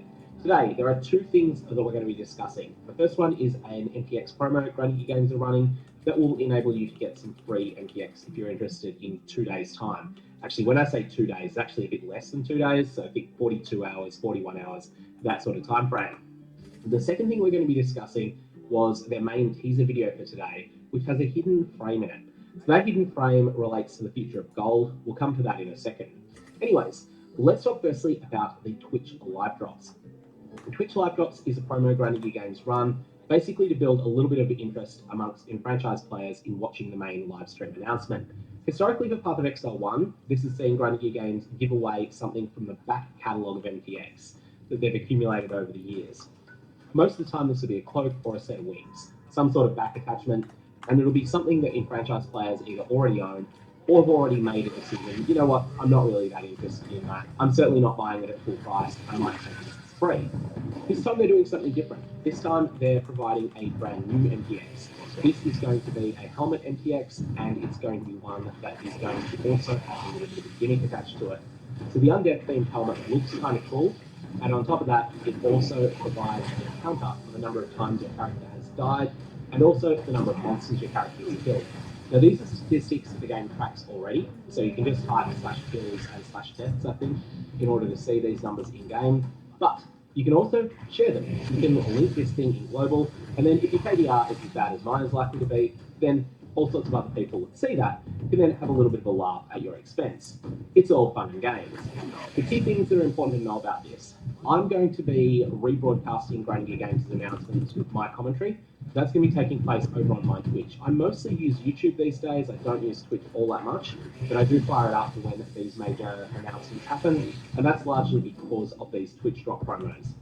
You don't have to watch my channel. You don't have to watch Grinding Games' official channel either. If there's someone else that you want to watch, you can do that there too, as long as they're streaming in the Path of Exile 1 category. Actually doesn't matter if they're watching the announcement or not. They could be playing the game. They could be playing around in part of the building. All of this will work. That said, there's a pretty good chance we'll get patch notes in 2 days' time, and if that happens, then there's going to be a lot of discussion of those that will be taking place. I'm actually going to do my discussion of patch notes on YouTube instead of on Twitch, but other people will be over on Twitch as well if you haven't got your 45 minutes accumulated watch time yet. So lots of options there. Make sure though that you have connected your Grinding Games account to your Twitch account beforehand. And down in the description of this, I will put a link to where exactly Grinding Games' official announcement is. You'll just need to go and log into Twitch first, then visit your Twitch settings page, and then you'll be able to connect your account there. All the hints trivia related to free MTX out of the way. Let's talk about the overt and the covert teasers over in today's video on essences and strongboxes. So let's start with the covert teaser, shall we? Have a look at this little tooltip here for gold. This is only visible in the video for 1 frame. That's all. Gold can be spent vendors. What does this say at the moment in Path of Exile 1? It says used as currency in King's March. This to me is the most compelling evidence yet that King's March is not going to go core.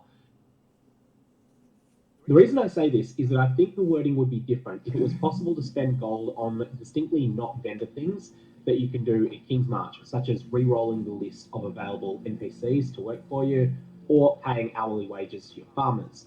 All of these things are ways to spend gold that are distinctly not at vendors, and the precise wording that I would use if I wanted to convey that King's March was going core would be can be spent at vendors or in King's March. We'll get absolute confirmation of that in a few days' time. However, King's March itself may remain as some sort of hub. That we'll have to see. That I think is one of the biggest hidden things Grinding Games have put in here. And like I said, it is only a single frame. If you're watching this on PC, you can modify which frame you're looking at just by pressing less than or greater than buttons. And you'll see 1 frame earlier, not there. then it's up for one frame later, it's gone. I bet it took a lot of attempts of running your games to record this so that it only showed in one frame. Anyways, the other information Grinding Games put out today was that some of the quality of life features that have been added to Path of Exile 2 related to strongboxes and essences, they are getting backported into Path of Exile 1. So you can see here under this Horror Spring Armorer's Strongbox that you have a button to instantly apply a Scouring Orb to it, a button to instantly apply a Val Orb to it, and when the character had Chaos Orbs, which they did not currently, when they did have Chaos Orbs, there was a button to apply a Chaos Orb to it. One thing that's not tested in this, we don't know whether this is going to include Exalted Orbs or not. I hope it doesn't, because Exalted Orbs in Path of Exile 1 are pretty rare, and whilst you could conceivably have a situation where you might use one on a strongbox, I don't think it's ever a really smart choice. The example that's given is that Divine Orbs will not be listed. Even though you could divine these mobs and you still can right-click a Divine Orb and then apply it to the strongbox, doing so is horrifically wasteful. It's a terrible decision in all circumstances. And so the game is not going to provide you a shortcut to do something that is ridiculously bad as a choice. Other things that are included on this, depending on the state of the strongbox, will include things like Transmutation Orbs, Chance Orbs, Alchemy Orbs. Don't know about Regals, probably does, but it's not listed there. And also, probably most importantly of all, ID Scrolls. You have to have the currency in your character's inventory, and then it'll be able to be applied quickly. Lastly, Essences also have the same tech, but this time it applies to Remnants of Corruption. Now, I've seen a small amount of discussion online speculating that some of the changes that were made to Essences in Path of Exile 2, specifically the removal of the Remnant of Corruption and its replacement as just an additional functionality of the Val Orb. Some people have speculated that that may actually be making its way to Path of Exile 1 as well. It looks like that is not the case. We're getting the quality of life of having this little button that you can press in order to apply a Remnant of Corruption directly to your actions, as long as that Remnant of Corruption is in your inventory, but it will still be a separate currency. It will be a Remnant of Corruption, it will not be a Val Orb. And what they're going for here is a bit of an indication they're sending to the player base. The design direction of Path of Exile 1 and 2 will diverge, and even in situations where a change was made to design for Path of Exile 2, it will probably be well received in Path of Exile 1, like harmonising the role of Remnants of Corruption into that of the Val Orb. Whilst that would probably be well received, I think they want to send a message that the design directions of the two games are going to be different. So people that only like one game, they're not going to have to worry that there'll be major changes to that game because the other one exists. However, when there's a quality of life feature that fits in both, they'll implement it in both, and that's their plan here. Another thing that's come up a little bit with this, some people have discussed the Atlas Keystone Lucid Dreams. That allows you to craft Val side areas. Now, Val side areas are generally one of these kind of really forgotten about things. GGG did a bit of an overhaul of them a couple of leagues ago, but it ended up being worse than the pre-existing status quo. They also added a number of unique ones that almost no one ever sees. The reason for this is the only way that you can find a Val side area that's unique is to firstly spec into Val side areas on the tree, including the Keystone Lucid Dreams, and then do one of two really unpleasant things. The first one is go and blitz a whole bunch of different maps, looking for Val side areas, and when you find them, you need to apply a Val Orb to them. This is counterintuitive because you've just taken a keystone that says they're not corrupted, but corrupting a Val side area has a reasonable chance to turn it into a unique side area. There are 3 unique side areas. There's a common one that's trash. There's an uncommon one that's pretty good. It gives you a Fractured Incursion item. And there is a rare one that's very good. It gives you a full Adorned. So there's a couple of reasons you might want to do this, but Valing the side areas takes a lot of time. It's really fiddly. You've got to go into a whole bunch of different maps. And the alternative is not Valing the side areas, but Scour Chancing them. This is utter misery. This is absolute pain. No one should ever do it. It will make you hate the game very, very quickly. It might give you RSI. You will definitely have no fun doing this. But if you do it, you will eventually get yourself an Adorned. You will just have an absolutely miserable time the whole time while you're trying to do this, because you'll firstly Scour Chance it and you'll get the Endless Nightmare Zone, and that's nothing. You don't want that. It's really disappointing every time it shows up. Then you'll get a new side area. This time you'll get the Endless Nightmare again. Then you'll do it again. You get another Endless Nightmare. But each one of them, it's going to take you ages. You're going to hate the game while you're doing it. But eventually, you will get yourself an Adorned, and it'll probably be a low roll. All of that ranting about Lucid Dreams out of the way. Does this tech apply to Lucid Dreams and Val side areas? So far, there's no indication either way, which makes me think the answer is probably no, but chances are we'll find out in the patch notes because this is just not some super important change. It's something that applies to so few people that perhaps running your games wouldn't make a big deal if you make this change. Anyways, those are the changes. There are going to be some quality of life improvements to strongboxes, quality of life improvements to essences, there are going to be some Twitch drops, and probably most importantly is that very well hidden single frame of the text of gold changing from useless currency in King's March to can be spent on vendors. We'll have to see exactly what that means, whether it's going to mean that all the vendors in the game are now going to deal in gold, kind of like in Path of Exile 2, or whether they're still going to accept currency offs like they do in Path of Exile 1 at the moment, but there'll be specific vendors that will take gold. And that will likely be clarified in 2 days' time. I'm going to leave it there. May your Varlobs have interesting results.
What's the level?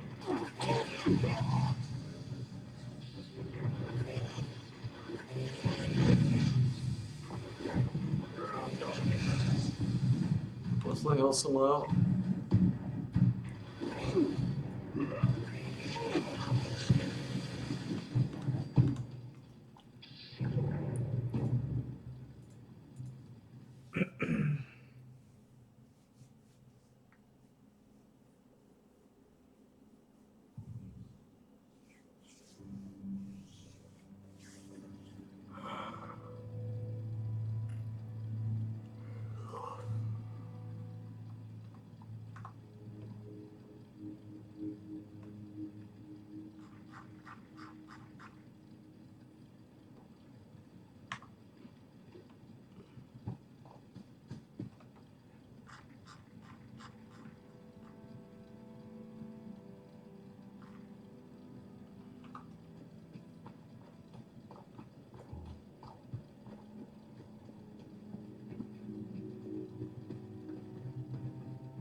What's the awesome level?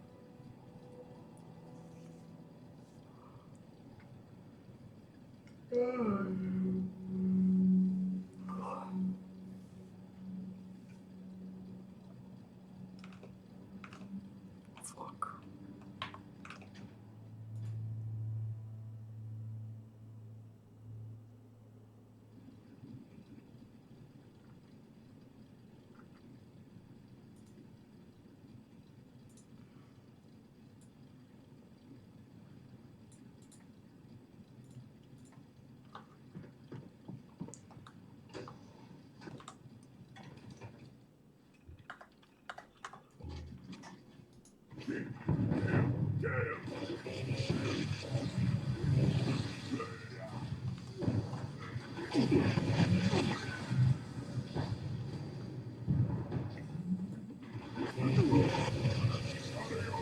What's like setup?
Posledných 7 levelov.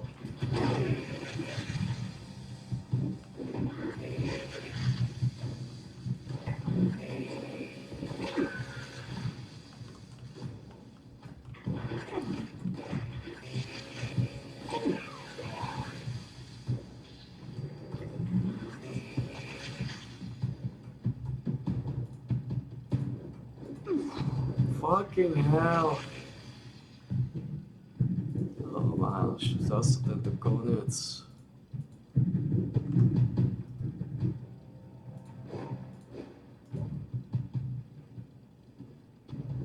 PS4.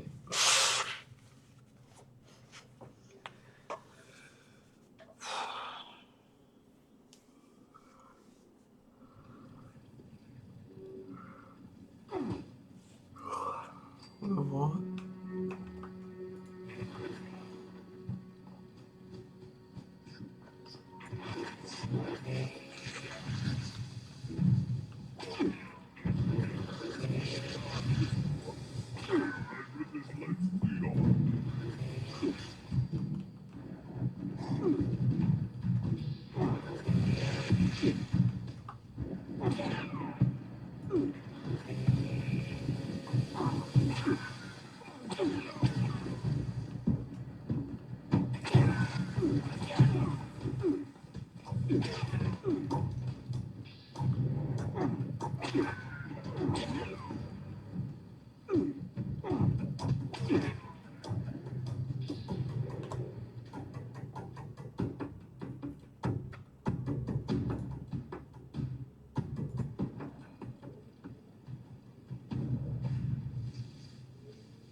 What the fuck was that?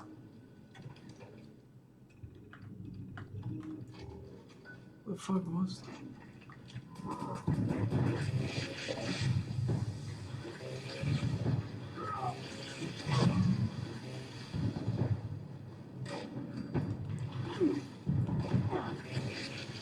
No, there is a storm. Oh, that's good, that's good.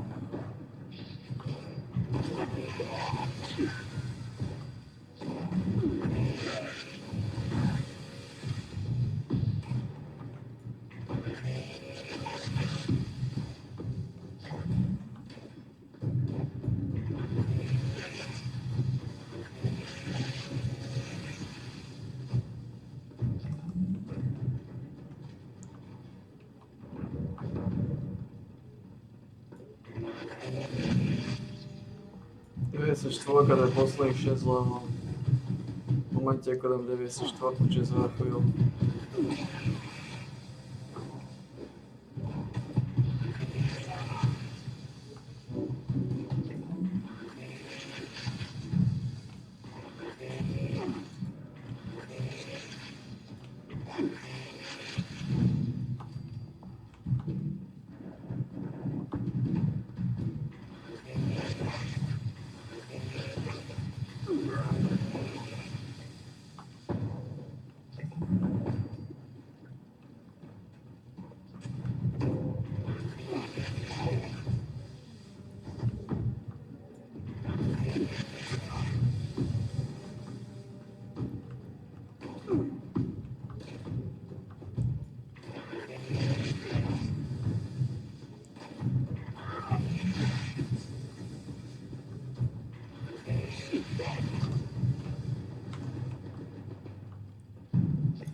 There is a štvorku. PSD.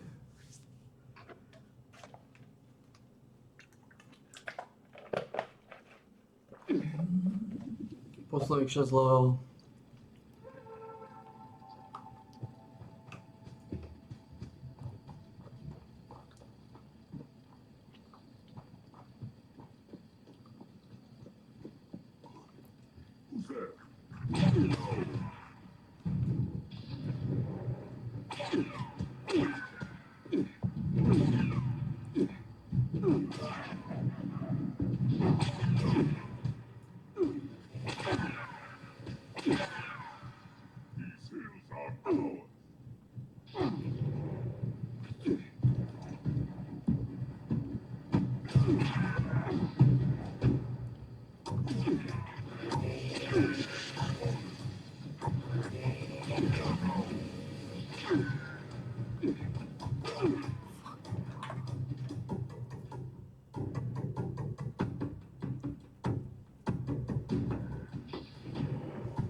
Vrcholme 95, posledných 5 level.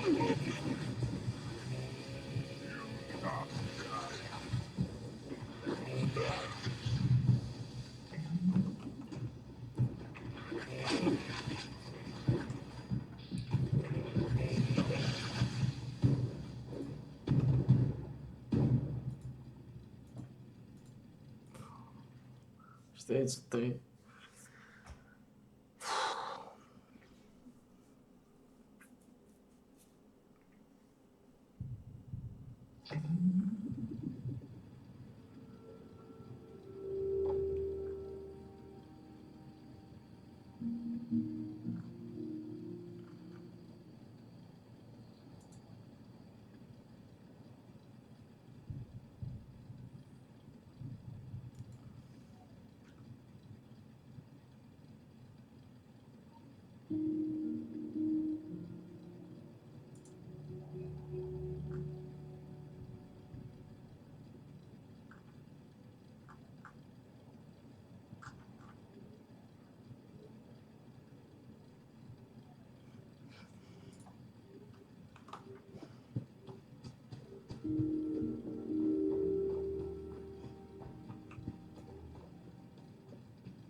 Máme 905.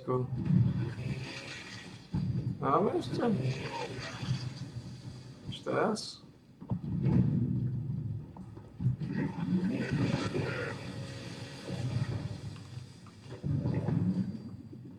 Máme 95. Posledných 5 levelov.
Šesť, 8, 0, 1, 7.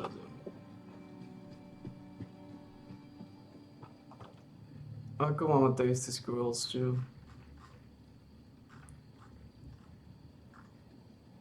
A máme.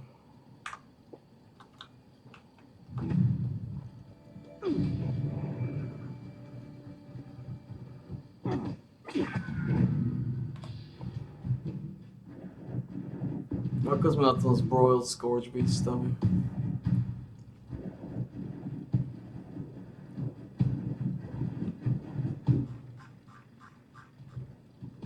Máme 13 minút.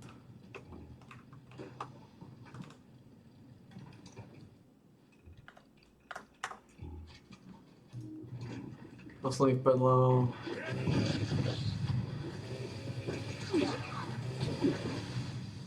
Vládli sme to. Bez spánku, čistá štrika.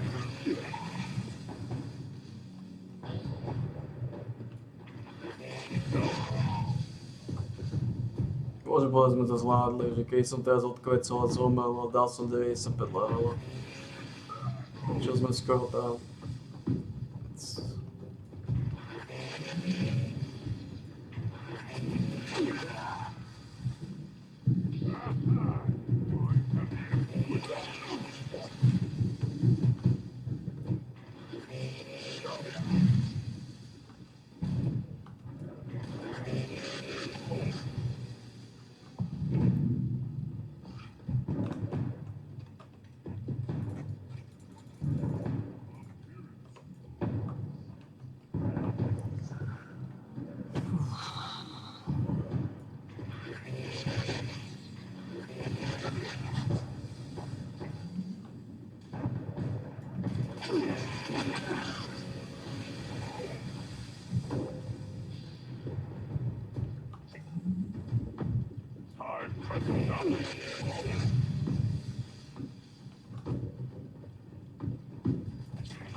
Ach, man.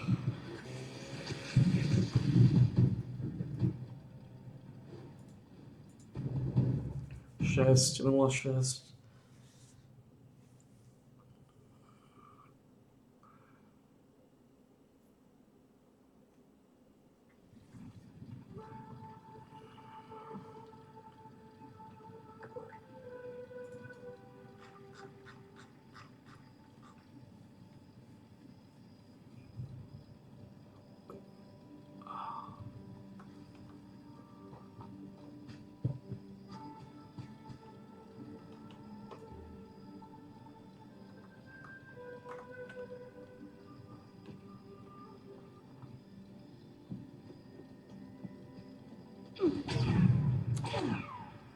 Stále zabagovaný DSáči.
Zvládli jsme to.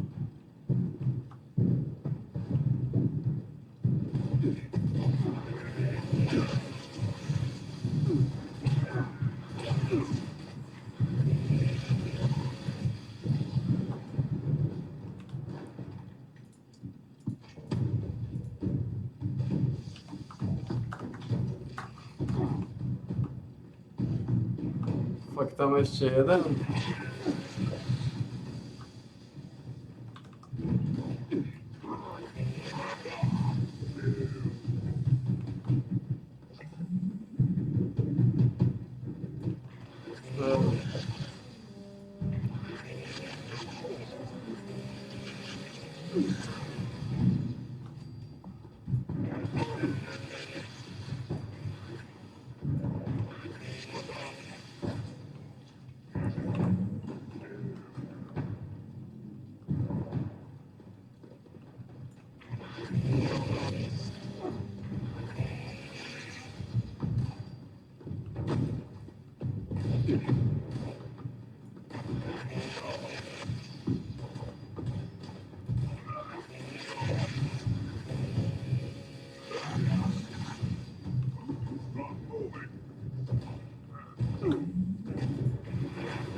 to.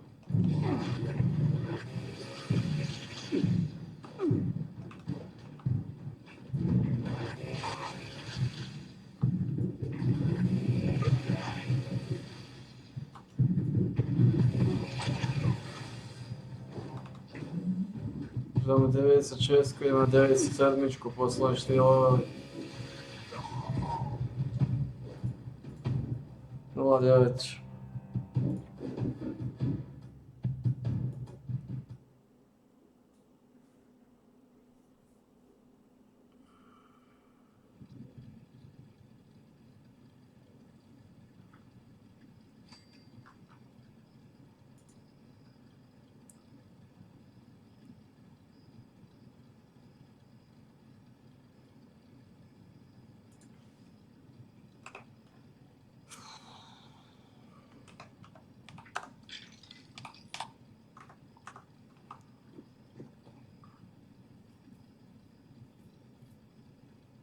Nula 9.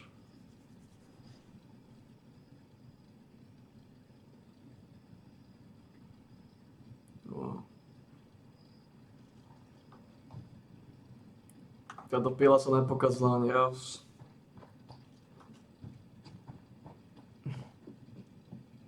Ani ja som nepokazil.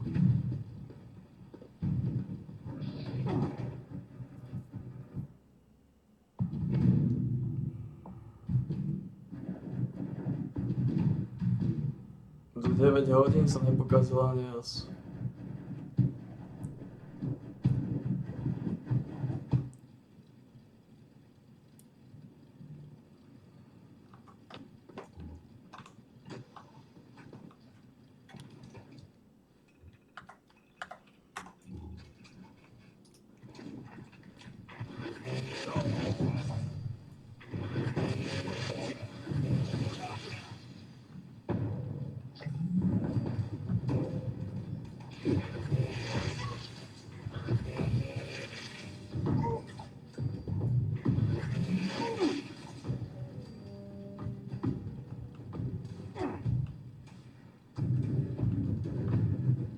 Isso.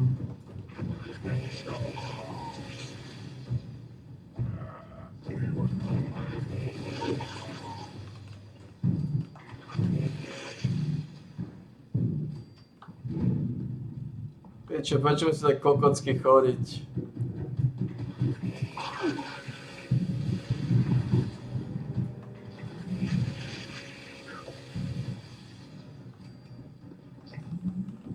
Ja mám 97, už sme skoro 97, ty kodo. Už skoro 96 a pol.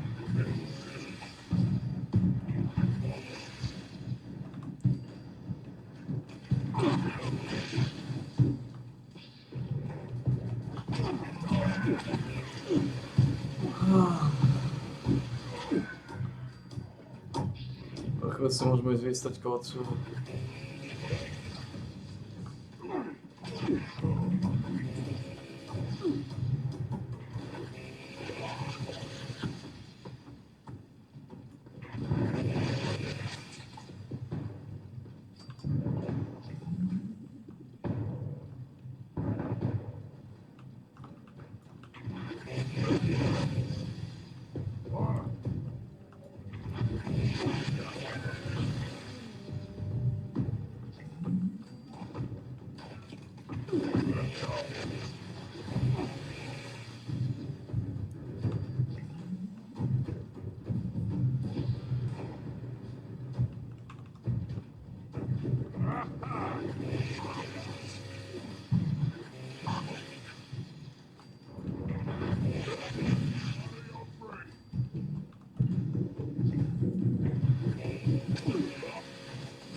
Sme skoro tam.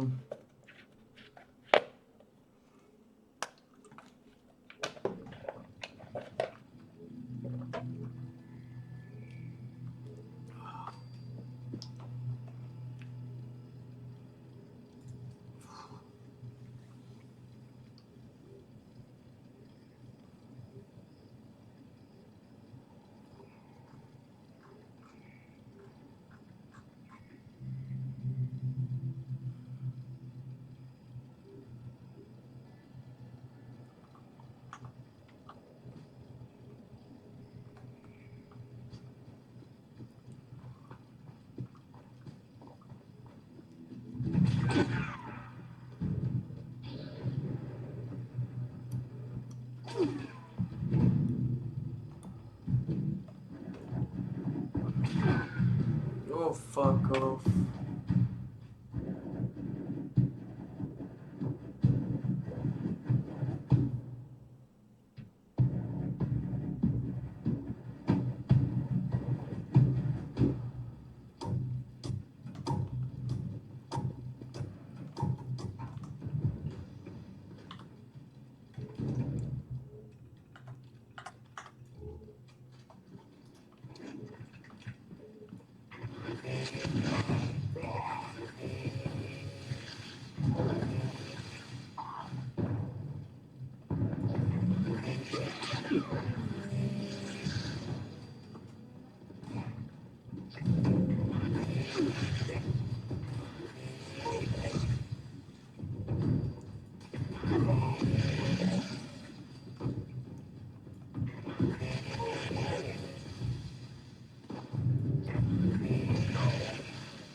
Poďme na 98. 13.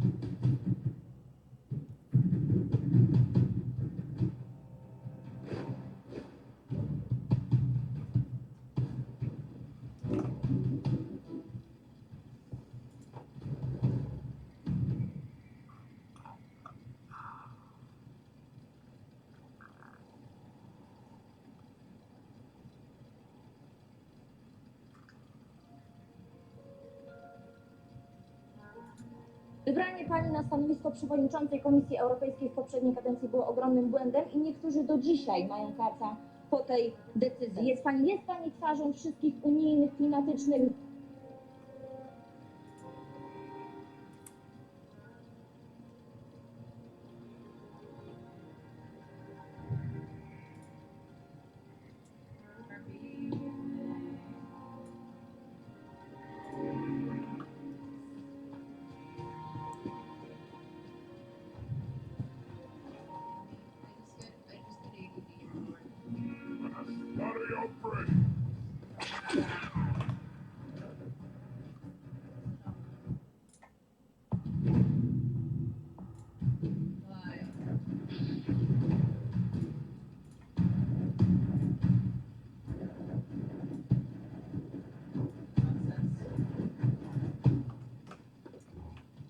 Is it hurting anything though? Oh, the crit damage, I see. Because we already have.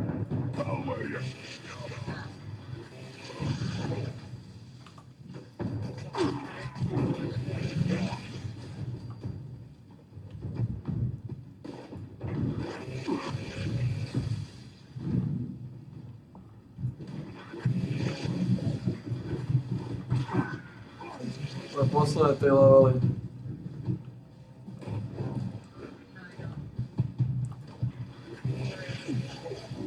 No, it stayed the same.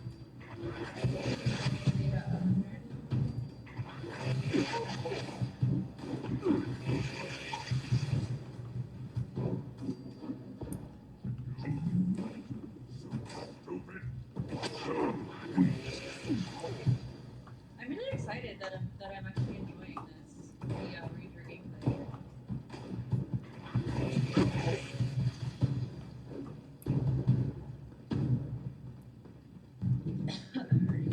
Takú sačku ťa vidíme odmazanú. I have it on my serpent's ear.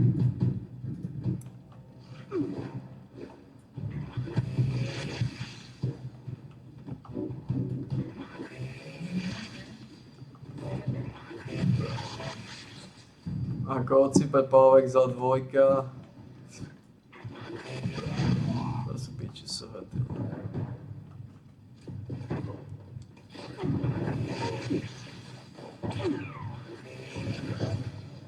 Pávek za dvojku aj náhodou nezapnem. Sáčka. Radšej zapnem basketbal.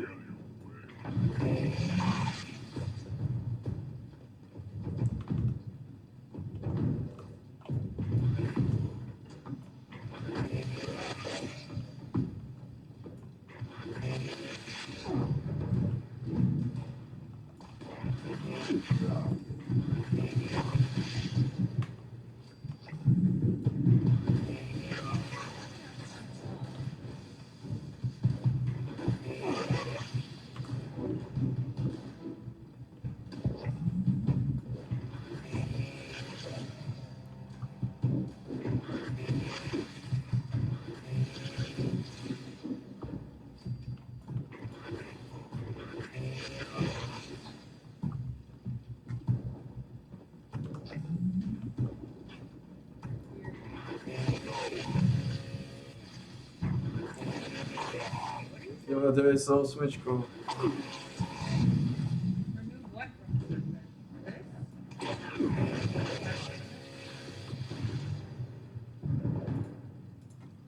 38. Yeah, bro, I'm rich. I'm up. Thanks for your help with this, Sonia. Nice! Wowie! Damage! Damage for breakfast.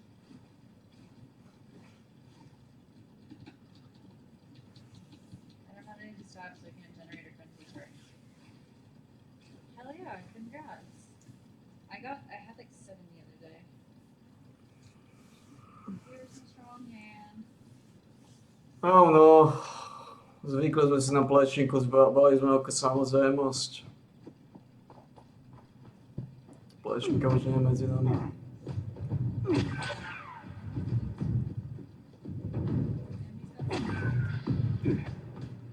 We found that yesterday.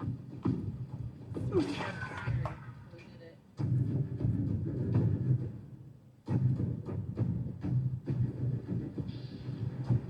I don't know. It was given to me.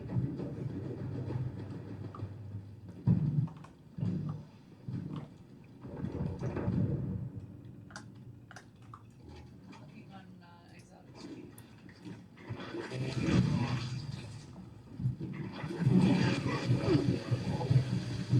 It's a regular beacon of Azzy. It's just like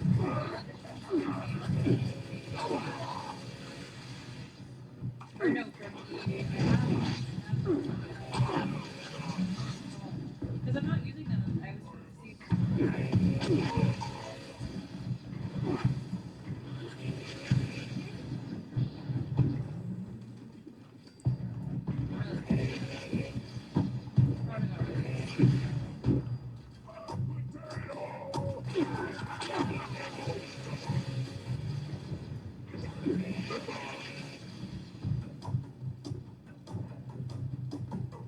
I like to think that my gameplay annoyed Senya so much that he's like, alright, let me fix this shit.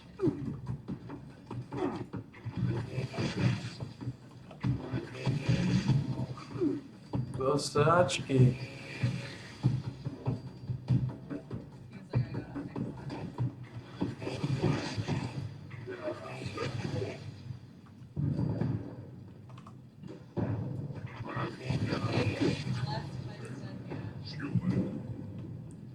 Dobre, 98. Posledné dva levely sa blížia. Oh, follow Sonia. I was watching,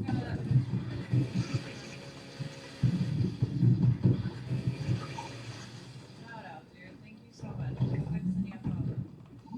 Wholesome community. 98. Posledné dva levely.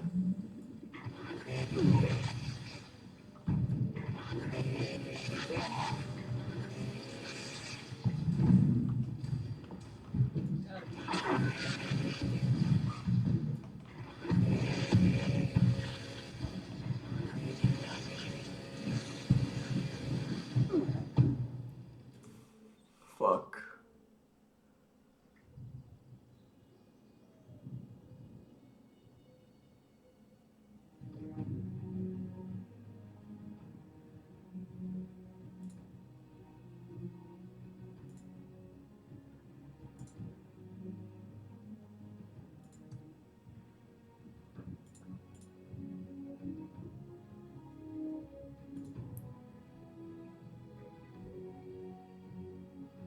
Už to prišlo, internet hovno.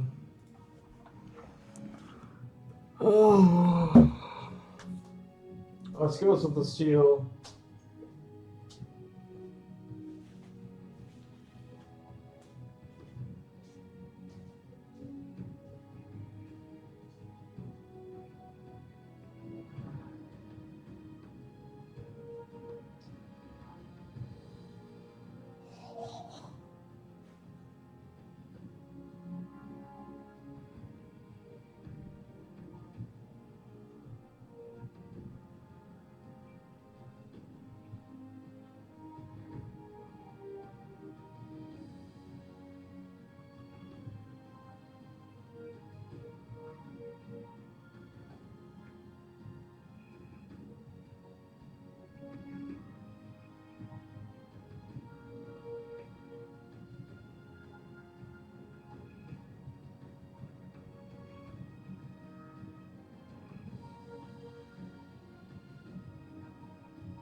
To som to stihol. Predtým ako vypol internet, ale...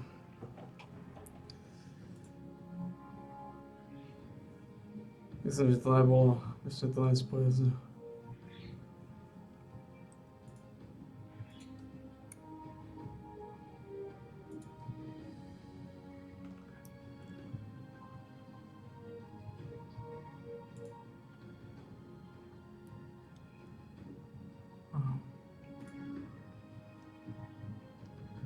No.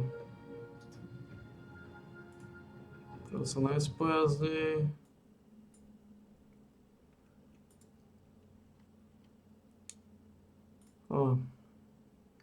Idem si vystať kolcu.